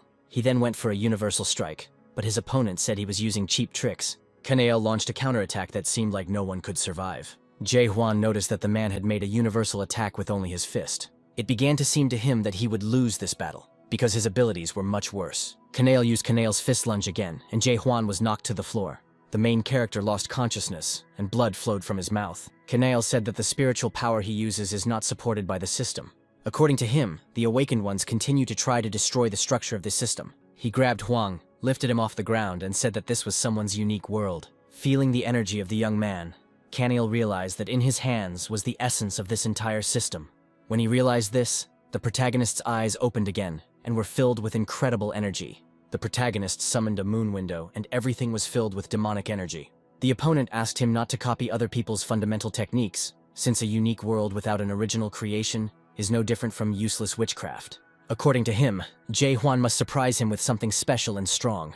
Between attacks, he tried to explain to the boy that the awakening everyone was talking about was something else. He sent a ball of firepower towards Jae-hwan, and he was unable to handle it. The attack burned all the skin on the boy's arms, but he did not lower his weapon. Through the pain and blood, he found the strength to grab the sword harder and fight off the blow. He was offended that the impulse of the lunar window had no power. Kaneo said that he had met his enemy, but it did not bother him at all. He asked Jae to quickly clear the approaches to the very beginning of this world and show it to him. The protagonist remembered that the birth was the 8th gate to hell. Beyond the gates, Monarch left behind a reward called the Message from the Depths. Mark said that the key word may change, but the awakening process itself remains the same, and consists of 6 stages. The first 3 stages of doubt, awareness, and renunciation exist to destroy the existing world. The stages that exist after the fall of the old world are necessary for the creation of the new one. The protagonist felt that the next stage of awakening was coming, which is called incarnation. Kaneo said he can't wait for the birth to begin. He decided to open the birth by force and see for himself. Then Serena, who was sitting next to the computer, became agitated by what was happening. Kaneo hinted to the protagonist that he would now deal with all members of his team. He liked the fact that these personalities could never be reborn, unlike him. He sent a powerful stream in their direction, but the protagonist suddenly stood up to defend his comrades. Despite the threat to his life, Siren thought that Ji was a complete idiot. A huge cloud of flame formed at the place where Jae-hwan was. The dome of the palace and its other parts began to crumble into pieces and smoke. Serena, Young-ho, and Mike lost consciousness and gradually came to their senses. When they came to, Siren saw a rather terrible picture. Next to her stood a half-charred Jae-hwan, who had made his super lunge. The protagonist said that he had a vague realization after Kaneel's words that this world was exceptional. He remembered growing up under the wing of his parents, school days, laughter and tears. That is, everything that relates to countless memories. Perhaps it was these memories that made the protagonist take this step. In his past life, he never doubted the world around him and lived because he did not ask questions about the universe. The whole world system was created thanks to this confidence. All this means that in order to begin the birth, Jae-hwan must believe in his world. Peace can only come into being through a feeling of all-consuming faith. Jae-hwan told Kaneo that he couldn't do it alone, and that he also needed his many versions from his hazy memories in the present. It was as if he heard the voice of his past self, that all these personalities were fake, and they were not obliged to help him. The young man knew that it would not be easy for him to convince all the versions of his past to fight right now. Then he decided that since they were not going to help him, he had to destroy them first. He simply drove them away so as not to waste time on unnecessary persuasion. Thus, the Palace of Rebirth was completely destroyed. Back then, it was difficult for the protagonist to cope with Kaneel's constant stream of powerful attacks. These attacks completely drained all his strength, leaving him exhausted. After another attack, the main character finally got to his feet, but Kaneel told him not to think about further actions, because he was already completely exhausted. The old version of himself chided him that he might as well give up right now. She asked him not to do it, because if he died, then all his versions from the past would die too. This version reminded him again of all the times when Jae-hwan thought and acted completely differently. Jae-hwan's personality asked not to forget what he had to go through to be here and now. The person said that Jae-hwan had already reached the extreme point of despair, and he should run away from here as fast as he could. Kaneel was extremely disappointed with his opponent, as he thought he would last much longer. Then, with the last of his strength, Jae-hwan thrust his sword into the ground and asked Kaneel again why he was disappointed. All of the protagonist's personalities became worried about him, believing that he had lost his mind and was heading for certain death. They only allowed him to strike once. It seemed as if the protagonist's body was filled with new strength, and incredible energy flew out of his eyes. The main character started the process of generation with his skill. The 4th stage turns lies into truth. This power turns beliefs into reality. The protagonist has reached the 4th stage of awakening, which is called the teaching. The opponents rushed at each other, and their abilities were approximately equal. The last time the enemy was so agitated was during the destruction during the battle with the nightmare 1,000 years ago. He thanked the main character for helping him experience this unforgettable feeling again. He threw Jae-hwan to the ground and said that he was doomed. In this battle, the main character thought for a long time about why he decided to live such a long life and bring his attack to perfection. All this time he made only one lunge, as if he did not understand how the world worked. In any case, he was glad to have met such a strong opponent. After numerous attacks and skill usage, it was finally over. Then, in the battle, the entire Palace of Rebirth was destroyed. The knockout blow was so powerful that Siren and Mike were thrown far away from the palace. During the fight, the main character felt the same as his opponent. Jae-hwan has been perfecting his lunge for 1,000 years. At that time, the enemy was endlessly honing his only skill. He felt sorry that it was just a regular adapter that was speaking in front of him. After the battle, all of Chaos was blinded by Jae-hwan's incredible energy. The main character stood completely alone on the battlefield, and around him there was only fire and smoke. The enemy, disfigured to the last, could not believe that he had lost this battle. Only when he lost did he realize that the eye that controlled the universe was the top of the Tree of Illusions and the end of the depths, as well as the place where one nightmare was located. He asked the protagonist to do his best to get there. The main character gave up on this idea and said that he had to destroy it. The man said that in the depths, the world of the protagonist will no longer be so important. Seeing this world, not a single soul would want to live any longer. However, if there are those who believe in this world, they will be able to find something they lost in the past, but will be doomed to despair for the rest of their days. Before his death, the enemy asked to break the connection until his body returned to the Great Lands. The main character listened to his request and asked him to tell him something before going away. He said that he would find strength in the depths of Gainak and tell him about it, and also to be wary of Miad, who would not just sit on the sidelines. The young man asked the man one last time why he hadn't killed him when he had the chance. He had many chances to kill Jae-hwan before he awakened the 4th stage. He couldn't answer this question, and immediately remembered how he asked Monarch for strength to climb the Tree of Illusions. Back then, he believed that this world could still change, but the world would change if he killed the first nightmare at the top of the Tree of Illusions. On this same day, 900 years ago, Mulark's expedition failed. The enemy believed that with his death he had repaid his debt to Mulark. When everything was over, Siren and her entourage approached the main character. Today, Chaos has finally been freed from the power of the Palace of Rebirth. After all this story, various celebrations began in the Chaos. The main character decided to visit Jalil Dagel because he did not show up for the meeting. Dagel said that nothing would have happened to him, because he was, after all, one of 10 owners. He was delighted that the fortress keeper had killed Yungaram himself. The protagonist asked the men how well they knew Garam. Jalil said that everyone in his family was well acquainted with Sam Yun's family. It was the Sam Yun family that ousted the Jalil family from the Great Lands and took their place among the noble families. Jalil attacked their family member Yunagaram, and they won't just sit there and be offended. The protagonist calmed him down and said that he had taken control of the narrow gate, and there was no way they could get through to him. Previously, the narrow gate was their only way to enter the Chaos alive. Jalil believed that it was too early to relax, because they could reach Chaos without the narrow gates. Jae-hwan said that it would be profitable to deal with them if they reached the Chaos to catch him. He promised that they would still give their lives for this undertaking, and asked Jalil to be careful. Jalil was surprised by the calmness of the main character, which to this day never ceases to amaze him. The main character left Jalil and returned to his place. He thought that he had been in the Gorgon Fortress for a long time, and that he already had quite a history behind him. A lot has changed since he got here, and he has met many people along the way. Also, Jae-hwan unexpectedly became the caretaker of the Gorgon Fortress and still hates this whole thing. These days were too hard, and everyone was worried that the new caretaker was doing nothing. Suddenly, Chung-ho and Mike burst in and started arguing over alcohol. Mike reproached Chung-ho for coming to him with alcohol and offering him a drink, but he said that none of that happened. Watching what was happening, Jae-hwan realized that it was time to leave this place. For a second, he felt sad that he was starting to get attached to all these people and to his place. So he sat by the window for a long time until he was distracted by a strange voice. It was Gordon who reminded him that they were talking about the Nightmare Tower and the Seize the Moment squad. The subordinate said that time in the tower flows abnormally fast, and the number of walkers who commit suicide is also growing. The protagonist knew that too fast a flow of time could harm the soul, since surviving for several years is not so easy. He ordered that the flow of time in his tower be regulated. He also reminded his subordinates not to forget that it was impossible to awaken just by lunging a few thousand times. The system he created tirelessly helps to cultivate the awakened ones, and it is necessary to get rid of those who do not want to awaken through training. Jae-hwan himself believed that awakening is not the only way to survive, and that one can adapt to everything. Gordon said that he had not been in the third stage of awakening for very long. However, after this, he was never able to see his unique world. The protagonist understood that this could not be, and knew that worlds differ depending on abilities. All awakened ones who have achieved self-denial find their own unique world. Even spiritual energy exists only because of the system, but the awakened ones are trying to destroy this system. Therefore, it is difficult for everyone to immediately understand that this world is someone's unique world. The fortress's caretaker asked his subordinate not to worry, since it was possible that his world was part of this system.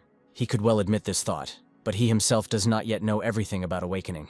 It dawned on Gordon that if his unique world was part of the system itself, then one day he would have to fight Jae-hwan.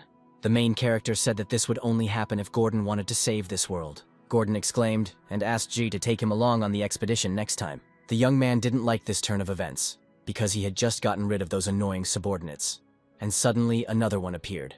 Gordon cited the law of the fortress that all captains are obliged to defend the fortress in an emergency. In turn, the protagonist reminded him that he was no longer the captain of the Northern Gate, and also added that he would soon leave the post of fortress caretaker. Gordon became alarmed and said that if Ji left his post, the Gorgon Fortress would fall. In this case, not only the fortress will fall, but also all chaos. The hero said that he had already thought of everything in advance and called Gordon to leave the room. He said he needed to finish his last job as the fortress's caretaker. The main character, despite the bad weather, came out to the people to deliver his speech. He thanked them for their hard work. They did everything possible to protect the Gorgon Fortress. He announced that after all the merits, the time had come to say goodbye to those who had laid down their lives in the name of the Gorgon Fortress. She added that all innocent victims will be mourned at a farewell ceremony over 3 days. Then the names of all those who died in the name of peace were announced. Suddenly, everyone noticed that there was something big lying behind them. The protagonist said that people deserve the honor of seeing this because they worked hard. He showed the narrow gate and added that everyone standing here knew that this was not the end. The people became alarmed and asked the fortress guards to quickly destroy the narrow gates. Beyond the narrow gate, the Lord showed the people that he had a monarch who was bound. It was the monk Laika, who was miraculously left alive. The protagonist grabbed the weapon, and Laika assumed that he was going to kill him. Laika asked to do this as soon as possible, and said that the monarch of pitch darkness would not leave it like that. He made one swing and cut off the monarch's hands. He added that he was not going to kill him in this place, and decided that he would send him to the Great Lands. Together with him, he was going to convey the message to his master, that if he wanted war, he could come here immediately. The fortress guard said that he would wait for his opponent at the top of the illusion tree. These words made even the animals around them alarmed and stupefied. After the farewell ceremony, Siren told Zhe that as the caretaker of the fortress, he could not do such a thing. She was scared just by the thought that her partner was going to fight the monarch of pitch darkness. She asked what exactly Zhe wanted to achieve by sending the monarch back to the Great Lands. She believed that the narrow gate was best destroyed here and now, and done quietly. Siren felt uneasy that after such actions of the fortress guards, monstrous retribution awaited them all. The protagonist calmed her down and said that only the lieutenant would come to the battle, because no one with the status of a monarch would be able to escape from there. The Siren believed that at least 3 people would have to take revenge for the death of the monarch. She believed that if representatives of the 5 great clans also showed up, everything that was happening would take on incredible proportions. This is exactly what the young man wanted, because their death could radically change the world. Ji reproached Serena for asking him too many questions, and she said that she was just interested in hearing what he promised to tell her. Earlier, the protagonist promised her that he would tell her what he saw beyond the 8th gates of hell. The protagonist told her everything in detail, and said that Mulark left a message from her godfather. He told her that in the evil lands where a severe ice storm had broken out, a shining egg was waiting for him. He was anxious then, because for the first time in his life he saw the appearance of life in an egg. He would never forget that moment, because he watched the tiny baby break through that thin eggshell. This tiny child was Siren. Apparently, Siren concluded that all nightmares come from an egg. She was interested to know what the winter approaches to the Tree of Illusions were like. The protagonist explained that this is the winter base of the illusion tree in the Great Lands. All nightmares are born through dreams, the Tree of Illusions, and hatch from an egg. She didn't understand why Siren needed to look for information about Mulark, since he was just her godfather. He said that if she wanted to access Mulark's memories, she had better stay close to him. According to him, Mulark disappeared in the depths, and Siren should be interested in the expedition. The girl wanted to know what her godfather left for her after he disappeared. After thinking for a while, the girl said that she had a great idea for a message in the form of memories. Jae-hwan and Siren went to the girl's personal laboratory again. The girl prepared something and showed her friend the mechanism on the ceiling. A huge doll covered in spikes emerged from the mechanism, and Serena believed that it would be the one who would help them with the squeeze. According to her, this object connects with the soul and squeezes out all memories. Nightmares that have lost their spiritual strength often take advantage of this, as it allows them to gather all their emotions and memories together. With the help of this device, the girl wants to look at the memories of her godfather. Jae-hwan decided to try it out for himself and stood up to the device. The girl knew that after the squeeze began, the main character would not remain so calm. The squeeze makes you feel incredible and unbearable pain. When the process began, the entire room sparkled and turned pink. Something strange was happening, because the squeezing process was painful only for Siren. She expected it to be so painful, but she never imagined that Jae's spiritual power would be much stronger than hers. The girl lost consciousness for a while and found herself in the inner world of the Awakened One. She saw various planets, which reflected the main character at different stages of life. It seemed strange to her that a person kept such a large number of memories in his world. When Jae-hwan broke through the 8th gate of hell, Siren immediately realized that he was not an easy person. Suddenly, one of the planets touched Siren and burned her hand. She needed to pull herself together, because if she made a mistake, she would forever remain in the subconscious of the Awakened One. She wanted to read her godfather's memoirs as soon as possible and leave this world. The deeper Siren went into consciousness, the more memories she saw. When she didn't see anything about her godfather, she decided to break through the memories that were there. She managed to get to the text that Mulark sent to Jae-hwan. When the girl saw the image of her godfather, tears appeared on her face. Mulark touched her and everything disappeared again. The girl came to her senses already outside of her memories. The main character could not understand where she ended up, because there were high-rise buildings around, and she herself was on the roof. She found herself in the center of people and realized that she was on Earth. This place is sometimes visited by nightmares, moving along the roots of the illusion tree. Thanks to the nightmare's desperate attempts to protect the land, she managed to remain hidden from the rulers for a long time, and it seems that she fell into the supernatural. She explained to herself that the supernatural is formed together with the place of birth, and all the illusions of the world are created through the supernatural. There is only one way to get out of there, to find a piece of consciousness in the subconscious world. Sirena remembered that her father said that the only one who knew the way out of here was the guide, but she didn't know how to find him. Suddenly her thoughts were interrupted by a young man who was hiding from someone. He was being chased by 2 men in uniform, but they could not catch up with him. The siren decided to stand up for the child, but her cry surprised the guards. They explained to her that she needed to leave the dangerous place, because here they were trying to force the child to grow up. Failure to become an adult is a grave offense and grounds for execution. The siren could not understand what was happening, because there is no such law about growing up on Earth. To her surprise, the guards immediately thought she was too weird for this world. They walked up to her and asked her to show her documents. Also, during the conversation, they noticed that she had horns on her head. She remembered her godfather's words, that if she were to enter the supernatural world, she would need to blend in with the crowd. According to him, this place rejects all those who are different. When the girl was declassified, she did not know what to do to save herself. She decided not to give up and used fire magic. Unfortunately, the magic didn't work, and a warning appeared in this world. The guards began to change and turn into monsters. The system has notified that a suspicious body has been discovered within the world. The order was given to proceed with the immediate destruction of this suspicious body. The men in uniform grabbed Siren, and the girl thought that this was the end for her. That child decided to stand up for her and pushed back one of the attackers. He chopped his head off and freed Siren. After what happened, the girl assumed that this child was a conductor of the supernatural. The young man explained that in order to survive in this world, you need to be as confident as possible in yourself and in your actions. Based on his character and brave actions, Siren guessed that this was Jae-hwan as a child. Since the conductor reflects the mental age of the ego, it means that Ji is an innocent child deep inside. Suddenly the boy gave out his thoughts and said that, in his opinion, Siren was carried away by memories and thoughts. In the stream of memories, he said that there are fragments of memories that lead astray and bring you here. According to him, Siren is one creature that appeared in this world. The girl asked the guy why he continued to remain in this world if the police were chasing him. She also wondered why they were trying to get rid of a child who didn't want to grow up. Then the boy replied that in this world everyone is an adult, and the system is trying to get rid of those who are different. The boy also had a question and asked what he actually looked like on the outside. In fact, Siren didn't know anything about Jae-hwan, and she simply said that the adult Jae was very similar to this boy. She added that the mere thought of Jae-hwan makes her furious. He looked like a child, and the boy liked it. Suddenly he touched Siren's hair and pulled out a piece of a memory fragment. The boy used his special abilities and said that he wanted to return Siren's memories, which were lost along the way. It was now that Siren understood why such people were called guides. The young man said that, judging by the red glow, these memories were very valuable. Memory particles are divided into white, green, blue, and red. If the particle is not returned to its place, problems may arise in the present.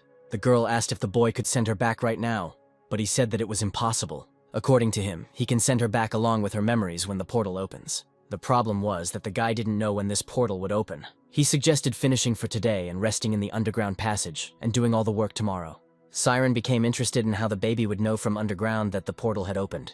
He said that once the portal opened, the internet signal on his device would become much worse than usual. During the night, Siren assumed that the baby was locked here because of a nightmare, since there was a good chance that his world had become like this because of the nightmare tower.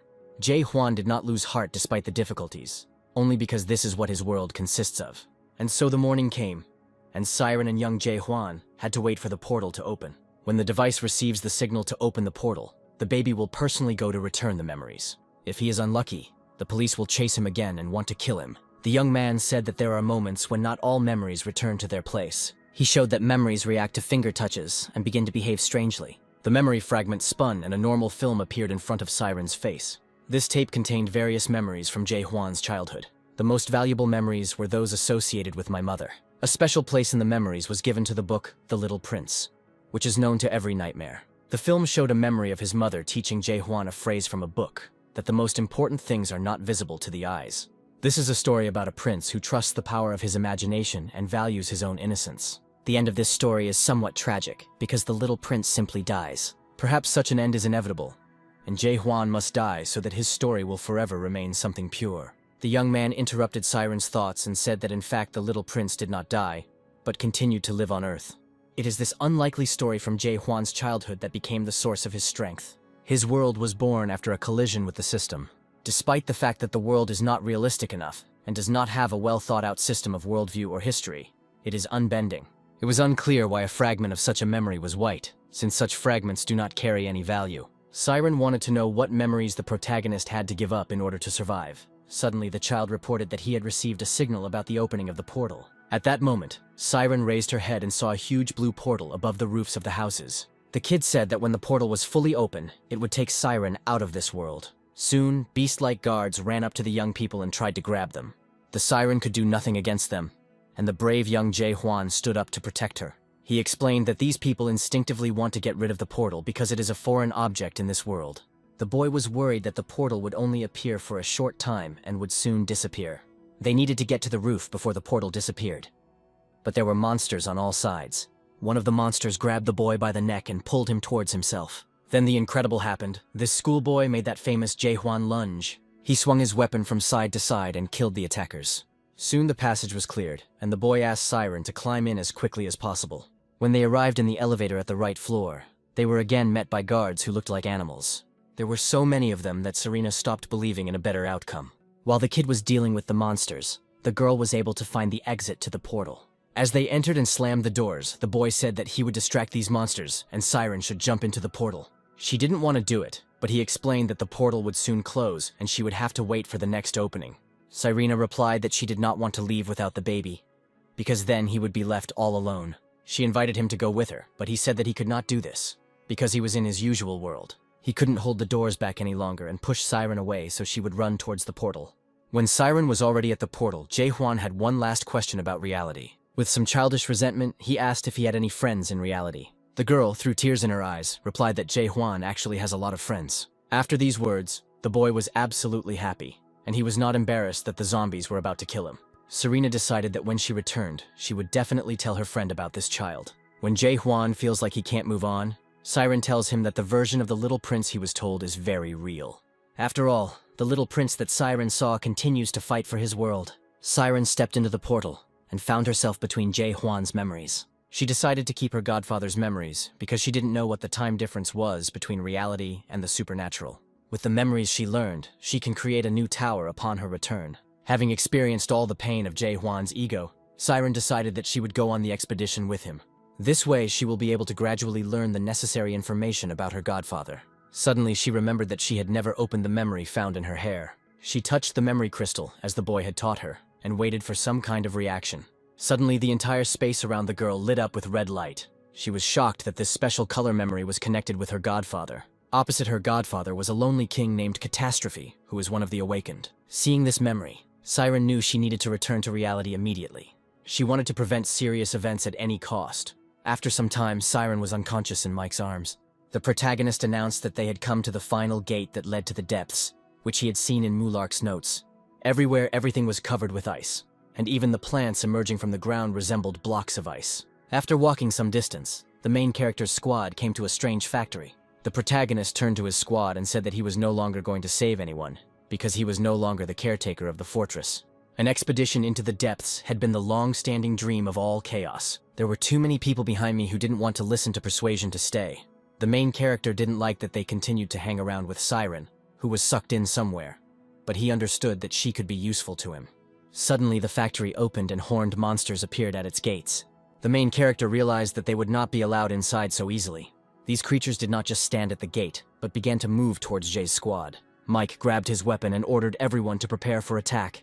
Meanwhile, the monarch Rika arrived in the 9th region, in an ancient castle of pitch darkness.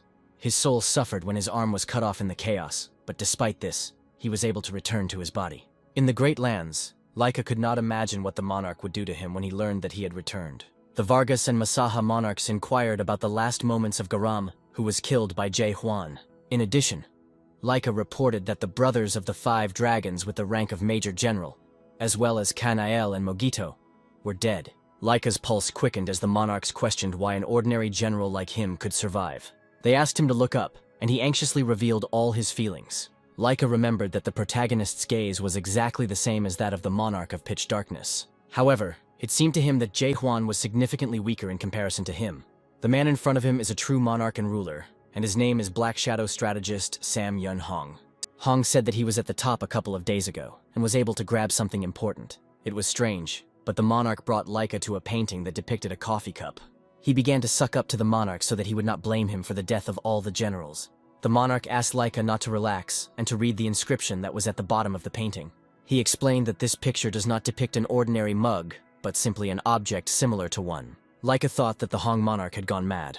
The monarch added that there are countless mugs in the world, and they are all different, but people continue to call it a mug. He wondered what a real mug actually was, and whether there was one at all. This piece of art makes you think about the life of both the monarch and Laika. When Hong first looked at the painting, he wondered who the real monarch was, and he was not sure whether he was referring to the ice monarch or the white-haired one. After much thought, he realized that these were not real monarchs. Now he became interested in who Laika really was. He began to scold him for not being able to destroy a single product, and also for returning alone, having lost all his comrades. He stared at Laika and said that he could never be called a monarch, which he unfortunately was. Then Laika thought about the fact that now reprisals against him could come. Soon, Laika's blood began to flow down the steps of this building. That man, as a true connoisseur of art, called this work not a monarch. He asked his subordinates where the people who destroyed all the generals were. He was informed that they had already reached the factory, and everyone needed to prepare for battle. The man told his subordinates that they must teach this fool a lesson for his arrogance. He decided that he would go to Earth only for Jay Huan's sake. One of the seals in his residence showed a crucified youth, which means Hong was not simple. He wasn't sure if Jay Huan had the courage to stop them. Suddenly, someone knocked on the door and disturbed his thoughts. He was informed that the situation had developed to such a point that his advice was required. Since the narrow gate is already closed, these people cannot simply fall into chaos. The leader told his subordinate that he must accept his death and go there first. At this time, Jay Huan fought with the horned monsters that blocked the way. When he started losing men, Jay Huan used his best attack. Old man Chung Ho noticed that Mike was too confused and was probably worried about the expedition. He calmed him down and said that Jay would definitely take him with him, since he had excellent abilities. When the protagonist made his attack, he realized that his weapon was deformed and could not be repaired. He remembered that in the last battle the sword had been badly damaged. He would have easily created a new sword if it weren't for the fact that it was a spiritual weapon that could regenerate. Previously, the master said that the evolution of a spiritual weapon consists of 3 stages, and each time it improves, the owner of the sword becomes stronger. Now the weapons do not change at all, which means that the main character's skills have remained at the same level. Suddenly, everyone in Jay Huan's squad noticed a pair of glowing eyes appearing from the factory gate. In addition, everyone heard a wild sound that created a shockwave. As the creature approached, everyone saw a huge monster with several pairs of horns and huge fangs. People realized that it was the 8-horn and began to run wherever their eyes looked. They knew little about monsters stronger than the 5, and even the protagonist could not believe that they had encountered such a powerful monster. To kill Semirog, you will need at least 3 7th stage adapters, and you can keep quiet about 8-Rog. The protagonist realized that they needed someone at the level of a brigadier general. Everyone saw that the monster was rapidly heading towards the fortress caretaker. The octagon was furious, and someone from the crowd suggested that it had already met the protagonist. It seemed to him that Eighthorn's anger was due to the fact that he had lost many of his comrades. He created a stream of energy and released it towards Jae-hwan. Mike was worried about his leader, but Young-ho asked him not to do this because Jae could handle everything himself. He explained that this kid is capable of what even they consider to be a super skill. As soon as the Eighthorn approached the protagonist, the young man grabbed the weapon and created his energy on it. Two powerful energy flows intertwined into one. When Mike was blinded by the brightness, he realized that Jae-hwan had become stronger. He concluded that such power appears after the beginning of rebirth. And so the main character stood in front of the huge carcass of his opponent. He climbed onto the octagon and began to separate the horns from it. Suddenly, someone came out of the factory and scared everyone present. It was one of the main beings who was amazed that a man had defeated the monster that was at the head of all chaos. It was the Ten Horn, and in chaos there are only 3 of them. These 3 monsters were enough for the main character to show all his power. Jae-hwan's team understood that now there would be a battle that would be many times larger than the previous one. This 10-horned man was the owner of the factory. His name was Isaac. In addition to this, there was the owner of the Joniak factory, who, on the contrary, believed that this young man deserved to end up in the depths.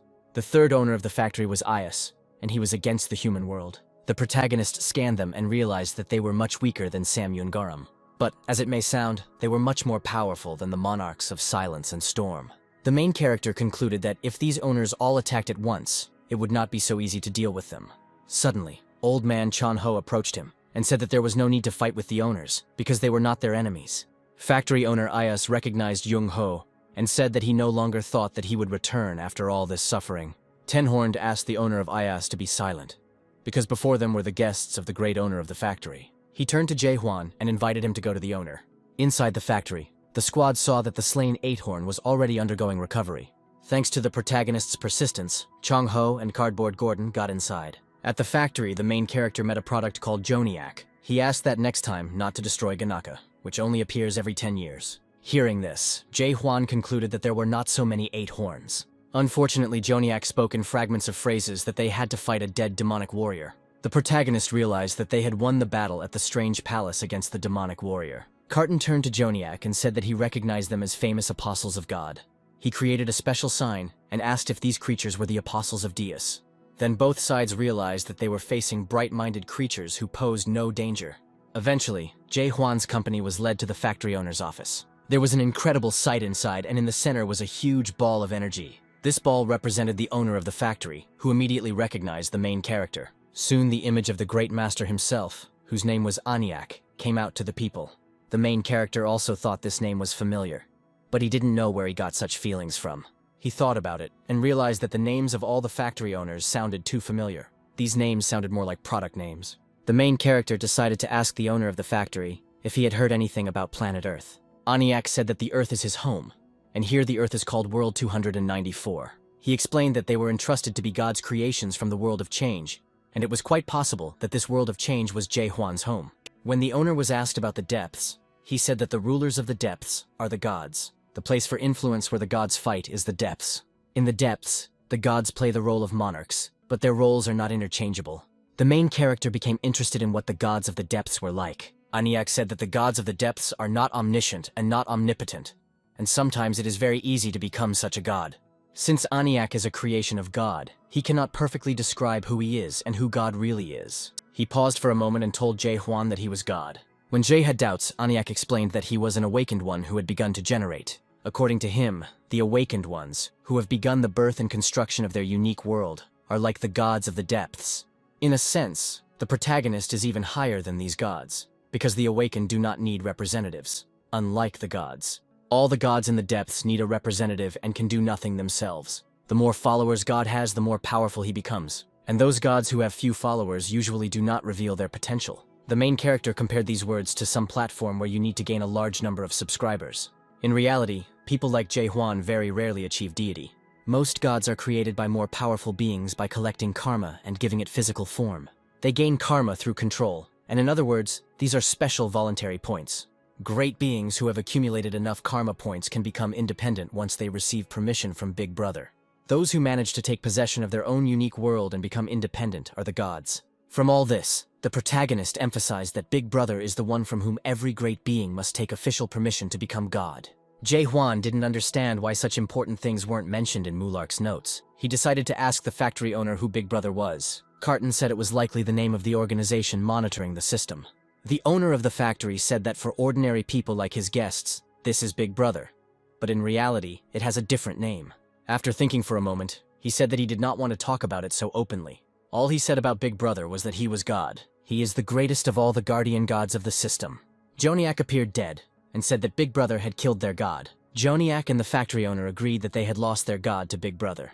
According to them, this is why they were driven here from the depths. The master and his entourage lost their god, but thanks to the beneficial forces they were able to make a contract with Big Brother. It's all quite sad, and if they had at least the Titan warrior with them, everything would have turned out completely differently. Then the owner of the factory asked Mulark for help in finding their warrior Titan. After all these stories, the main character no longer understood what was going on, and why these creatures ended up here, since they had lost their god. Anyak said that he came out to see Jae-hwan for only one reason, the expedition into the depths. Old man Chung-ho tensed up and realized that they wanted to stop them from going into the depths. He spoke out and said that neither the owner nor his subordinates can decide for them what to do. IS wanted to pounce on the protagonist again for considering him too arrogant, but the owner pushed him away. Anyak said he was trying to convey to the guests that the one who has the right to decide forbids going into the depths. From this speech, everyone understood that they were being stopped by the King of the Dead. Anyak added that the King of the Dead is currently very angry at Jae-hwan and his squad. His anger stems from the fact that Jae killed the Mega Dead Man, who was one of the King's most valuable confidants. The protagonist summed up the conversation and concluded that the King of the Dead is the only one who can open the gates to the depths. He is also very angry because Ji killed his subordinate. The King of the Dead is so angry that he will never open the gates to the depths. Without thinking, Jae-hwan asked the factory owner to open the gate for further travel. He promised the owner that he would personally resolve the issue with the King of the Dead. He told the main character that he would never open the gate, even if he asked him to. The protagonist grabbed his weapon and said that the master and his subordinates left him no other choice. The owner of the factory and IS, who had been waiting for a long time for the moment to attack, immediately appeared. Anyak also became angry and his face changed from blue to red. The protagonist approached the owner of the factory and said that if they opened the gates for him, he would find their warrior Titan, whom they had lost in the depths.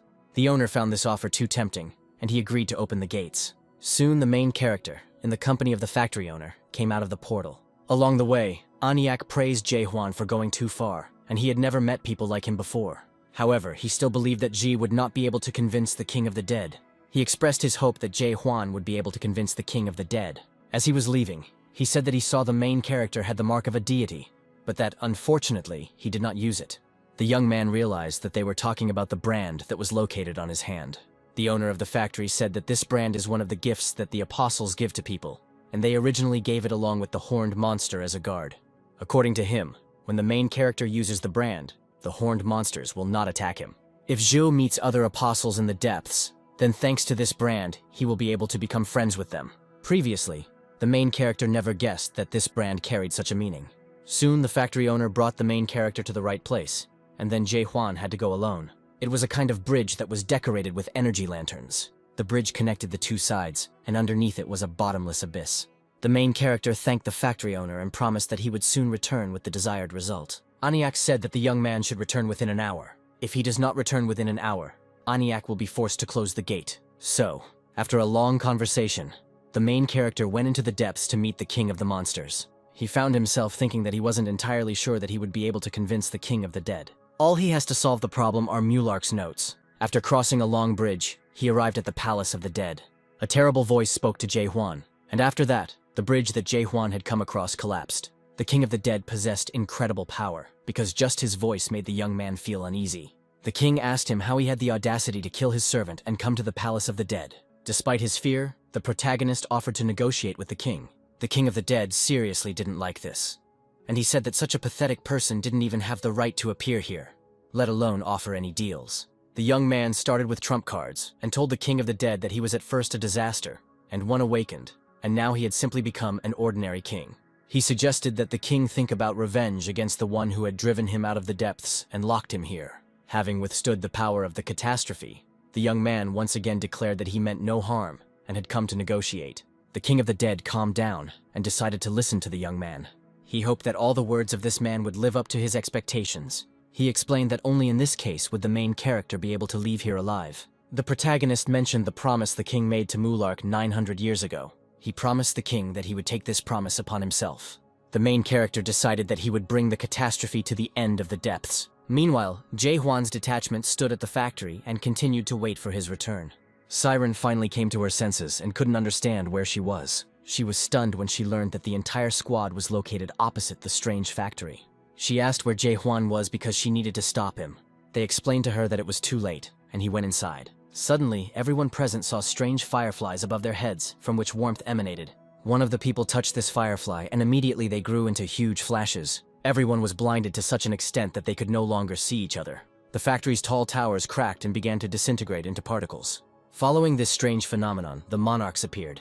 The leader called the fortress guard, as they promised to come to him and start a war. Jae-hwan's squad was worried because their leader had been gone for a long time. Mike decided to take the brunt of the blow and grabbed his weapon. The monarchs gave the order to kill everyone except adapters above the second stage. Many expedition members died due to the explosion from fireflies. The leader was angry and didn't care what they did to the other members, because he only needed to kill Jae-hwan. The monarch's troops were commanded by an emerald beetle, who was the deputy of the lieutenant general. Using his special abilities, he immobilized Mike and the rest of the Seize the Moment squad. The emerald beetle, whose name was Jong-do, was angry that the protagonist had exterminated part of their family. No one could believe that some product could raise the ears of nearly 100 monarchs. After 3,000 long years, the enemy will have to taste death again. Suddenly they remembered about the fruits, and that there was enough of them for everyone. Black Shadow's strategist Hong said there was nothing to worry about, as he believed that all the remaining fruits belonged to his family. 30 people from the Emerald Beetle family, 10 from the 7th region, and 20 from the Sam Yoon family were gathered here. All these people were united by only one terrible goal. He has already said that he deceived everyone by stating that the fruits remained. He appeared here personally on purpose to convince everyone of the false hope of salvation. According to him, the fruits can be obtained without reaching the bottom of the depths. He said that there were 7 supreme gods who ruled the depths, and they could make a deal with them to get what they needed. According to him, both they and the gods are united by only one goal, that of awakening. For gods who exist through followers, there is nothing better than an awakened being who can easily accept a new, unique world. He gave the order to find the product and lead the troops. He explained that the 7th region of the Emerald Beetle family did not fully understand the value of the product and the tower, but when they realized it, they would steal it. They wanted to catch Jae-hwan as soon as possible before it was too late. The tower was originally created to protect chaos, but now all chaos has turned into a tower of nightmares. With the help of the tower, the monarchies will prepare even more awakened ones and use them to make a deal with the gods and reap the benefits. With these fruits, Hong can transform the 9th region into a new palace of rebirth. The 9th region will be the only place where monarchs do not fear death in the Great Lands. Their enemies will have to surrender and submit. All the Great Lands will belong only to the 9th region of pitch darkness. Hong watched from afar what was happening at the gates of the strange factory. Jae-hwan's squad did not give up for a second and continued to fight with incredible strength. Mike led the squad and ordered his subordinates not to allow these freaks to break into the factory. He asked his comrades to hold on until Jae left the factory. Seeing this resilience, Hong knew it was time to crush these bugs. The Emerald Beetle ordered his subordinates to bring Jae to him immediately. Enraged, Hong wanted to counter this and activated his skill. He informed everyone that Siren was here too. The girl in their eyes looked like a nightmare who betrayed the monarch of pitch darkness for the sake of her own desires. Hong approached the poisonous monarch and said that it was not too late to stop his goals. He stated that he would be responsible for this operation himself, and asked the beetle to simply watch silently from the sidelines. While he was talking to the bug, he was attacked by Mike. He didn't hesitate for long and struck back, pushing back Jae-hwan's entire detachment. Mike was alarmed for a second by the force of one swing. By that time, the entire strange factory was barely visible amidst the explosions. Hong decided to put all the people in their place, so that they would not even think of going closer to the factory. Suddenly, one of the members of Seize the Moment squad grabbed him by the leg and tried to stop him. Hong crushed the arm up to the elbow with one blow. He told his opponents that he would experience real pleasure when he trampled everyone into dust. Inside the factory, they only now realized that something was happening outside. The owners initially thought it was human work, but then it dawned on them. Aniak asked Joniak to check the situation outside. Without going outside, he completed the task and discovered that there were terrible creatures outside. Chung Ho and Cardboard Gordon started running and the owner tried to stop them. Joniak realized that the protagonist had foreseen their clash with the monarchs in advance, even after entering the depths. They headed towards the exit, and on the way they concluded that the monarchs had already created a new narrow gate. The Seize the Moment squad needs to do something before those people trample the chaos, just like they did 900 years ago. In the past, many people died at the hands of Chung Ho. One of the dying soldiers handed him the fruit of the Tree of Illusions and said goodbye to life. He told Jong-ho that they did not lose because they had the fruit, and therefore the expedition into the depths did not fail. Then the old man did so, and returning to the detachment, he announced that the fruit had been obtained. He had suffered humiliation for this for many years, and now he was afraid that exactly the same time would come. Chung-ho got angry and decided to fight back against the enemy for all his years. He will not allow people to be deprived of everything they have and had again. No one even suspected that that pathetic medic from the past could pounce on them and cut them in half. The old man called for help from members of his squad to deal with the remaining ones. Unfortunately, no one responded, and Chung-ho became afraid for the fate of his comrades. At this time, his comrades were not doing so well, and almost all of them were covered in blood. Of all the survivors, only Mike was there, but unfortunately, he was wounded. The enemy mercilessly stabbed him in all parts of his body. He said that he would deal with everyone here because no one would tell him where Jae-hwan was now. This man decided that Mike would be his first victim because he could no longer waste time on empty fights. He swung at him and delivered a blow that seemed to end Mike's life. His squad mates came to his aid in time and eased Hong's blow. Suddenly, the brightest energy of the strongest creature appeared behind Hun. It was the 10 in his retinue who came to the aid of completely normal people. He greeted them and said that he would leave here as soon as he found the necessary product. He hoped that the factory owners would open the gates for him to achieve his goals. From the conversation, he realized that his product had escaped to the factory. He said that now was not the time to go to the factory gate, and Hong couldn't understand why. Hong became angry and insistently asked the factory owners to open the gates for him. The 10 subordinates informed the young man that monarchs were forbidden from entering the factory. Hong explained that the monarchies had not touched the factory all this time because the king of the dead was hidden behind these walls. According to him, the catastrophe can only be sealed by all 12 monarchs. It is also clear that the catastrophe is the most powerful god from the depths. Hong explained that time had passed and now catastrophe is a fallen god who transforms scum and ghouls. He believed that he and his entourage were much stronger than the monarchies of that time, and then the catastrophe is now. He said that as a great monarch, he would not listen to a pile of metal. Ayas could not restrain himself and rushed towards the enemy. When he could no longer be stopped, Hong created the energy predator. At the place where Hong stood, a powerful explosion occurred, blinding everything around. Yoon Hyun, who came to his senses after the battle, was completely blind. He asked the old man if they had a chance to win, but he said that if he had seen it with his normal eyes, he would have understood what madness was happening. If the young man had seen this energetic predator, he would not have asked such a stupid question. According to Chung-ho, such a serious opponent is impossible to defeat. At that moment, Jung-ho's entire body began to tremble with fear. He asked if the fortress caretaker had returned yet, and the old man said that he could easily have died. He thought about how Jae-hwan would never kneel before death, and at that moment he gathered new strength. He calmed Hyun down and told him that they still had every chance of winning. Bright rays of the sun appeared among the dark sky, which instilled confidence in these words. Jae-hwan's squad, which had recently been lying on the ground completely exhausted, stood united against the enemy. Old man Chung-ho, in the absence of his comrade, took on the burden of being the leader of the squad. Seeing this picture, he could not understand where these people got the strength to fight to the last. These people are not monarchs, but their eyes clearly show nobility and fortitude. These people choose their own destiny, and they are not at all embarrassed by the status of the opponent who stands opposite them. By their actions, Jae-hwan's squad seems to be asserting that no monarchs exist. If all the awakened in the tower are not like this, then they can easily be sold into the depths. Hong turned to his subordinates and said that their plans had changed. He gave the order with absolute certainty to kill all the awakened ones who were here. With his decision, he wants to leave only the tower and the product itself. The next moment, energy burst forth from the dragon he had created. A stream of fiery energy flew towards this energy flow. He did not expect such a turn of events and was quite excited. Taking a closer look, Hong saw the product he had been waiting and searching for a long time. It was the slightly crippled protagonist, Jae-hwan. Jae-hwan apologized to his squad for arriving too late. He focused his gaze on the enemy and asked his comrades to get out of here as quickly as possible, because it was his turn to fight. Seeing a very thin and not strong man in front of him, he began to doubt that this was the caretaker of the Gorgon Fortress. He was upset that he had come all this way to meet this fragile man.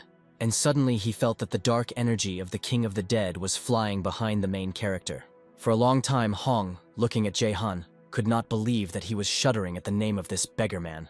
The generals and lieutenants of the 9th Legion realized that they had been fooled with this product. He turned to his squad and said that everything was fine, and that it just needed to be done to make sure. He stated that they needed to penetrate the dead king to reach the depths. The strategist promised that if the catastrophe did not open the gates for them, they would do it by force, and then there would be a fierce battle. The protagonist activated his skill and asked his opponent to stop chatting.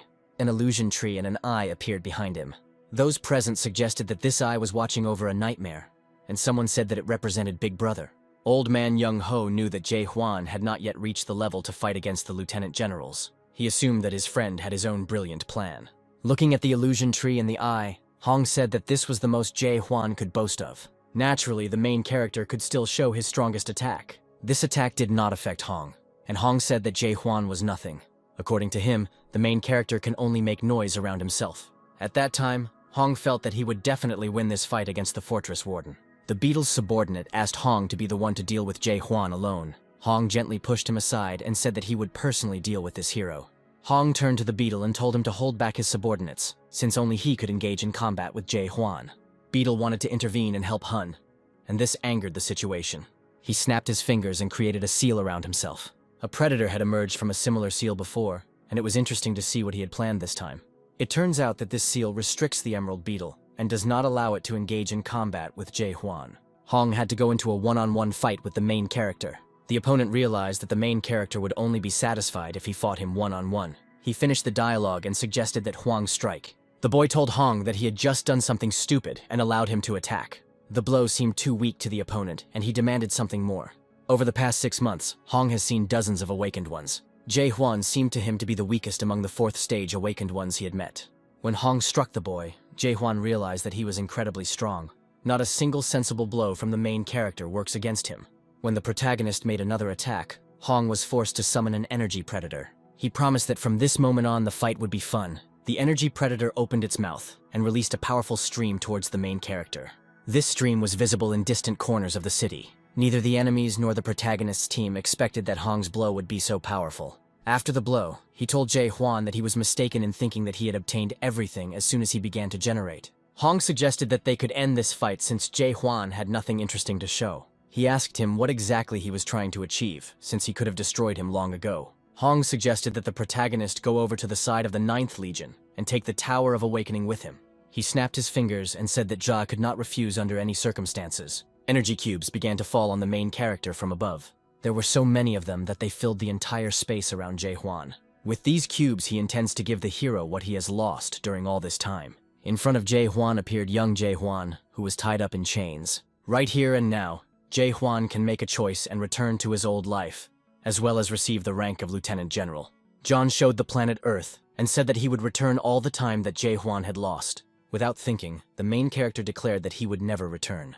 Hong had assumed that Jae Hwan was one of those who would never return to their roots. In his opinion, the main character constantly chooses to live in the present because he wants to find not the past, but the present that he lost. Hong looked at Jae Hwan's squad and asked if this was really what the hero was constantly striving for. He showed the young man pictures of the past and said that this was the present to which he was constantly striving and which he would never return. Seeing these pictures, Jae Hwan became a little angry. Hong asked his opponent to think carefully about his choice, because if he agreed, he could go to Earth at any time. The protagonist swung his arm and said that he would never go back and would continue moving forward. Blinded by the light, Hong said that Jia should not so easily get rid of the present that he had been striving for so long.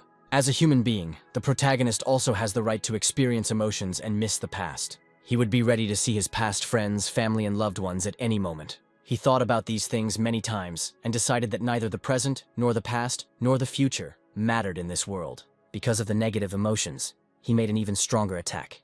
Outside, they noticed that his attack had begun to destroy the energy cube. Jae Hwan explained that even if he returned to Earth, nightmares would sooner or later cultivate the Earth. Hong agreed with him and said that cultivation is one of the main laws of this world. Here, the cultivation of people is the order of the day, and there is more than one person to blame for this. It's not Mike's fault that he forgot the days when he was a product. It is not the fault of Siren, who was born and raised with such a worldview in the tower. Even the angels and demons responsible for the cultivation process are not to blame for this. If anyone is to be blamed, it is the one who did not reject this way of thinking. In other words, the world is to blame for everything. That is why the main character must reach the end and destroy this world. Hong tried to dissuade him and said that with his actions, he would destroy what had always been dear to him. He said that in reality no system exists and it cannot be destroyed. Jae Hwan realized that he couldn't win on his own because he had too little time to gain strength. The protagonist took a crystal out of his pocket and realized that he would be able to do this only thanks to what brought him here. He bit the crystal and borrowed someone else's power. At that moment, from the outside it seemed as if a blue tornado had formed in the center of events. Old man Young Ho realized that if his comrade died in the fight with Hun, his soul would return to his real body. After all these events, the main character will have to be forcibly sent to the Great Lands. However, the main character did not think so, and he was confident that he would win the fight. After the young man bit into the crystal, everything around him took on the color of the crystal. The main character didn't look like himself, and his eyes were half black. Jae Hwan screamed in pain from the powerful energy, and a certain creature gradually recreated itself. In the most remote corners of the location, images began to appear, rather than silhouettes of the dead. Jae Hwan finished his transformation and became half one of those dead men himself. He greeted Hong, and the voice was no longer the main character's. This was the very descent of the true body of the King of Catastrophe. Then there was a funny picture. Huge creatures stood against one small Hun. It was not clear how the king was sealed by the supreme monarchs of the 12 regions. This was definitely stated in the Akashic records. That was why Hong thought that bringing 100 monarchs would be too much. Now, even the presence of the monarch of pitch darkness does not guarantee him victory. He said he wasn't going to fight him, and just wanted to get the product. Thinking of Jae Hwan, the king said that he would not give him up. According to Hong, the king of the dead promised Big Brother not to interfere in the affairs of chaos. These words made the king of the dead angry, and he shouted at Hun. He asked for forgiveness and said that this was probably why the king had not chosen a representative. The king of the dead said that this guy is not his representative and just wants to protect his own world at the cost of his life. He told Hong that he had signed a contract with Jae Hun. He did not go into details, and said that this contract does not concern anyone. The king of the dead launched the fire, water and air elements, and said that everyone would die right here. Hong reproached him for going to break the promise he made to his big brother. He said that this was the power of his forces and he had never done anything like that.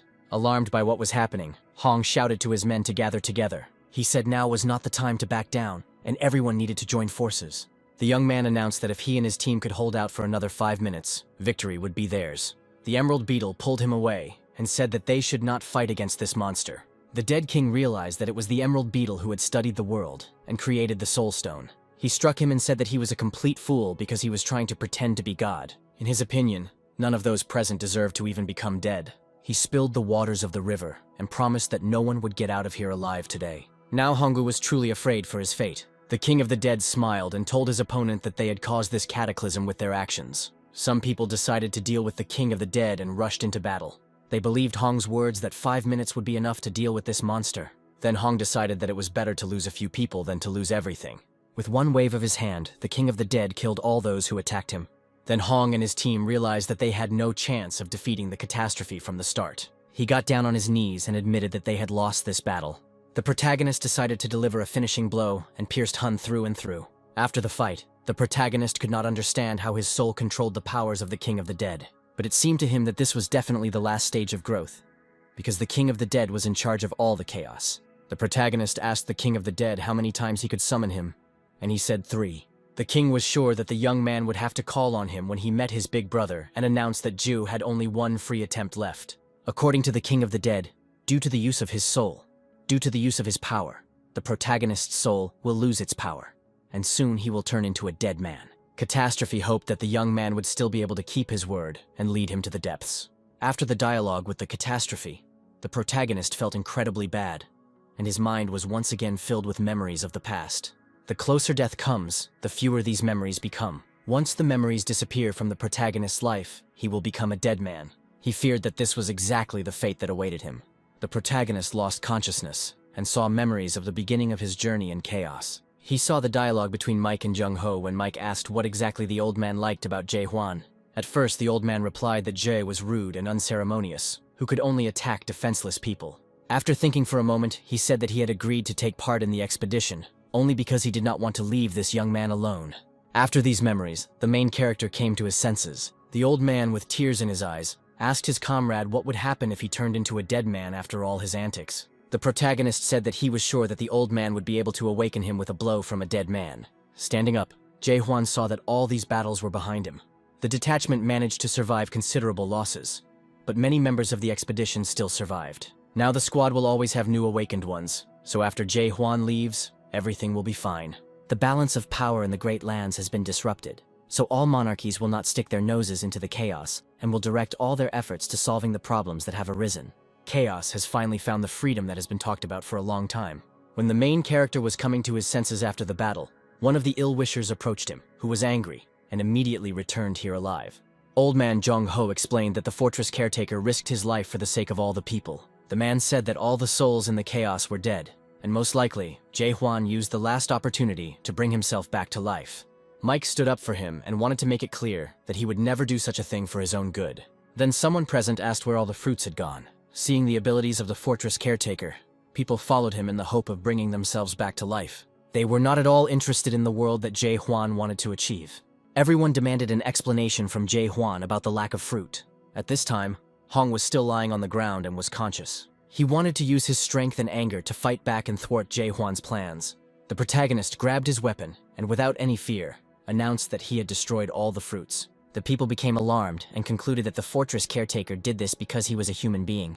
The protagonist understood that if someone managed to obtain true life with the help of the fruit, then a real war would break out in chaos. Nobody believed his words, and he decided to prove it to them. He made sure that everyone present could see that he had a connection with the mind. Everyone was worried that the protagonist was lying to them and using them just to get the fruit of the illusion tree. The main character said that he doesn't care what real life is like, because he's doing just fine in his reality. He swung his sword upward and cut off the connection with the mind. Hong couldn't be happier that the main character himself cut off the connection with the mind. He rejoiced until he completely disappeared from this world. Everyone wanted to get an explanation from Jae-hwan, but he simply walked away from them silently. He announced that he was going into the depths to finish what he had started. From the very first day in chaos, the main character walked the path of the very first. No one said anything, but everyone understood perfectly well that soon there would be countless kings in chaos. However, for the inhabitants of chaos, there is only one king. The last king recognized by chaos leaves these lands and his people. Looking at the new chaos, one of the residents was surprised that it had become the way she remembered it. It was Sheena, who, as it turned out, did not die and was restored. 3 months after the protagonist's departure, she woke up thanks to Claire and learned about the changes that affected the lands of chaos. The agreement between the King of Men and the owners of the factory, and the King of Disaster, secured the unification of chaos. The United Chaos built a new fortress on the site of the factory. This factory was named after Jae-hwan's unit and became known as Seize the Moment. People, the dead and horned monsters, who were enemies in the past, now exist peacefully. At one point, prosperity began, and then hostile border troops began to emerge, and the 9th region of the Black Shadow Strategist suffered greatly due to the assassination of the monarch. Other regions took advantage of the opportunity and unleashed a brutal war. And now because of this, hundreds of monks die every day and are sent to chaos. Fortunately, Jae-hwan left chaos the Tower of Awakening, and chaos used it to create awakened who could oppose the monarchs. Major generals who possess power greater than that of a Tier 10 adapter still seem like tough opponents. Because of all this, the factory owners came up with a brilliant solution. When monarchs died, they were summoned to the Palace of Rebirth, but the factory owners changed this location. Now the dead monarchs began to be summoned to the fortress of Seize the Moment. Sheena thought it was absurd, but everything fell into place when she heard the reason for it all. When Sheena woke up, she was holding the hearthstone in her hands. She heard that on the day he left the factory, the main character visited her and put this stone in her hand. The girl didn't understand why Jae-hwan saved chaos. He has no reason to be merciful, because you can't tell from his personality that he loves people. The girl became interested in what the real reason was. She decided at all costs to find out why Jae-hwan saved chaos. She hoped that the answer to this question would be given to her by the tower that was left by Jae-hwan. She saw how some people were offered to agree to be summoned to the Tower of Nightmares. After seeing people's true emotions, Sheena began to understand them much better. She realized that with his words about the destruction of the world, the protagonist left behind a ray of hope. In the depths of her soul, Shin wanted to meet Jae-hwan again. She didn't know if there was salvation in his world, but her imagination painted an unrooted tree with bare branches. Thoughts about his world saved Sheena from loneliness. Even if peace is abandoned, there will remain only one who will defend it until the very end. The world saved by one man became known as the world after destruction. The depths are also called a branch of the Tree of Illusions, and the terrain there is divided into sides. Each country is a unique world, and is ruled by 7 great gods. There were times when the carefree gods debated the question of what was the most dangerous corner of the depths. Some said that the most dangerous side was the one created by Big Brother. Others insisted that it was a 4th side created by a mad god. These gods are mythical creatures that are almost impossible to meet. There is another place that ordinary gods are better off avoiding. This place is the 8th side of the depths and is called the Blue Forest. Then they asked the goddess if there was a place for fishing here. She told this man that this place exists and he can be sure of it. He decided to go back, but he was worried that the dark side might appear. The goddess said that it is not easy to meet a soul because more than 100,000 years have passed since the fall of the 3 ancient gods. No matter how many followers these gods had, they should all be dead by now. The goddess asked the young man not to worry, because he had her. But this was what confused him. He went to this dark place in order to meet these followers. In the depths, the number of followers determines the strength of a god. The more followers a god has, the greater he is. The more followers he has, the more rare items and events he will have. If a god has no followers, his world will begin to collapse and disappear forever. The young man decided to lure people with speeches, but the goddess reminded him that one of the newcomers, whom he had once attracted, robbed the entire cellar and ran away. Then another god declared a holy war against them, because they had lured away all his followers. The young man realized that he would have to continue catching them, and the goddess agreed with him. Catching is a typical way to find followers of God, and the principle is incredibly simple. You just need to catch the souls of real people. Until the very end, the young man doubted that there was a place in this forest to catch followers. Usually public places are used for fishing, but sometimes you can find secret corners. The young man asked the goddess how she knew all this, and she said that she heard it in Minerva's shop. The conversation was about the goddess of fortune, Minerva, who owns a fortune shop. Minerva's cards told the goddess that she would find good fortune in the northwest of Caspio in the blue forest near the water. The goddess explained to the young man that this was the only suitable place for fishing, and the water gave a clue to find this place. The young man became angry that he no longer had any clues to search for, and the goddess added that according to the maps, she would meet someone significant in this forest. The young man suggested not to waste time and go back. It turned out that this goddess had no follower except this young man. This means that her world may soon disappear. After walking some distance, the young man suggested examining the area one last time. The goddess suggested finding a newcomer, because Minerva clearly had not deceived. Every time the young man hears her voice, he remembers his younger sister, whom he lost a couple of years ago. She is the only one he has left after losing his family, and he must help her. Suddenly the young man became alarmed and said that he could smell water. The goddess cried out Ronald's name, but he was already running without looking back. He knew that through a few dozen bushes and trees he would be able to find what he was looking for. After running a short distance, he saw a waterfall ahead of him. If the predictions are to be believed, this place should become a place for catching followers. Now Ronald and the goddess can only hope that they will be able to find a new follower. An hour later, Ronald, fishing rod in hand, was almost completely in despair. 24 hours passed like this, and Ronald looked like a tired skeleton. He became angry and suggested that the goddess give Minerva a dressing down for deceiving her. The goddess explained that against such a high-level god, a god without a name like her would not be able to do anything. While she was thinking, the float of the fishing rod twitched and encouraged the young man. The young man pulled on the fishing rod and realized that there was something large and heavy on the other end.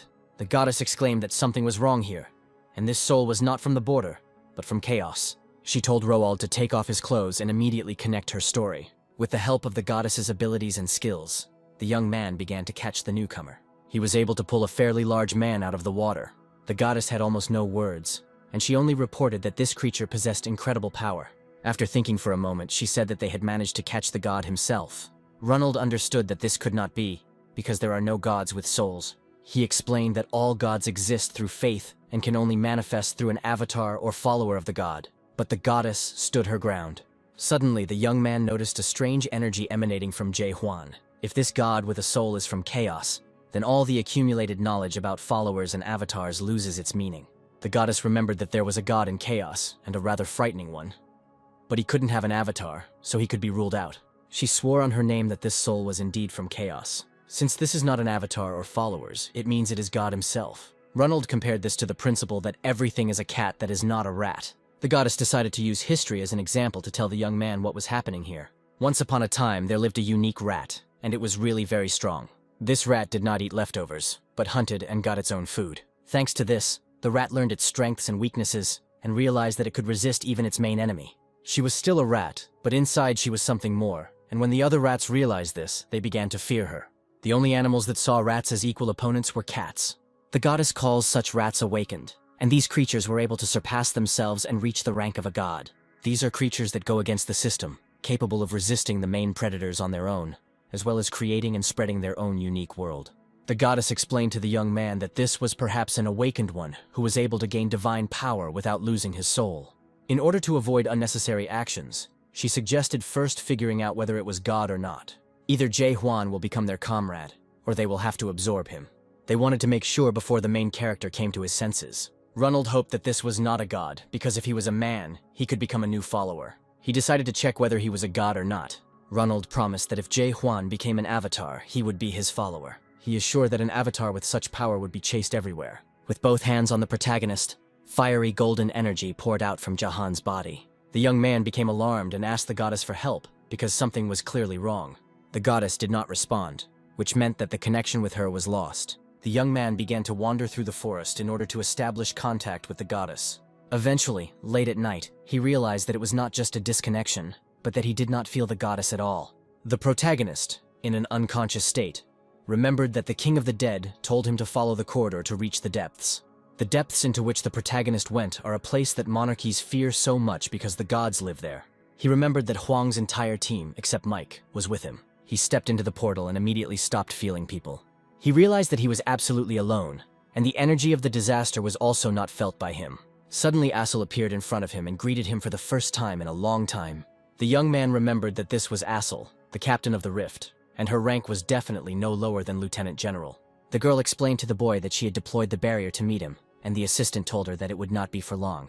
She watched with curiosity everything that Jay Huan had done in chaos, but she never expected that he would contact the king and kill the monarchs. The protagonist asked the girl to get to the point, and she sharply suggested that he join the Rift. The Rift left the protagonist because they were going towards the same goal, but now Jay Huan's technique attracted the Rift. According to her, Assel said that this technique can only be used in the Rift and only by someone with the rank of captain or higher. Until this moment, the protagonist never knew that this technique could be used by others. The girl said that this technique is very dangerous and can destroy the soul, and therefore it is used only in the Rift. The protagonist refused this offer and grabbed his weapon. The girl did the same and said that this barely living body would not be able to resist her. Assel's assistant reported that the barrier would soon close, and if Assel started a fight, they would stay here. Assel did not like this phrase, and she realized that her assistant was hinting at defeat. The Rift captain decided to pull herself together and head to the barrier. The girls left silently and promised that Jay Huan would regret his refusal. The hero thought about his technique and concluded that in such a state, it was indeed dangerous for him to use it. He realized that the gates to the depths had already closed, and most likely the rest of the squad had entered there. The protagonist's body did not obey him, and he had a feeling that he was about to lose consciousness. The king of the dead told Jay Huan to follow the light. According to him, if the hero is lucky, then when he wakes up, he will find himself in the depths. Soon, Jay Huan's body weakened and he lost consciousness. He felt like he was underwater, but he felt completely at ease about it, as if he had turned into a fish. At some moments, from the very depths of these waters, he saw light. He remembered the words of the king of the dead and concluded that this was his last chance. The hero gathered his strength and firmly decided that he would get out of here. He woke up when some strange creature began to wake him up. This place was not like the depths, and Jay Huan felt like he was in his own world. The goddess pounced on him, accusing him that all this happened because of him. The young man could not understand who this crazy woman was and asked her. The goddess introduced herself as the goddess of the depths, Anderson, and with tears in her eyes, she said that Jay Huan had just absorbed her. She was angry at the hero and said that he had to deal with all the consequences himself, without her help. She calmed down her ardor and asked Jay Huan to save her only follower. When the main character was still unconscious, Ronald saved him from the attackers. These people followed Ronald in the forest and demanded that he give up his catch. All this happened exactly when the goddess was not around. The chase led Ronald and the protagonist to a dead end far from the cliff. The researchers were confident that they had caught Ronald and would soon collect their catch. They clearly knew who the guy on Ronald's back was and demanded that he be handed over. In that dangerous man, Ronald recognized the Scythian Belkane. Belkane is the ruler of the Scythians and a mid-level god. He has traitors and villains on his team, and no one would have thought that they would reach the Blue Forest. The pursuers demanded that the young man let this guy go, and then they would leave him alive. Ronald understood that if he left Jay Huan, he would lose the goddess. He who has lost his god loses his mind and becomes a monster wandering through forgotten places. The young man was very afraid of losing Anderson, because she was the only goddess who came to his aid in the depths. Then he stood up for Jay Huan and told the scumbags that he would never give him up. The opponents decided to take this gentleman by force and threw Ronald back. The next moment, one of the attackers lost an arm and other limbs. The young man did not understand who did it, because he closed his eyes in fear. It was Jay Huan, who came to after being knocked out. The leader of the attackers gave orders to his subordinates to immediately destroy this man. Jay Huan fought the haters while being completely naked. The goddess told him that there was one god who was cruel and merciless and hated clothes. None of the creatures were allowed to appear before him dressed, and usually ran past him holding clothes in their hands. God believed that clothing breeds duplicity and spreads pretense. The most important thing is that a real god begins only when he takes everything off himself. Having dealt with the attackers, the main character asked the young man if he was a follower of Anderson. When he confessed this, Jay Huan asked him to do him a favor and get her out of his head. After the goddess's words, it dawned on the protagonist that increasing power is the power of nudity. In this world, Jae-hwan doesn't feel spiritual energy at all, and he is very different from chaos. In chaos, spiritual energy was used to activate the skill, but in the depths, everything is ruled by the power of the world already hidden in the soul. Jae-hwan knows this from Mulark's notes, but in real life it feels completely different. Ronald asked Jae-hwan to become his follower, and the goddess did not like this. The young man was sure that Anderson would not be against his actions, but she forbade Jae-hwan to accept him as a follower. The protagonist got angry and asked them both to shut their mouths. He suggested that they understand this world and start from the basics. In the Great Lands, each monarch has his own region. In the depths, each god has his own land. The difference is that the gods in the deeps govern the lands much more carefully than monarchs. The gods call their lands pages. There are both huge pages ruled by high-ranking gods and small village-sized pages ruled by mid-level or low-ranking gods. Ronald listened to the main character's thoughts and said that everything was not like that at all. He explained that for the middle and lower gods it is the land, but for the high gods it is a sanctuary. This is because through the page, high-ranking gods can open their own world, and this is their weapon. Perhaps chaos was one of the pages of the disaster. The protagonist concluded that there were gods here who could use that powerful force, just like the king. Ronald said that it is difficult for high-ranking gods to spread their powers across the entire page, so most simply create some story. Stripping is one such story, he said. Ronald got distracted from the topic and asked the main character if he was going to kill Anderson. It was now clear to Jae-hwan that this young man had followed him because he was afraid of the death of his goddess. The goddess explained that she had been swallowed up by Jae-hwan's unique world, and he could destroy her at any moment. Anderson never imagined that Jae-hwan would turn out to be the famous killer of monarchs. The protagonist also has some memories of the absorption of Anderson. He remembered that she was one of the cultivators. The goddess did not deny the terrible things she had done in the past. In his memories, Mulark mentioned that higher beings, like angels and demons, are born to become cultivators. They may never have had a choice, but Jae-hwan decided that he would never forgive them all. Anderson said that he could kill her, but tearfully asked him to take Ronald as a follower. She asked not to spoil the impression of this boy because of her terrible past. During the conversation between the goddess and Jae-hwan, Ronald became ill and began coughing up blood. The goddess screamed that the soul of this boy was growing dark. Thanks to the strange factory, the protagonist knew that most dark souls simply become monsters, having lost their minds from despair. If you don't help Ronald, he too will become a monster. The goddess begged him to take the young man as her follower, and then he would feel better. In exchange for this, she offered that the protagonist would erase her from his memory forever, and she would not resist this. The protagonist waved his weapon and asked the young man to keep his promise. And soon Ronald came to his senses and realized that he was not in Caspian. Followers can see the world of their god, and how they see the world depends on their perception of God. The world of the goddess Anderson was like a fairy tale, and it turns out that this is the gloomy world of Mr. Jae-hwan.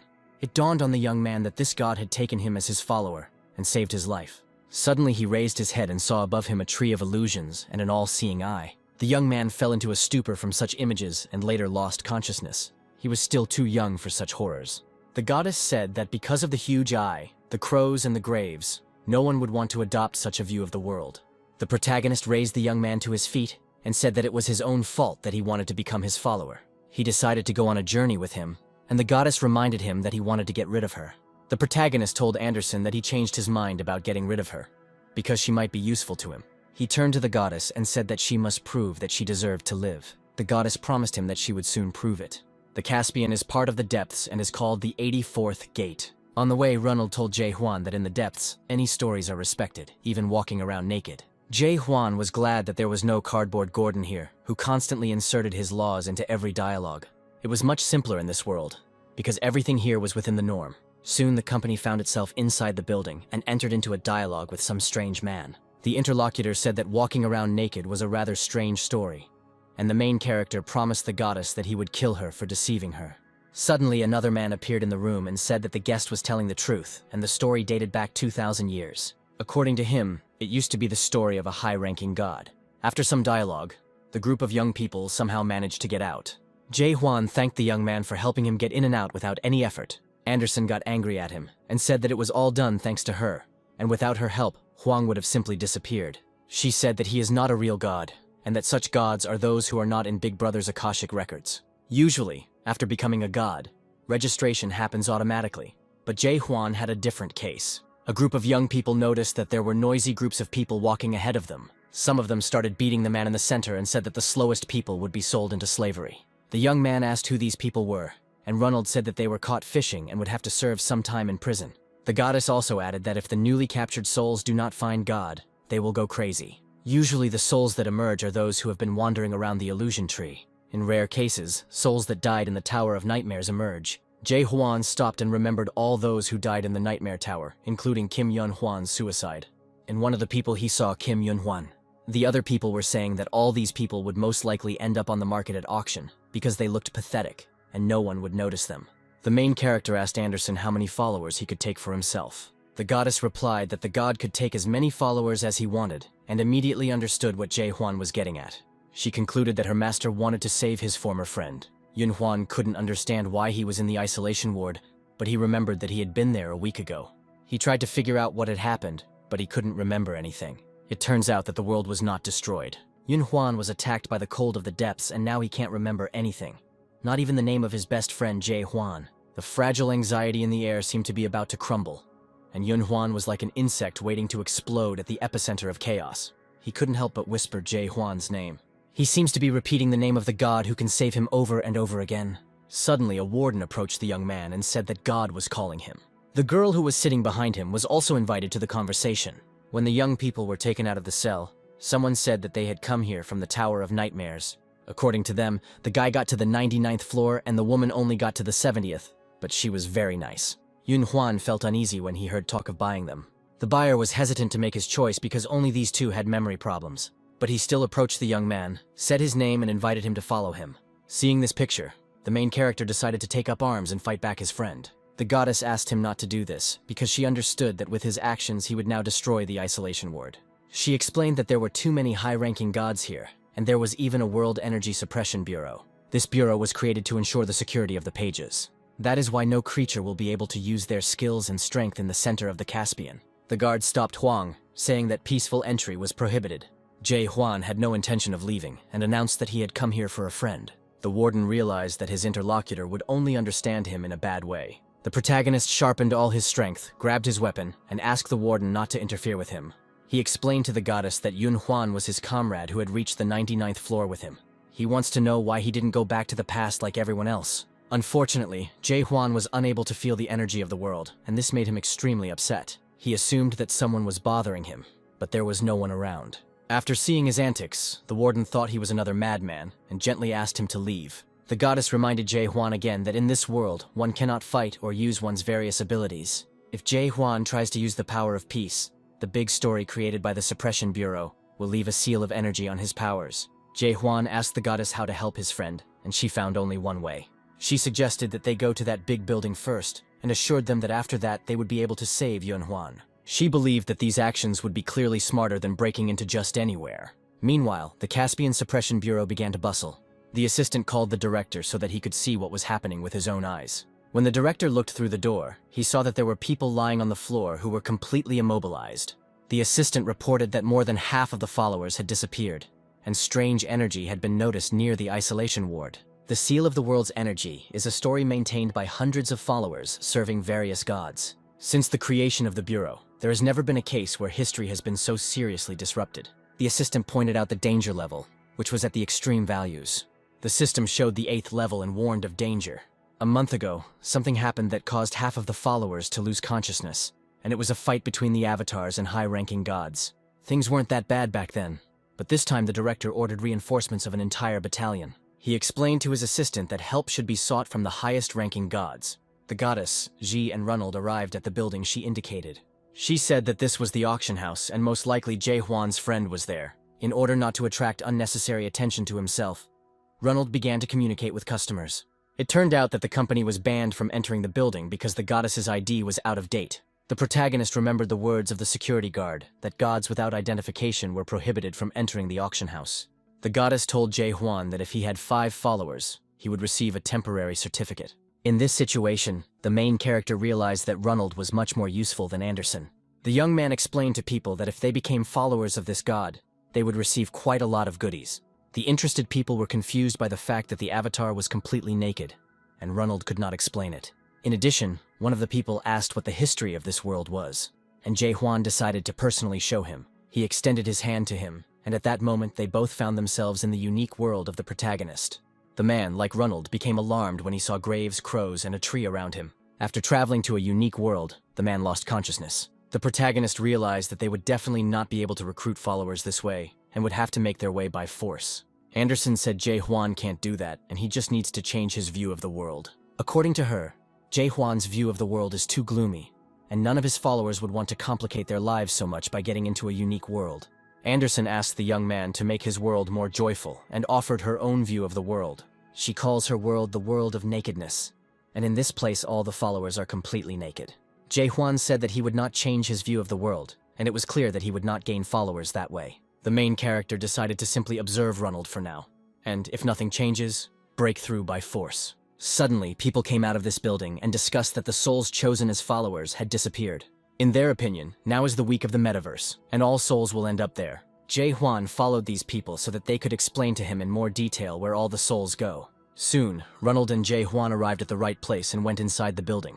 This must be the place those people were talking about. The goddess said that the depths are great and varied, and that they are full of those who lack intelligence. Among them, there are weirdos who want to feel the pain of the product. Having been among so many amazing worlds, you begin to miss something simple. The main character never thought to see a tower of nightmares in this place. On the sign were words he had seen in the records of the depths. These words meant that a tower had been built long ago, created with the purpose of reaching the top of the Tree of Illusions.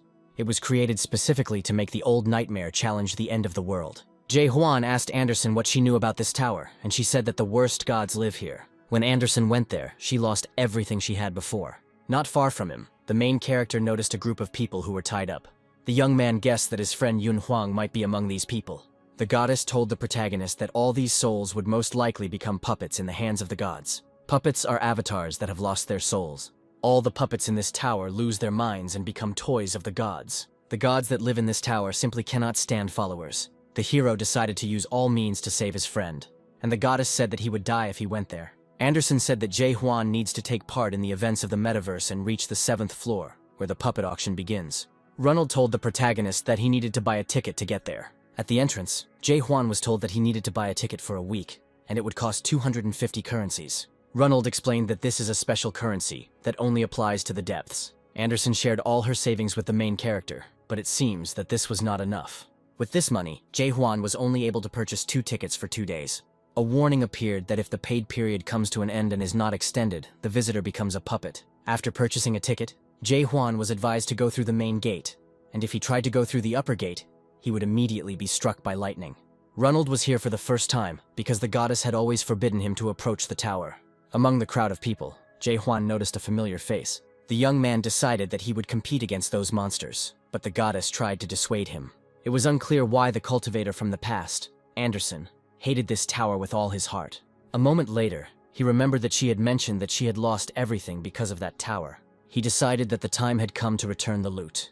The bureau director, together with his subordinates, arrived at the place where the energy was noticed. The reaction was subtle, but the assistants tried to track down the story they had noticed. They knew that this power belonged to the 8th level, but there were no traces around. One of the assistants reported to the director that he had brought a witness who was present during the incident. It was the guard who said that all he saw that day was a naked pervert. According to him, the pervert simply silently held his sword in his hands and tried to enter inside. The director decided that this might be a clue and asked to look at the video camera footage. On the recordings, he saw Jae Hwan, who was determined to go forward. The gentleman realized that the time on the video camera perfectly coincided with the moment of the incident. He realized that the warning of danger had only arisen because that naked man had picked up a sword. He didn't want to believe it, but the depths were a place where inexplicably strong people met. A month ago, an awakened child appeared, lured away the followers of high-ranking gods, and went missing. Everyone present noticed that the video was of poor quality. Only a high-ranking god could cause interference on the video, and it might be the work of a vassal of the 7 great constellations. Such power would have been noticed by the inspection center long ago, and the director ordered to contact it. One of the assistants immediately brought the captain of the inspection center. The inspector reported that he saw a naked man who kept talking about worldviews and was a follower of a low-ranking god. The director asked if his god's name was Anderson. When the inspector agreed, he said that Anderson's avatar was last seen entering the metaverse. If Anderson's avatar is really here, then disaster is approaching Caspian. The main character, together with Ronald, entered the metaverse. The goddess said that it could be dangerous and refused Jae Hwan's help. The main character was absolutely sure that he could cope without Anderson's help. After walking some distance, the hero came across a system screen. Some kind of message appeared, but unfortunately the young man could not see anything. The goddess said that he would not see anything because of the awakening, and shared her eyes with him. It was a normal greeting message, and Jae Hwan was informed that he had arrived at the metabase parking lot. It was the first floor, and the main character could not see anything around. Suddenly, the guy shouted that he saw something strange. At that very moment, the system notified Jae Hwan that he was a passenger on the first floor of the metabase. Everything around was covered in pixels, and then changed color. Now all people on this floor are in the safe zone. The power of the world is reflected in the real world, and is available to any person.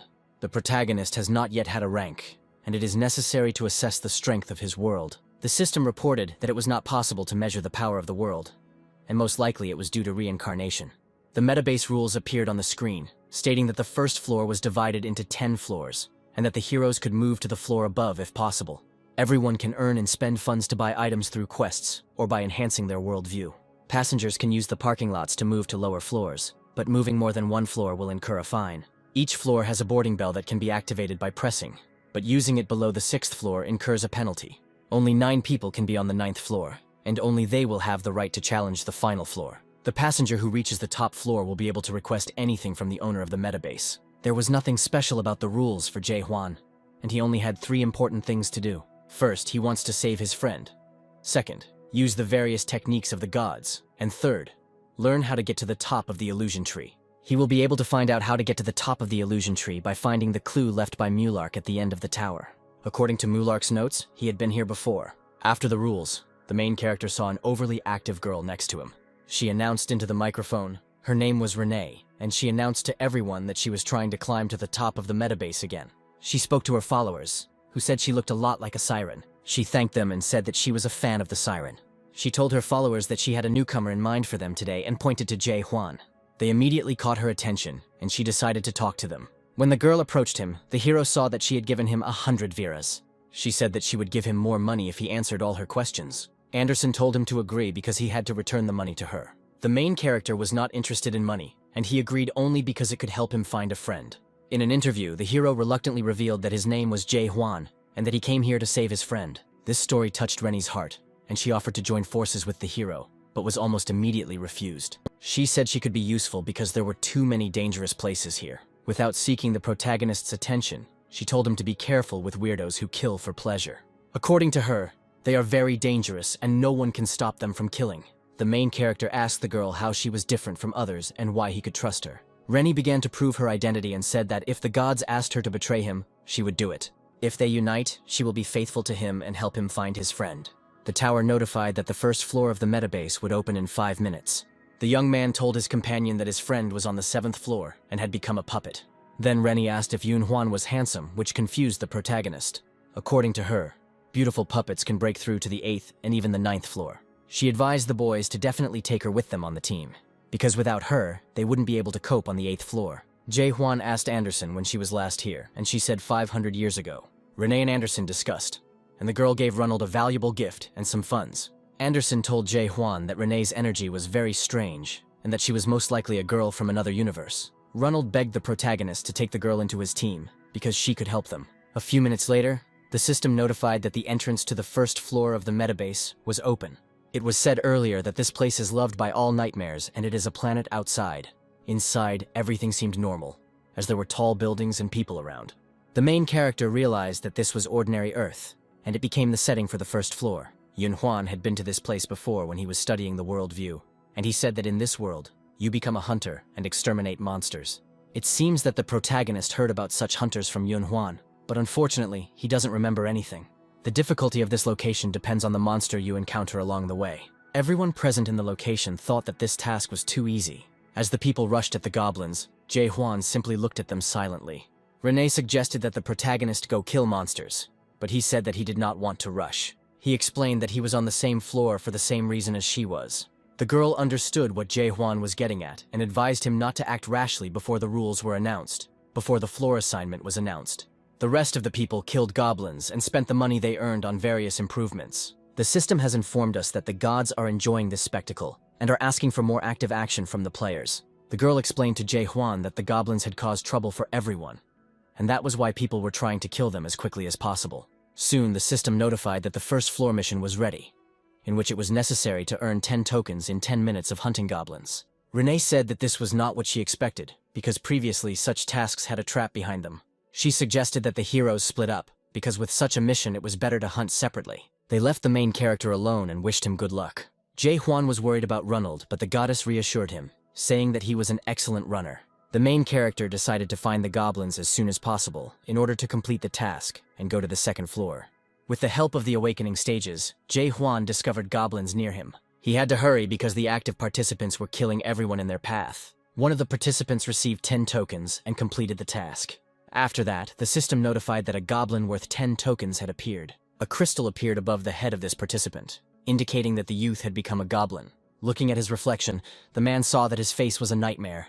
The system said that if this goblin was killed, the participant would receive all the tokens that this hero had collected. The new goblin could do nothing, and all the participants went towards him. The system reported that some gods were smirking at the developments. There were many such human goblins, and they assumed that those who killed them would also become like them. One of the participants decided to hold out for 20 minutes until the end of the test so as not to harm himself. When another participant suggested that he kill the goblin after all, the goblin threw all his tokens at them. People, like wild animals, began to collect the fallen tokens. Among these people was Ronald, who was glad to see Jae-hwan. He said that he had managed to collect 9 tokens and only needed to find one. But suddenly a crystal appeared above his head, which transformed the guy into a goblin. After Ronald, all people who collected tokens also received special marks. It turns out that you can become a goblin without even collecting 10 tokens. The mission on the first floor was to kill goblins and collect tokens, and it was most likely designed to get participants to kill each other. People didn't understand why they became goblins just because they collected tokens. A group of people approached Ronald and asked for the tokens, but he, due to his greed, did not want to give them up. Jae-hwan came to the rescue, pushing the guy away and grabbing the weapon. The participants scanned the main character and saw that he had no rank. Jae-hwan realized that this group of people would help him test his strength in the depths. Ji decided to fight them, and even the goddess Anderson was not against it. The next moment, these people started flying around the location. The actions of the protagonist filled the entire location with the blood of these people. The protagonist remembered the words that there were a lot of weirdos here who kill others for pleasure. Apostles appeared before the young people, who were stronger than the followers, but weaker than the avatars. They used the token scanner and found that Ronald had 9 tokens, while Jae-hwan had none. They decided to throw this young man away and take the boy for themselves. They didn't expect the protagonist to use his weapon and resist it. His blow was so powerful that the enemy's weapon stopped. The apostles decided to test the power of the world. The system informed that it was impossible to measure the power of the world, and the protagonist did not like it. The boys concluded that this was one of the low-ranking followers that had been spotted recently. The main avatar, Cain, decided to engage Jae-hwan in a one-on-one fight. The system reported that the god Belkan was displeased with the participants.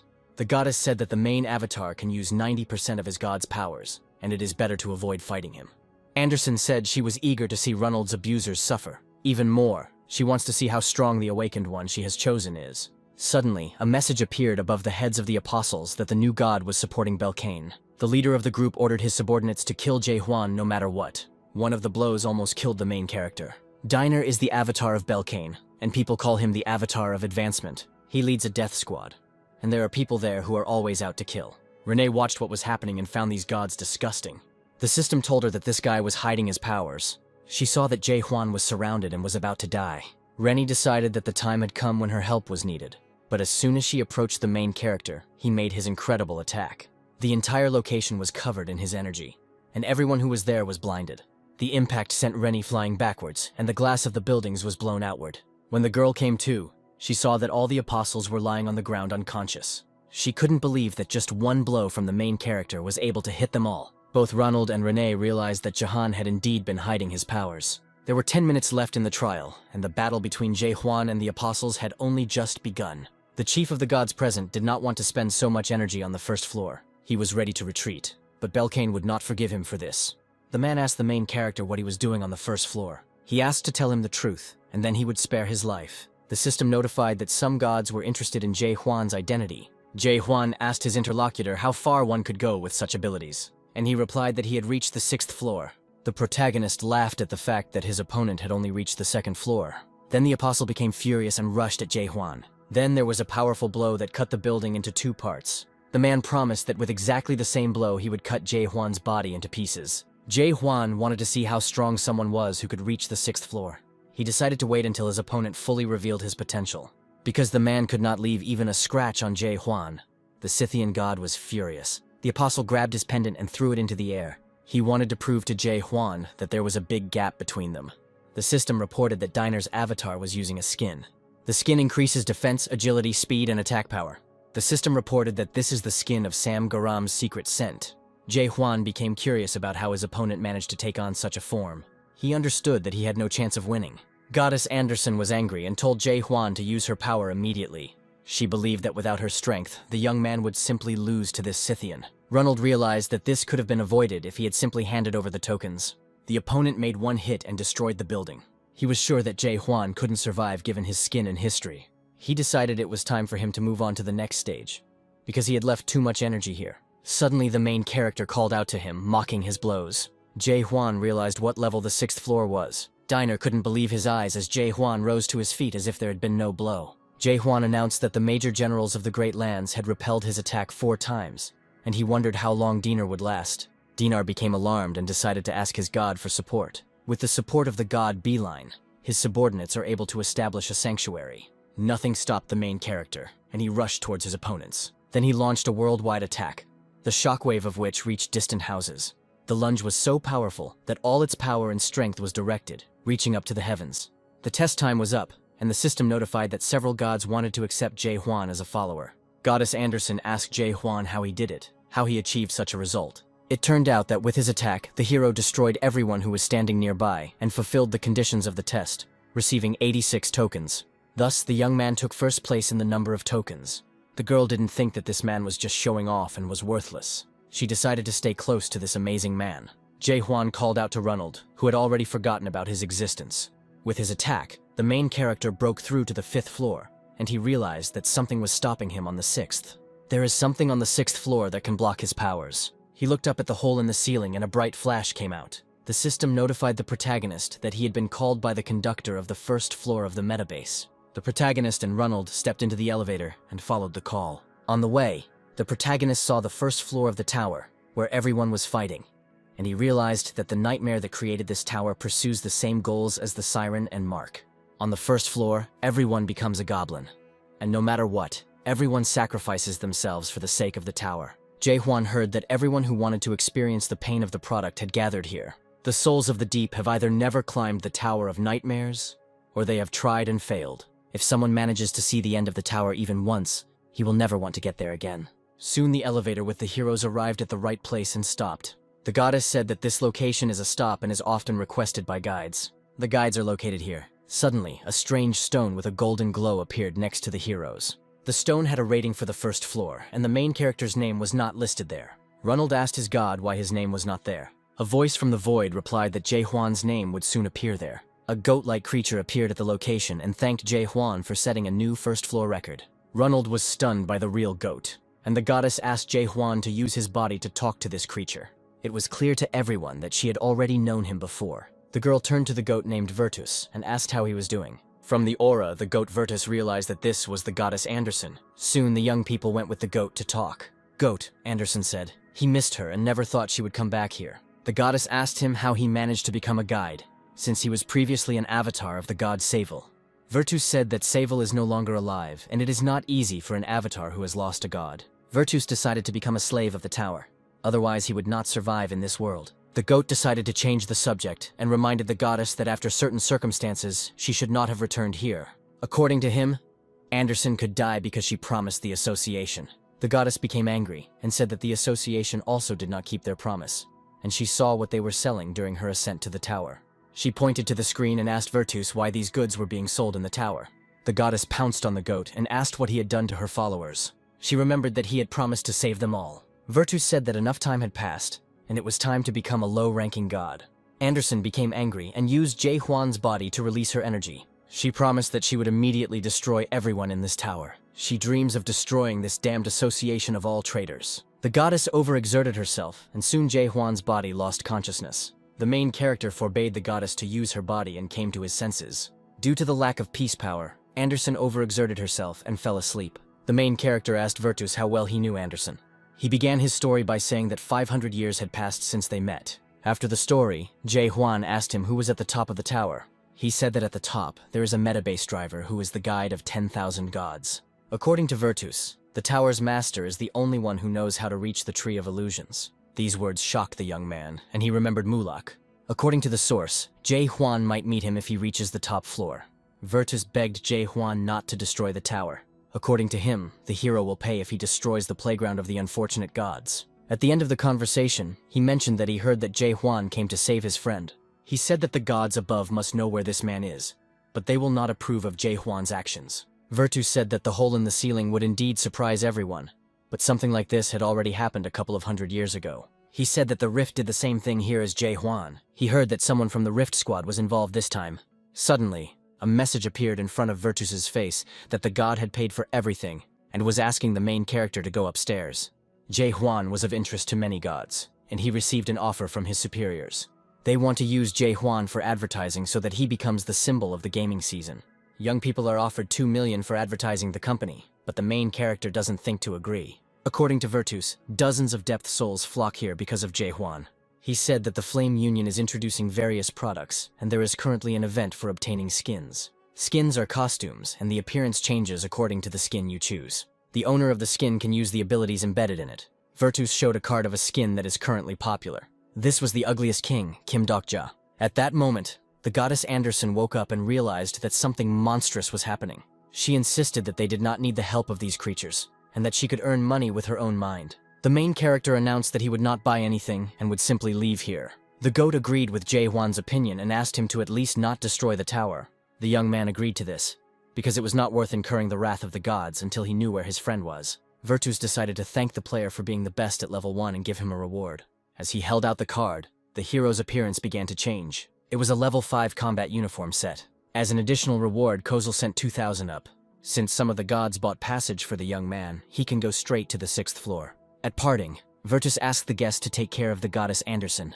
After the young people left, the one who sponsored Jae Hwan's arrival came into the hall. The goddess said that all the events reminded her of the events of 500 years ago. That day, the rebellion was suppressed, and the tower system was not shaken. Virtus remembered how many high-ranking gods had died that day.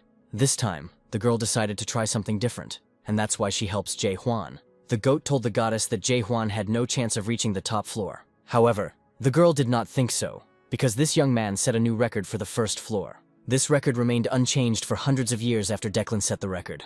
Kozel said that the young man managed to do this only because he is Anderson's intermediary. According to him, if the player really is Anderson's intermediary, then he will definitely not be able to cope with the top floor. The protagonist and Ronald arrived at the 6th floor using the elevator. A task has appeared, according to which you need to select 3 doors and complete a task for them. The goddess wanted to warn Jae Hwan about something important, but he did not listen to her and opened one door. He saw in front of him exactly the same people as he was, with whom he had to fight and survive. The main character decided to complete this task because it seemed easy to him.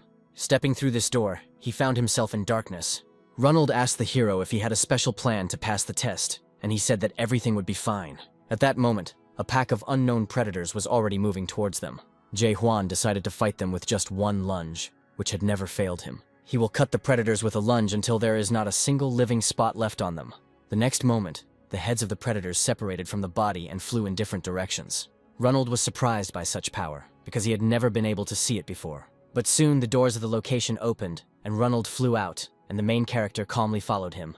He did not find the ordeal difficult, but all his clothes were torn. The young man doubted that they had carried out this mission correctly, and could not find a place for himself. He knew that the first map was a normal survival, and it was pretty easy to handle. On the second map, you need to deal with an approaching crowd of monsters and survive. The condition for clearing this location is the death of half of the passengers or the death of the strongest participant. At the moment, the main character is the strongest passenger in this location. He swung his weapon and was confident that he could easily destroy this world. Then all the players rushed at him, thinking that they could kill him with numbers. Everyone rushed towards Jae Hwan, and he used his attack, blinding everyone around him. The mission ended with the deaths of 50% of the passengers. For this test, the young men received a reward in the form of money, and the system reported that many gods were angry with Jae Hwan. The system notified that the god Ignis was interested in which door Jae Hwan would choose next. The goddess knew this god, and concluded that he was most likely an imposter. This time the protagonist decided to enter the door that Anderson would choose, but all the unclean doors were closed. The young people agreed that the updates here have different versions. Ronald went to look for the very first version in order to enter the 3rd door. His attempts to find the 3rd door ended in failure, while the protagonist was looking for the 3rd door. The goddess told him that she was here for the same reason as he was, and also wanted to find her friend. Jae-hwan came to one of the signs and suggested going there. Upon entering, the young people felt an incredible coolness. Next to them was a magical lake that glowed in the dark. Jae-hwan realized that these were traces of his blows from the first floor. There was no visible rift in the sky, and someone above must have blocked his attack. The task for this floor is to destroy something, but it is unknown what. At the end of the location, the hero saw lights and assumed that there was a village there. Ronald remembered that the reviews said it was better not to go into this village, as it could be dangerous. Jae-hwan decided to visit the village and deal with the dangers on the spot. At the entrance to the village stood guards, huge in stature and armed with sharp weapons. They saw a couple of young men approaching them. The guard tried to stop these people, but the protagonist asked him to step aside. Suddenly, the protagonist's sword began to shake, and Jae-hwan realized that this was the work of the goddess. After this, the young man was completely covered in blue, and everything around him began to shine with different multicolored lights. The guard felt a familiar energy and recognized it as the goddess Anderson. The girl also knew this man, whose name was Hans. So the group of young people and Anderson went to visit Hans. The man immediately realized that his old friend had found herself a new avatar. Hans became alarmed and said that everyone would be back soon. He explained to the guests that Christian and Marianne would return, and the others were here too. The old man said that at midnight everyone went to work, and the goddess could not understand who was forcing them to do this. The man said that they are doing this themselves in the name of saving the world. Looking out into the street, the man saw that his assistants had returned. They said that these people were carrying ore found in the ruins, or the corpses of monsters that were nearby. While he was telling his story, something strange and mystical happened. It was a portal from which an angry man emerged. The goddess told Jae-hwan that these people were above the 7th level, and it was unclear why they came here. These people went to Hans's assistants and demanded that they give him the entire catch. The Reapers were angry at the people because they had little ore. The old man went to their rescue and tried to explain to the guests that monsters had not appeared for a long time, and that the ore reserves were also gradually disappearing. One of the ill-wishers said that the deficiency would have to be made up for with something else. He chose the first victims he came across and ordered them to follow him. The comrade of this ill-wisher said that they could not take people away from here, but he did not care at all. The old man demanded that the Reapers stop immediately, but they said that scum like the old man could do nothing to them. The old man didn't like this phrase, and then the ill-wisher used his skill on him and burned his hand. Jae-hwan came to the defense of the weak and stopped the skill's effect. The goddess told Jae-hwan that she would use his body to prevent injustice. When the main character dealt with one of the Reapers, other Reapers came to his aid. The young men rushed towards the main character and said that they would soon open the sanctuary. According to Mark's notes, all the gods of the depths have their own unique worldview. The worldview exists thanks to believers. In the worldview, avatars have virtually unlimited power. Sometimes strong gods use their worldview in battle, and this is called the opening of the sanctuary. Then the Reapers were absolutely serious and opened the sanctuary of their god. Ronald was worried about Jae-hwan and Anderson. It turned out that the main character did not die and, with the help of the sanctuary, simply found himself in the center of the battlefield together with the old man. The Reapers attacked and Hans covered Jae-hwan with his body. Goddess Anderson apologized to the young man and said that she could resolve such consequences by spending several faiths. The girl, using Jae-hwan's body, bit off several pieces of money, and music began to play throughout the entire location. Hans noticed that the fire that had been burning his body had gone out. With her actions, the girl changed the unique Jae-hwan. Seeing the music, the Reapers could not understand how the young man did this without opening the sanctuary. The song said that the girl Anderson walked around naked her whole life, and this is something higher. Anderson, with the help of Jae-hwan, said that this world is her sanctuary. If Jae-hwan were asked to voice his greatest regret after visiting the depths, he would say that he did not meet a god who inherited the history of the ancient deity. This god is one of those who is closest to the 7 great gods, and his name is the god of nakedness Anderson. The girl asked the opponent to tell the alliance that Anderson had returned, and her strength and power made the attackers feel uneasy and made them tremble. The Reaper wanted to run away, but the goddess understood that she would catch up with him anyway. Hearing that the goddess Anderson had returned, people gained hope for a bright life. The main character was interested in what happened in the past that made the goddess's followers unhappy. By asking himself this question, the main character saw Anderson's memories. It feels like the balance of the world has been disrupted, and the memories that flood Jae-hwan's mind are actually Anderson's emotions from 500 years ago. The girl lost her temper and felt uneasy about the way her followers were being treated. 500 years ago, the goddess fought to protect this world. Anderson wanted to know who dared to turn her people into puppets. An addition to the mission appeared, in which the hero needs to destroy the world in 14 days. After this fight, the goddess Anderson became tired and fell asleep for a day. She asked her comrades not to be stupid without her, and promised that after waking up she would tell them something interesting. It turned out that the old man, the main character, and Ronald took the Reaper hostage. The old man said that Anderson always spared these people, and they couldn't just kill him. The protagonist decided to leave this young man as he was, and he was escorted to the bedroom and went to rest in the bedroom. The next day, Jae-hwan remembered that somewhere here was the one who stopped his attack. He looked around and realized that this creature could be hiding among ordinary people. He decided to immediately find his ill-wisher and noticed something strange among the crowd of people. Jae-hwan had never seen anyone with such a level of energy. Finding nothing interesting, he went back to the room with Ronald. The main character had no sleep that night, and it was all because of Anderson's memories. Suddenly, memories of the time when Jae-hwan climbed the Tower of Nightmares appeared in his head. Back then, he fought for survival every day. The young man became interested in what he looked like during that difficult period. People from the past, including Yun-hwan, appeared in his memories again. The main character tried to save the young man, but he disappeared without a trace. He thought that tomorrow, he would practice lunging again in this world. A new day dawned and Ronald woke up completely alone. At this time, Jae-hwan was already practicing his lunge as he had planned. Once he got into the depths, his choice became not just a technique, but a personal story. Seeing the main character practicing his technique, Ronald asked to teach him the lunge. Jae-hwan explained to him that he had been training for thousands of years, and it was not a skill that could be learned in a few days. Ronald just realized how weak and worthless he was, and didn't want to just get in Jae-hwan's way. Ronald has a strong desire to become as strong as Jae-hwan. Soon the protagonist began training this young man in the lunge. He believed that any training would be better than none. Even the first trainings can lead to good results in the future. Ronald, the old man and his assistant, also asked to be taught the lunge. The main character did not expect this, but a girl came up to him and apologized for their behavior. She introduced herself as Marianne and said that she was Anderson's fourth follower. She explained that all these people came running to see the new avatar of the goddess, that is, Jae-hwan. The young man said that he was not her avatar, and that the goddess had simply gotten into his head. For the girl, these words did not matter, because Jae-hwan arrived here with Anderson, and this is a huge gift for the residents. When evening came, the old man called his subordinates to go to the appointed place. Jae-hwan asked where they were going, and they told him that they had a special day today. There is a celebration at the temple today, and Marianne invited Jae-hwan to go with them. She insisted that he should go with them because it was a special holiday for the villagers. Jae-hwan refused, but suddenly Ronald began to beg him to go. This situation ended with the main character still going with Marianne and Ronald to the celebration. Along the way, Marianne explained that Anderson is a unique goddess because, despite this, there is a lot of humanity in her. According to her, Anderson called other gods friends, and this village was created by one of her comrades. Here the main character remembered that, according to Marianne, they were followers of Anderson. He wondered why they couldn't become her followers again. But Marianne told him that they could never be anyone's followers again. Soon a group of young people came to a huge palace. At the entrance to the palace there were various statues that represented the gods and their followers. Only one god had no intermediary, and his name was Eden. For the main character, it was a surprise that there were gods in the world without intermediaries. When the company entered the palace, everyone saw the image of the goddess on the wall. There were quite a lot of half-naked people near this image who were praying to it. This is why Ronald concluded that this temple belongs to the goddess Anderson.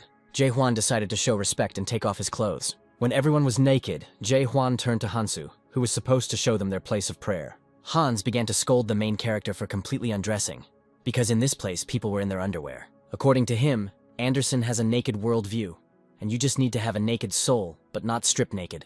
Jae-hwan was so angry that he wanted to kill Hans. Ronald changed the subject and said that he had not been to a temple for a long time, and according to him, in his homeland, he was forbidden to visit any temples. He is glad that in the depths, everyone can believe in their own god. Unfortunately, the main character knows little about Ronald's past life. Ronald was wanted for stealing bread and was being protected, and so he found himself in trouble. Caught in a sudden tower of nightmares, souls striving for the unattainable eventually despair, and are left to rely only on God. It was strange that Ronald used his faith in God for selfish purposes, and asked God for a new skin. He asked Jae-hwan if he ever prayed, and he remembered a man from the tower. This man had a special device that could read prayers even if the owner did not know the language. Ronald said that this was not quite the right prayer, and that it was unlikely that its words would be heard by God. Jae-hwan wondered who these people were praying to if Anderson no longer existed. As an experiment, he decided to try praying to her image once. Marianne came to the podium and told the worshippers that a stranger with the goddess Anderson had come to visit them. She asked Jae-hwan to give a short speech, and the young man immediately felt eyes on him. People looked at him like dolls and waited for his words. Faith in a bright future and hope that their prayers would be heard appeared in their eyes. Meanwhile, Rennie reached the 6th floor of the metabase and informed her subscribers about it. Over the past floors, she has received several awards and changed her outfit. The gods began to ask her how she managed to reach the 6th floor. She said that, whatever the case, she was there for the sake of the newbie from the last stream. She said that it was this man who took over the meta-universe of both Big Brother and Little Brother. The girl said that she simply followed Jae Hwan, who has a rather interesting view of the world. With the help of her little friend, she managed to track down the location of Jae Hwan and his assistant. When people saw Jae Hwan in the temple, they asked him to pray for everyone sitting there. Looking at these people, the main character realized that they did not understand the whole situation and lived only with memories of the goddess. The protagonist immediately remembered the believer who died in the Tower of Nightmares. He then asked Jae Hwan to at least occasionally turn on the box after his death. For the protagonist, it seemed like a waste of time, because God would never hear this ridiculous melody from the box. When the owner of the box died, Jae Hwan could not understand what the box and God had to do with it. Now in the temple Anderson, it became clear to him why all the worshippers live for God. The young man realized that the gods exist only thanks to the prayers of the believers, and that is probably why they have been praying for 500 years. All these people want their God to continue to exist and for them to be able to remember him. Jae Hwan turned to Hansu and asked him to stop praying. He announced that after much effort, it was time to take a break. The old man had no face, and he asked the main character to be sure to pray for them. Then the main character was probably embarrassed by this situation, and he grabbed his weapon. Anderson got in touch and asked him to stop. She explained that the believers around him were no longer the same as those he remembered, and it was time to grant them freedom. Jae Hwan called the goddess selfish because she continues to hold them. Then the girl gave a great example, and said that Jae Hwan would have done the same thing if his friend had turned into a puppet. The young man said that if this happened, he would finish her off with his own hands. The goddess said that he could not kill someone whom he could bring back to normal life with his own hands. She wasn't entirely sure of her words, but she said that the creator of the puppet was capable of such an act. As she finished talking, an unknown figure entered the temple. She glanced at Jae Hwan and said that strangers had not come to this temple for a long time. Then all the praying people began to tremble, and their eyes became filled with devilish energy. She was a girl with quite a lot of energy, and an ugly raven was sitting on her shoulder. She turned to the main character and asked who he was and what he was doing there. Jae Hwan remembered that he had seen this face somewhere before. He claimed that she was Anderson's former avatar. Her name was Rachel. The girl, in turn, also felt a familiar aura from Jae Hwan and realized who it was. She turned a different color and greeted Jae Hwan. The protagonist grabbed his weapon and wanted to stab Rachel, but the goddess tried to stop him. She promised that if he laid a finger on Rachel, she would destroy him. It turned out that Anderson wanted to carry out this attack and promised Rachel that she would kill her. She in turn said that over 500 years, the goddess had become greatly weakened and could not harm her. Anderson began to shout the unfamiliar name Eden and ask him why he turned Rachel into a puppet. Eden is the lord of the ravens and is also a god without avatars who created the puppets. Rachel calmed down and asked Jae Hwan if he was Anderson's new avatar. The protagonist began to threaten Rachel and asked her to immediately turn these puppets back into people. 500 years ago, after Anderson's revolution failed, the gods from the same faction as Anderson were either killed or exiled. Eden is the only one who was not captured, although there are rumors that he defected to the Alliance and betrayed Anderson. He is now the most powerful god in the metaverse, and unlike other gods, he still has the power of a supreme god. When the protagonist asked the girl to bring the people back, she said that he could not achieve this by force. She has more than 2,000 years of countless battles and unbearable difficulties behind her. In the girl's body was the same god Eden, who said that in his time he had seen quite strong fighters. Eden had a unique skill, Raven's Eye, which only a god without followers has. This skill allows you to display the abilities of all followers in numbers to find the best abilities. Many followers fell under the eye of the raven and were turned into dolls. When Eden scanned Jae Hwan, he saw an infinite number above him, which confused him. He asked Anderson who she had brought here with such abilities.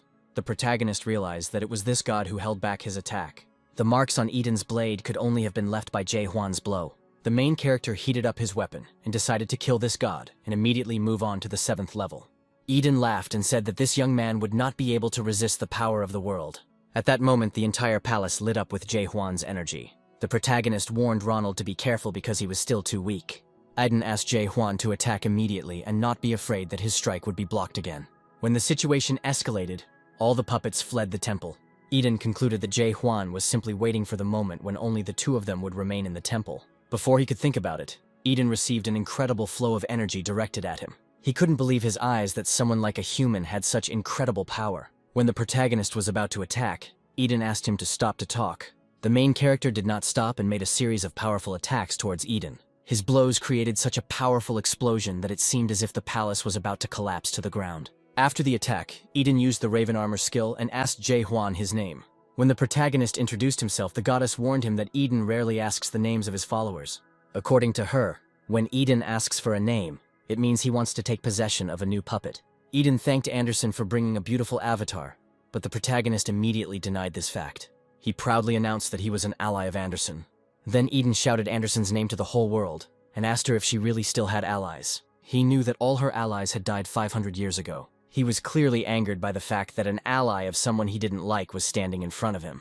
Anderson told Jae-hwan that the person standing in front of him was a real psycho, but the main character realized that he was just pretending. It seemed strange to him that Eden had led all the people out of the temple because he was standing in their defense. The protagonist told him that he was doing complete nonsense, and that creating puppets would not bring back the old world. Eden shed a few tears, and said that these people's prayers were always sincere. The main character immediately remembered the people who believed in the tower. Then Yunhwan said that the people who came with them would remember all these events, even after their death. Only the main character was able to reach the end of the tower and retain all his memories, and all those days of fighting for the present finally went into oblivion. Eden also remembers these events, and this is probably why Eden still cannot leave this world. The energy at his location changed, and Eden asked Jae-hwan to prove that he was indeed Anderson's ally. Then a pair of energy wings appeared behind his back and he was ready to attack. Sensing danger, Jae-hwan shouted at Ronald to hide immediately. Luckily, the boy heard the scream and ran away. Eden tried to use his powers to make Ronald a puppet. He released several ravens from himself to help him with his plan. Despite the flying ravens, the main character decided to go to the end and kill this god. Seeing that Eden had opened the shrine, the goddess warned Jae-hwan that he was about to be provoked. At that moment, the hero saw the bodies of his loved ones under his feet, asking for salvation. They tried to go with him and begged him not to go alone. Eden laughed and said that at this moment, Jae-hwan was seeing his most intimate memories. The entire space around the main character was filled with these people from the past, from whom it seemed impossible to escape. The protagonist used the awareness technique and tried to get rid of these visions. It was not so easy for him to interpret what was happening, because this worldview has existed for 1,000 years. He then applied the technique of self-denial and grabbed the weapon. He didn't know what to do to get rid of this problem. And then the goddess Anderson remembered the financial issue.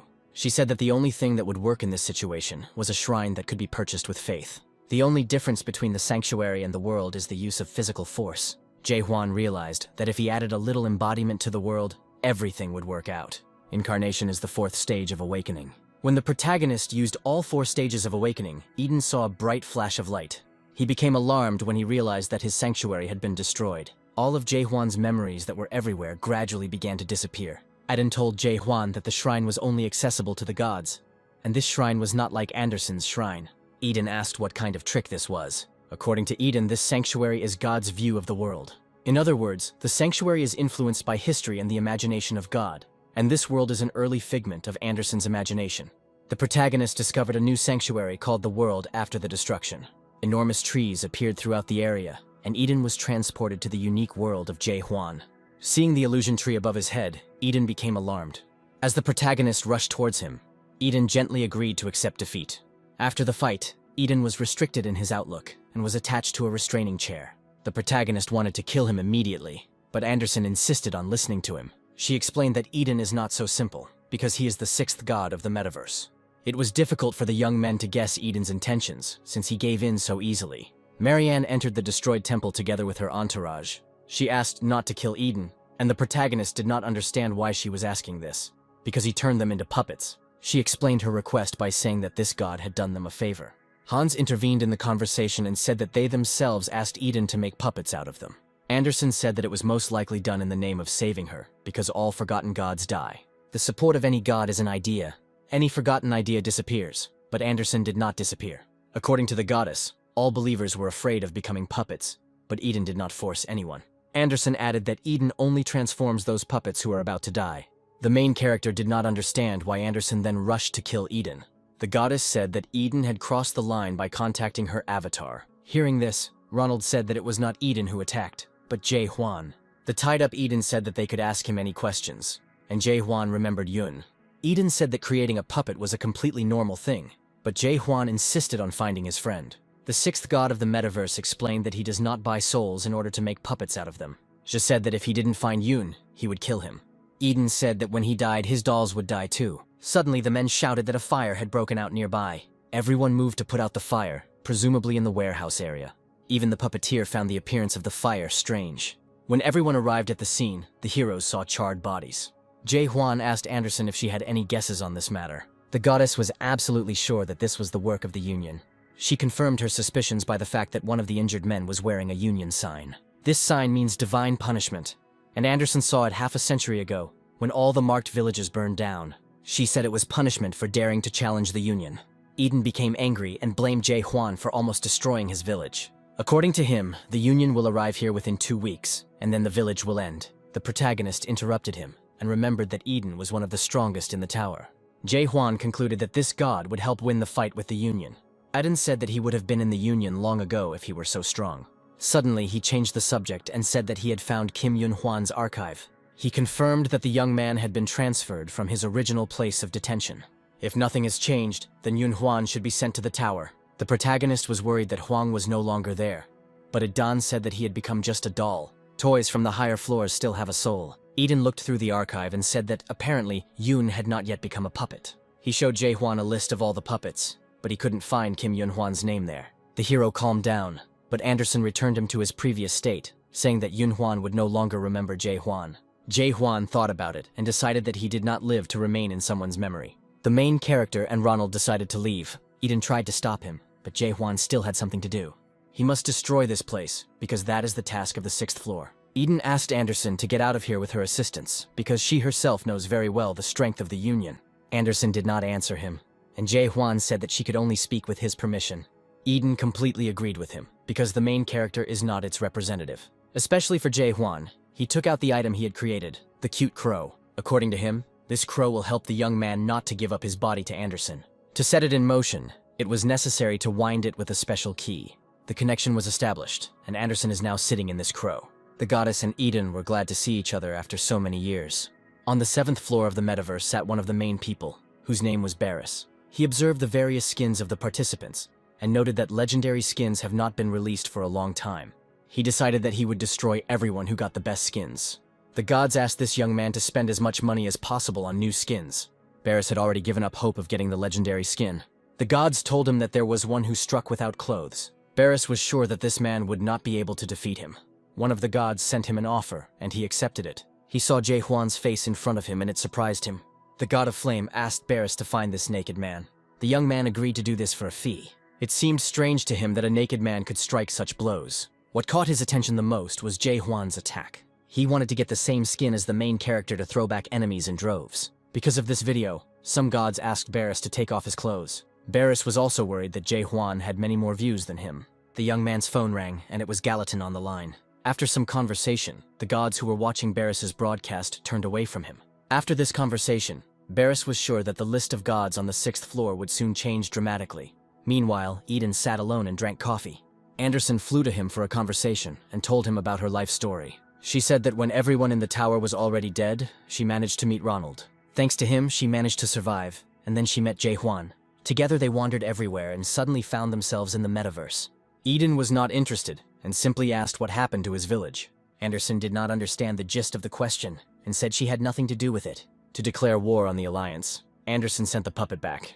She asked for help with a mandatory task she was about to complete. According to the assignment, she needs to destroy the world in 2 weeks, and for this she will be given 10,000. Eden was not happy that Anderson was shamelessly asking him for help. The goddess asked him how long he was going to stay in this world. The young man thought and could not answer his old friend's question.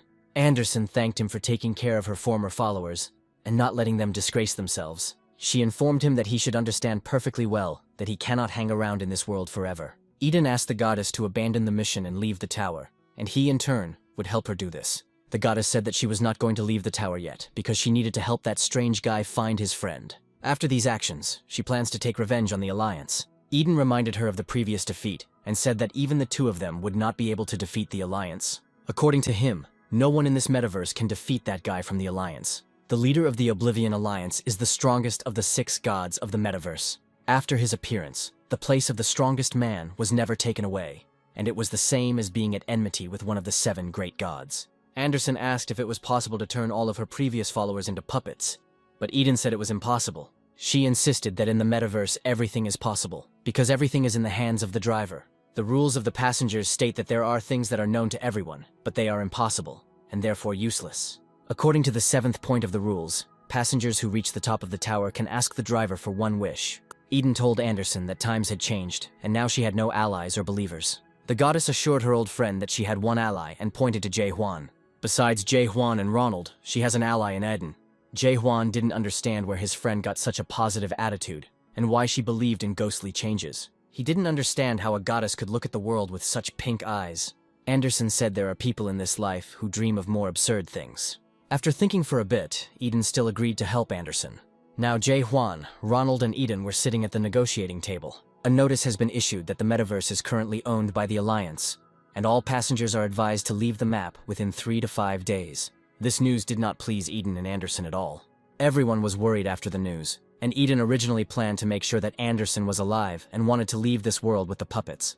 Now that his girlfriend had really upset the Alliance, his plans changed. Eden believed that if they fought against the Alliance right now, they would definitely lose. He announced that before the Alliance arrived, they needed to complete the task and advance to the 7th floor to have any chance of winning. There are gods on the 7th floor who remember Anderson, and we need to enlist their support. The main character came up with a plan in his head and announced that they would destroy not only the world, but everything around them. Eden said that the world would not be destroyed if only one village was eliminated. Jae-hwan didn't care about these words. He took the weapon and said that he just needed to destroy everything that was there. Eden asked him not to hit the ceiling anymore, otherwise he would have to block them. Eden is the only person who can block Jae-hwan's attacks. Eden said that after the 6th floor, the structure is so strong that it cannot be destroyed by a lunge. It was at this moment that something happened that shocked everyone. The protagonist did not listen to Eden and made his attack. Looking up, everyone saw that several floors had been pierced through. Eden said that one blow would not destroy the world.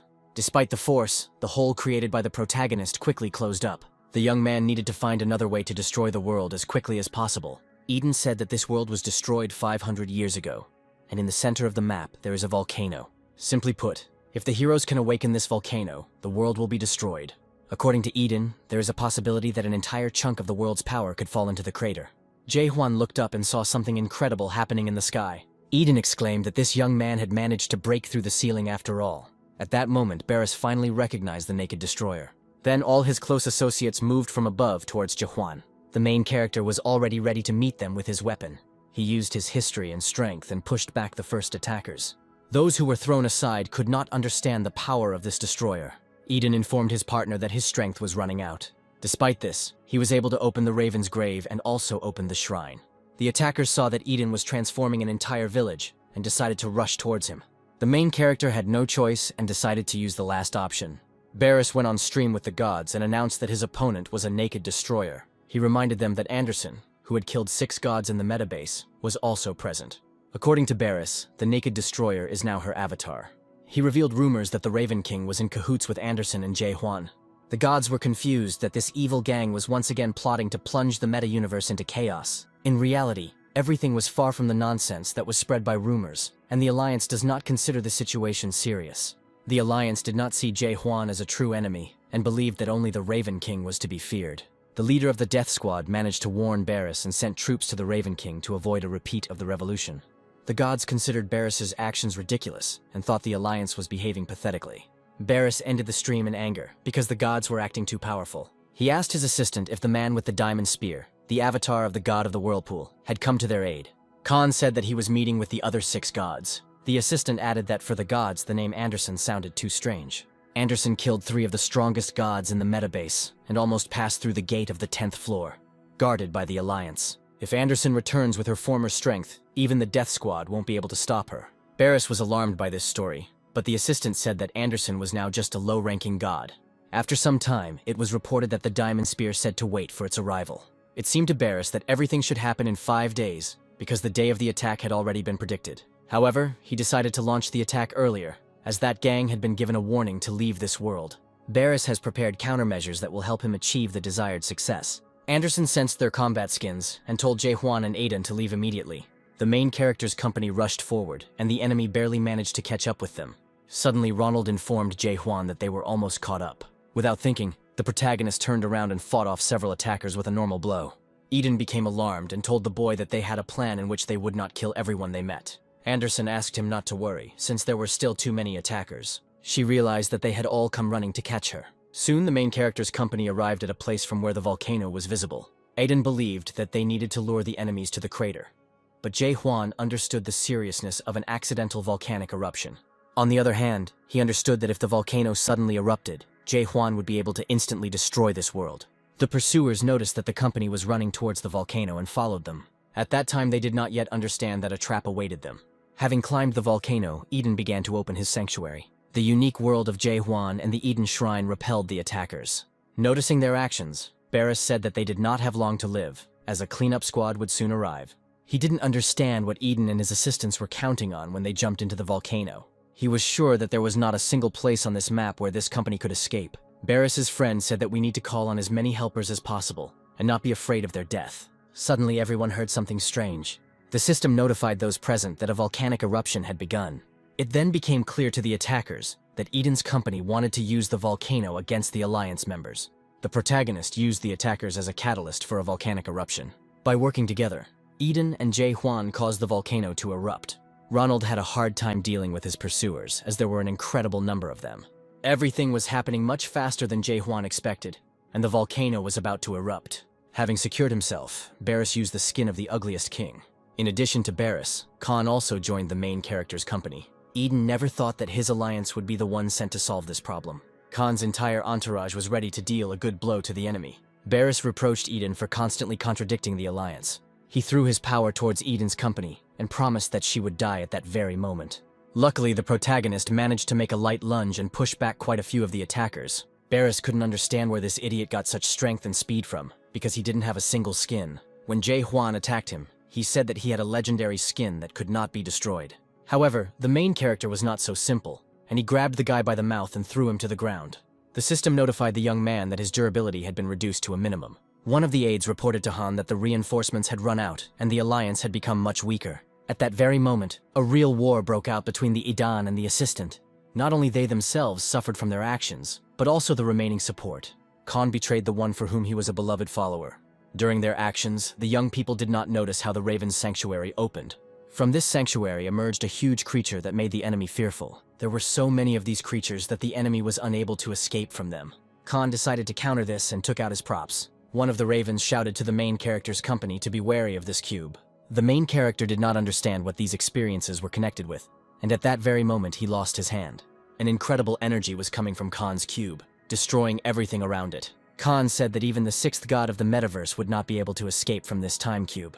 Ronald was left alone with Khan and didn't know what to do. Then Barris ran up to him and dragged him along with Anderson. Having grabbed Anderson along the way, the assistant reported to Barris that everything had gone successfully, and it was the cube that had helped them defeat Anderson 500 years ago. He said that Anderson would be absorbed by the Alliance's higher gods. He asked to kill Ronald and turn him into a puppet. Barris changed his skin to demonic to destroy this kid. Anderson bit Barris's finger and thus freed Ronald. She knew they had to hold out a little longer to be saved. Barris managed to hit Anderson and knock her to the ground. Several more people approached Ronald and Anderson and surrounded them. It turned out that everything that was happening was on Barris's stream, and the gods were ready to abandon him if he killed Ronald. Barris used a new skin with a special knife, and this interested the gods. Ronald rose to his feet and grabbed his only weapon. He shook and begged Jae Hwan for help.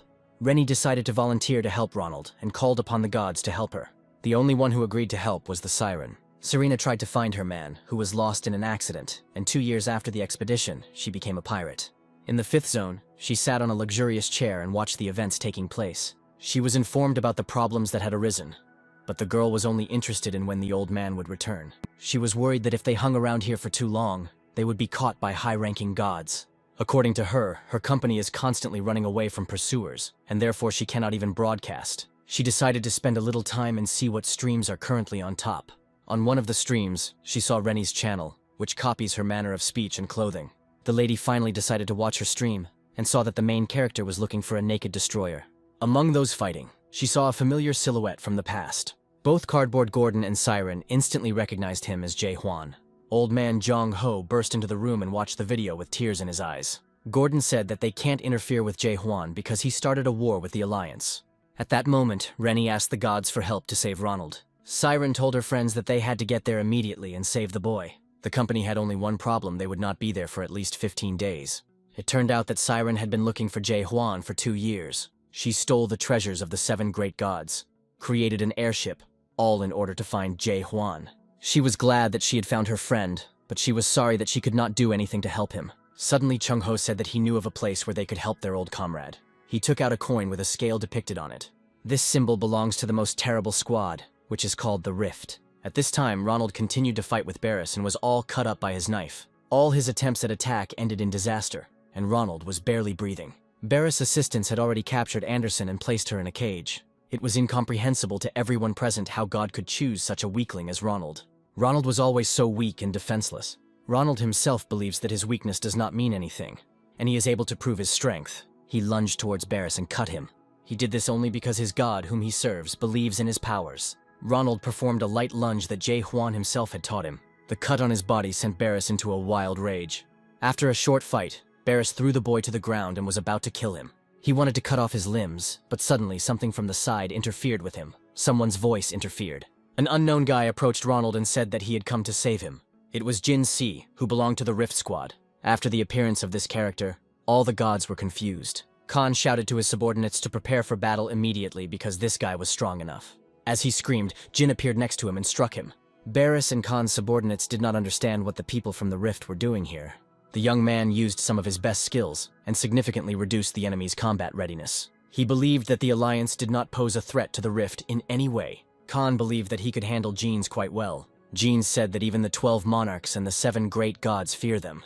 All of Khan's attempts to strike were immediately stopped by Jeans' skills. According to rumors, he heard that Khan had betrayed God and had become quite strong. He confidently declared that he would never become a real god because he was too weak. An enraged Han told his subordinates to attack Jins immediately. There was real panic in the eyes of the subordinates, and they did not know what to do. However, they rushed at the Rift representative, but were immediately thrown aside. The volcano's readiness for eruption has reached 90%. All the losers were routed and Ronald was out of danger. Ronald couldn't believe his eyes that such a follower had managed to single-handedly take down an entire battalion. Suddenly the sky became cloudy and a special sign appeared. A shining spear appeared, whose name was Galatine, and he is the 6th god of the metaverse. He wanted to grab Ronald and Jeans, telling him to run away. At the same moment, the volcano became active and an eruption began. Ronald and Anderson tried to escape to safety. Jeans asked Ronald to run to the 7th floor and call Black Moon for help. The god of the Alliance noticed Anderson and informed him of the reason why he was here.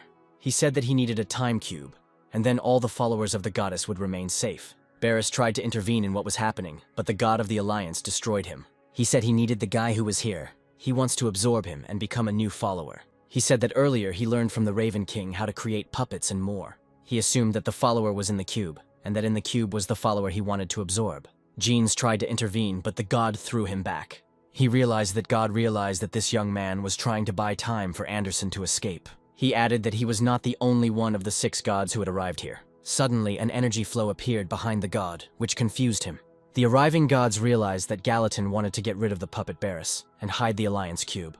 It was the god of murder, Rake, and he is one of the 6 gods of the metaverse. He realized that he would no longer be able to hide anything, because 2 commanders had arrived. The main character did not know how to get out of the room where he was with Eden. Eden said it would take them 10 days to get out. The main character understood that during this period there would be nothing left of Anderson or Ronald. Eden told him not to worry because time flows differently in the metaverse. During the conversation, Eden told the protagonist that he was betrayed 500 years ago. Khan stole his method of creating puppets and then abandoned him, going to the Union. According to him, Khan was too determined, and this determination led him down the wrong path. According to him, the gods in the tower create puppets because they want to become gods without the intervention of intermediaries. According to him, all the gods hate Jae Hwan for only one reason, that he can follow alone. Eden suggested that Jae Hwan was simply an ordinary believer who lived by his worldview. Yum Garam himself once said that the difference between an adapter and an awakened one is that they simply believe in another world. Garam was a slave to his system, and so others may find themselves slaves to their own world. The protagonist invited Eden to look into his inner world. A tree of illusions and scary trees appeared before the boy's face. Eden said that the man who passed the last level of the metaverse 700 years ago had a similar eye rising in the sky. The main character became interested in who the god with a similar worldview was. Eden said that this man is Huang San, who is the commander of the Rift faction. Sanshuang San had the same outlook on the world as Jae Hwan, but unlike him, he was not so lonely. Eden didn't understand why the hero was trying to save his friends if the world would still be destroyed. It was strange to him that a man who wanted to get rid of the world was trying to save someone. By concentrating on his unique world, the protagonist finally found a way out. As they headed out, memories from the tower entered his head. The protagonist remembered how he promised Yun Huan that he would never give up and would definitely destroy this world. Eden couldn't stand the emotions and passed them on to the puppets, and he was surprised that Jae Hwan had created a tower inside himself. He understands that this young man lives his memories alone and does not try to transfer them to others. If he had let go of all these memories, he would not have had to go through so much suffering. Now Eden understands where a god with one follower gets such enormous power from. Jae Hwan remembers his nightmare down to the last detail, and these horrors feed him strength. It felt like Jae Hwan was already a god. The protagonist announced that he was witnessing the end of this world. He felt that something terrible had happened outside. Anderson and Ronald were out of sight of one of the main gods and tried to escape. As they ran, the entire location lit up green. It was one of the 6 gods, the leader of the Fire Union, who instilled fear in Anderson. It was the one who betrayed her 500 years ago. The goddess tried to attack him, but to no avail. Ronald took the time cube and talked to it as if he were Jae Hwan. He threw this cube towards the enemy, and the goddess reproached him for it. Khan caught the cube and tried to escape. The power of this cube tore off the fingers of the nearest gods. The entire location lit up with incredible energy emanating from the cube. Even Ronald became scared, and he grabbed Anderson and rushed to run. The freed Khan promised that at that moment, he would get rid of everyone. Those who rushed to attack him were destroyed by his energy beams. The gods lost their limbs one by one. The entire location was gradually covered in the blood of all those who decided to attack Khan. Khan, having absorbed the power, realized that the Alliance was no longer his enemy. One of the gods used regeneration and attacked Khan. He threw the guy straight down and he hit the ground head first. Khan believed that he had just awakened, and he did not understand why God was still stronger than him. God took the time cube from his body and asked him to wake up. He wanted to crush Ronald, but at that moment an eye appeared in the location. The light of this eye blinded Ronald and the goddess. The god who just regenerated and took the cube lost his limb. When the time cube fell to the ground, it once again released energy from itself. At the last moment, Jae Hwan came out of the cube. 500 years ago, this god was able to kill other gods that appear once every decade. When new skins came out, he would occasionally hold giveaways to attract attention. Several hundred years of the reign of the 6 gods have already passed. During all this time, the only thing that can interest this god is the King of the Ravens. But seeing the head of the destroyer before him, the god said that now he was interested in another. In a place where no one dared to challenge him, he waited for someone like Jae Hwan. He was attracted by Jae Hwan's strength, which was incredible by nature. He was already anticipating the pleasure of Jae Hwan's disappearance. He opened a sanctuary called the Shadow of All Ailments. God decided to taste Jae Hwan's soul alive. God used a technique that blocked Jae Hwan's vision. The protagonist could not use the skill of doubt, and he could not even see himself. He couldn't figure out where to move or what to look at. In this difficult situation, the main character could at least feel the pain from the blows. For the first time in a long time, he feels like a living target. He decided to explore this pitch darkness at any cost. At one point, he felt like he was being attacked, and one of the swords was about to plunge into him. Without looking, he deflected these swords with his great sword. God couldn't understand how Jae Hwan could do this, since he couldn't see anything. He began to respect Jae Hwan for his excellent reflexes in fighting. He had fun chasing such talent. He believed that Jae Hwan was his most worthy opponent. He released a couple more swords and wondered if Jae Hwan would block them. During this attack, the protagonist's sword was transformed and increased in level. This sword has become alive and absorbs any weapon of the god. With a new attack, the protagonist lunged and released energy into the ceiling. The god lost interest in the battle and was very alarmed by what was happening.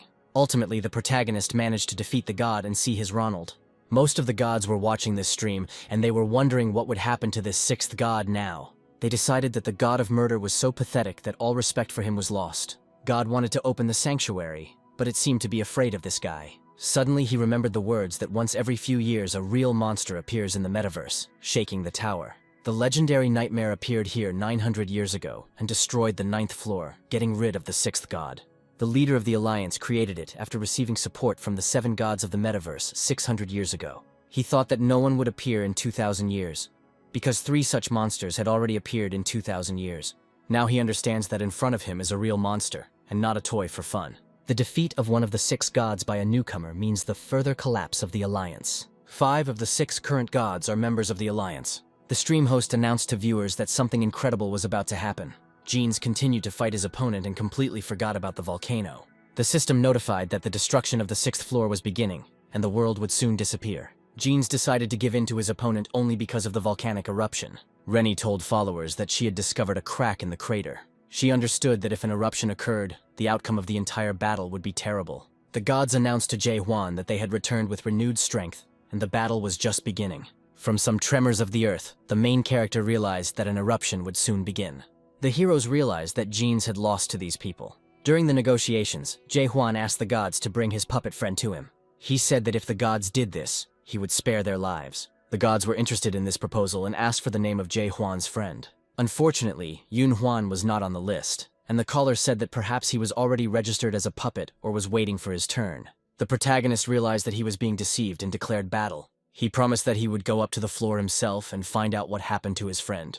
For his purposes, he only needs to conquer the tower with one lunge. A real fight took place between the opponents, in which all the best skills were used. To protect themselves from Jae-hwan's attack, the gods used prayer. Despite this, the main character grabbed his weapon and walked towards them. The gods did not understand how this was possible, because the Awakened One is not able to resist prayer. The Awakened One either gets lost and perishes in the flow of prayers, or closes himself off from the voices. The endless stream of voices pierced Jae's skull with pain. Unlike other gods, Jae-hwan does not know the main theme of his prayers, but he hears all the cries. His spirit is so strong that even the loudest screams will not break it. In the fight, Jae-hwan spent too much strength and peace, and his mind was split from prayers. If all his friends were around, maybe he would improve. It wasn't the people he thought came to his aid, because Ronald and Anderson arrived. The goddess decided that if they were destined to die, they should do it together. The protagonist decided that this time he would borrow some power from Anderson. He used Anderson's story, the story of nudity, and parried his opponent's blow. Eden also came to the rescue to stop the god. Even though he had no followers, he had quite a lot of power. Eden, in the form of a raven, clearly frightened the attacker. Eden announced that he had been collecting funds for all 500 years. He has accumulated a fairly large sum and will now turn it into a force for peace. It seemed as if his energy of peace covered the entire planet. God ordered his subordinates to catch Anderson and get rid of the Awakened One. Eden opened the shrine and called everyone who was in the village. Together they almost overpowered God. 10 minutes before the volcano erupted, God confessed that Eden had been taken from him by Anderson. Long ago, he was a loser who was exiled to the metaverse. He dreamed of returning here with the remaining believers. When he was offered to create his own worldview, he agreed. All these naive people were waiting for the reality of the metaverse. Due to the reality of the metaverse, God Justice lost everyone he cared about. When he began to turn into a forgotten god, he was accidentally saved. These were his comrades with whom he had to share a piece of bread. With them, he experienced injustice and other miserable feelings. The young man often wondered where he would have been if Anderson and the other goddess had not saved him. He wondered what would have happened if he hadn't met Eden on the maps that damn day. Justice thought that Eden was always laughing at him. After all these events, he declared himself the god of clarity. Without a trace of regret, he swung his weapon and plunged it into Eden's arm. He used the boost to his abilities, which lasts exactly 10 minutes, just like the countdown to the volcano's eruption. Despite the endless stream of prayers, the protagonist still followed justice. Jae-hwan ordered the god to release Eden immediately. The system has notified that Jahan is currently weaker than Justice. Despite this notification, the protagonist was still able to strike the young man. It turned out that Justice's skill was broken and didn't work in Jae-hwan's presence. Anderson asked Justice to help them in the battle with the Alliance. Justice wanted to explain himself to the goddess, but at that very moment, the volcano erupted. The system notified that this world was about to disappear without a trace. Every second, the volcano ejected burning lava. Justice told his companions that they would die if they went any higher. Eden told the heroes where they could get off this floor to survive. The main character didn't like this idea and announced that they were going to the very top. All the gods believed that Jae-hwan would not be able to do this and ordered him to run away. Eden decided that at this crucial moment, he would lend his worldview to Jae-hwan. Using the Eden Shrine and his own abilities, the protagonist summoned a stream of flying crows. He also opened his sanctuary, which is called the World After Destruction. The unification of the shrines made the opponent tremble with fear. At this time, the protagonist's friends were on their way to help him. Looking through the screen at Jae-hwan's unique world, Young-ho realized that his world had changed. Siren announced that this was Mark's second creation, which was the Tower of Nightmares. The gods asked Justice to think about the consequences, because their leader would be unhappy with what was happening. Justice needs to destroy Jahan and Eden here and now. The Alliance representatives decided to attack the heroes simultaneously and all together. Eden asked the protagonist to return his body, but he asked to hold on for another half a minute. He decided to attack 3 gods at once with one blow. Ultimately, the main character, Ronald and Anderson, managed to destroy their opponents. A group of young people arrived on the 7th floor. After the 7th floor of the tower, the territory of the strongest players begins, and it is noticeably different from what the heroes have seen before. The goddess said that they should now side with the Alliance because the leader of the Alliance would not be so easy to fight. According to Anderson, there is no god in this universe that could resist him. Eden was delayed, and the goddess suggested that they enter the 7th floor without him. The main character needs to find his friend, and he decided to go looking for him. He assumed that justice might have lied to him about not finding Yun Huan on the list of puppets. The system informed the heroes that they could enter the 7th floor one at a time. This created certain difficulties for the main character. He saw a message that the system was asking him what he was looking for in the metaverse. The main character thought about his friend, but suddenly moved into the natural world. He had with him the sword with which he entered the tower, and the tree that was on the 50th floor. Suddenly someone called his name, and Jae Hwan looked back and saw his friend. Besides Yun Hwan, the protagonist saw all those who were with him in the tower. Also, there was that same friend who helped him in every possible way. The main character calmly told people about his life, and they thought it was all a fantasy. The period that became a nightmare for everyone became the warmest memory for Jae Hwan. Jae Hwan went crazy and lunged towards Yun Hwan. He realized that these were all illusions that the metaverse was sending him. It turned out that he was absolutely right, and someone was hiding behind it. Behind him, illusions appeared again, trying to talk to him. They asked him to stop his intentions because it was not too late to do so. The system informed Jae Hwan that his friend was most likely already dead. The protagonist hit the ground to stop this madness and moved to one of the rooms. He couldn't figure out where he was, and the goddess told him to follow her to find Ronald. There were cocoons everywhere, most likely containing passengers from the 7th floor. Anderson said it is in this room that the tower produces money, using it as currency. The system uses passengers to drain energy from them. After walking some distance, the heroes saw Ronald, who was in one of the capsules. Without thinking, the protagonist grabbed the capsule and freed Ronald. The goddess said that this could not be done, because it could damage the soul, but fortunately everything worked out. When Ronald came to, huge wasps appeared in the location. They tried to attack Jae Hwan's company, and he was unable to attack them.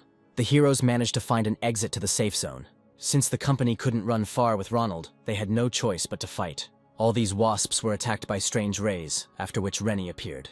The girl said that she kept her promise and would help Jae Hwan find his friend on the 7th floor. I didn't introduce the company to my companion. It was Godray, and he is a fan of Jae Hwan. He said that there are guys who want to escape from the 7th floor, and they are waiting for Jae Hwan to come. They all gathered at the Black Moon Tavern, which Jeans had once told Ronald about. The heroes went to a safe zone where people were waiting for them. All these people were incredibly happy about Jae Hwan's arrival, because they thought that he could get them out of here. The system notified about a new mission in which the main character belongs to a company of terrorists. All of them need to take part in the game, capture the plant, and declare themselves to the residents of the 7th floor. The more factories Jae Hwan liberates, the higher his reputation will be among the people. A day after the start of the game, elections will begin, and if the main character wins, the team will win. The goddess summed it up briefly and said that they needed to take over the plant, free the residents, and win the elections. She recalled the previous location and said that the residents are the passengers who are inside the capsule. We need to capture the plant and free these passengers from the capsules. The whole team put on their combat uniforms and waited for the game to start. Rennie filmed everything that was happening and was live on air with her subscribers. Suddenly she started talking to Serena, who was watching her stream again. The Siren asked to show her Jae Hwan, and the hero immediately realized that this was the same girl he knew. She announced her tactics, in which her team occupies factories on the edges, and then the central territory. To capture the plant, you need to occupy all 5 points located in it and turn off the power. The protagonist's world power has been restored, and they can continue on their way. Seeing the head of the destroyer in front of them, the other teams rushed to run. The protagonist's reputation was much higher than that of the 6 gods in the metabase. Jae Hwan decided to take a 12-hour rest to restore the power of the world. The goddess asked him not to rest, because they had to capture the plant in 12 hours. Otherwise, they would be kicked out of the metabase.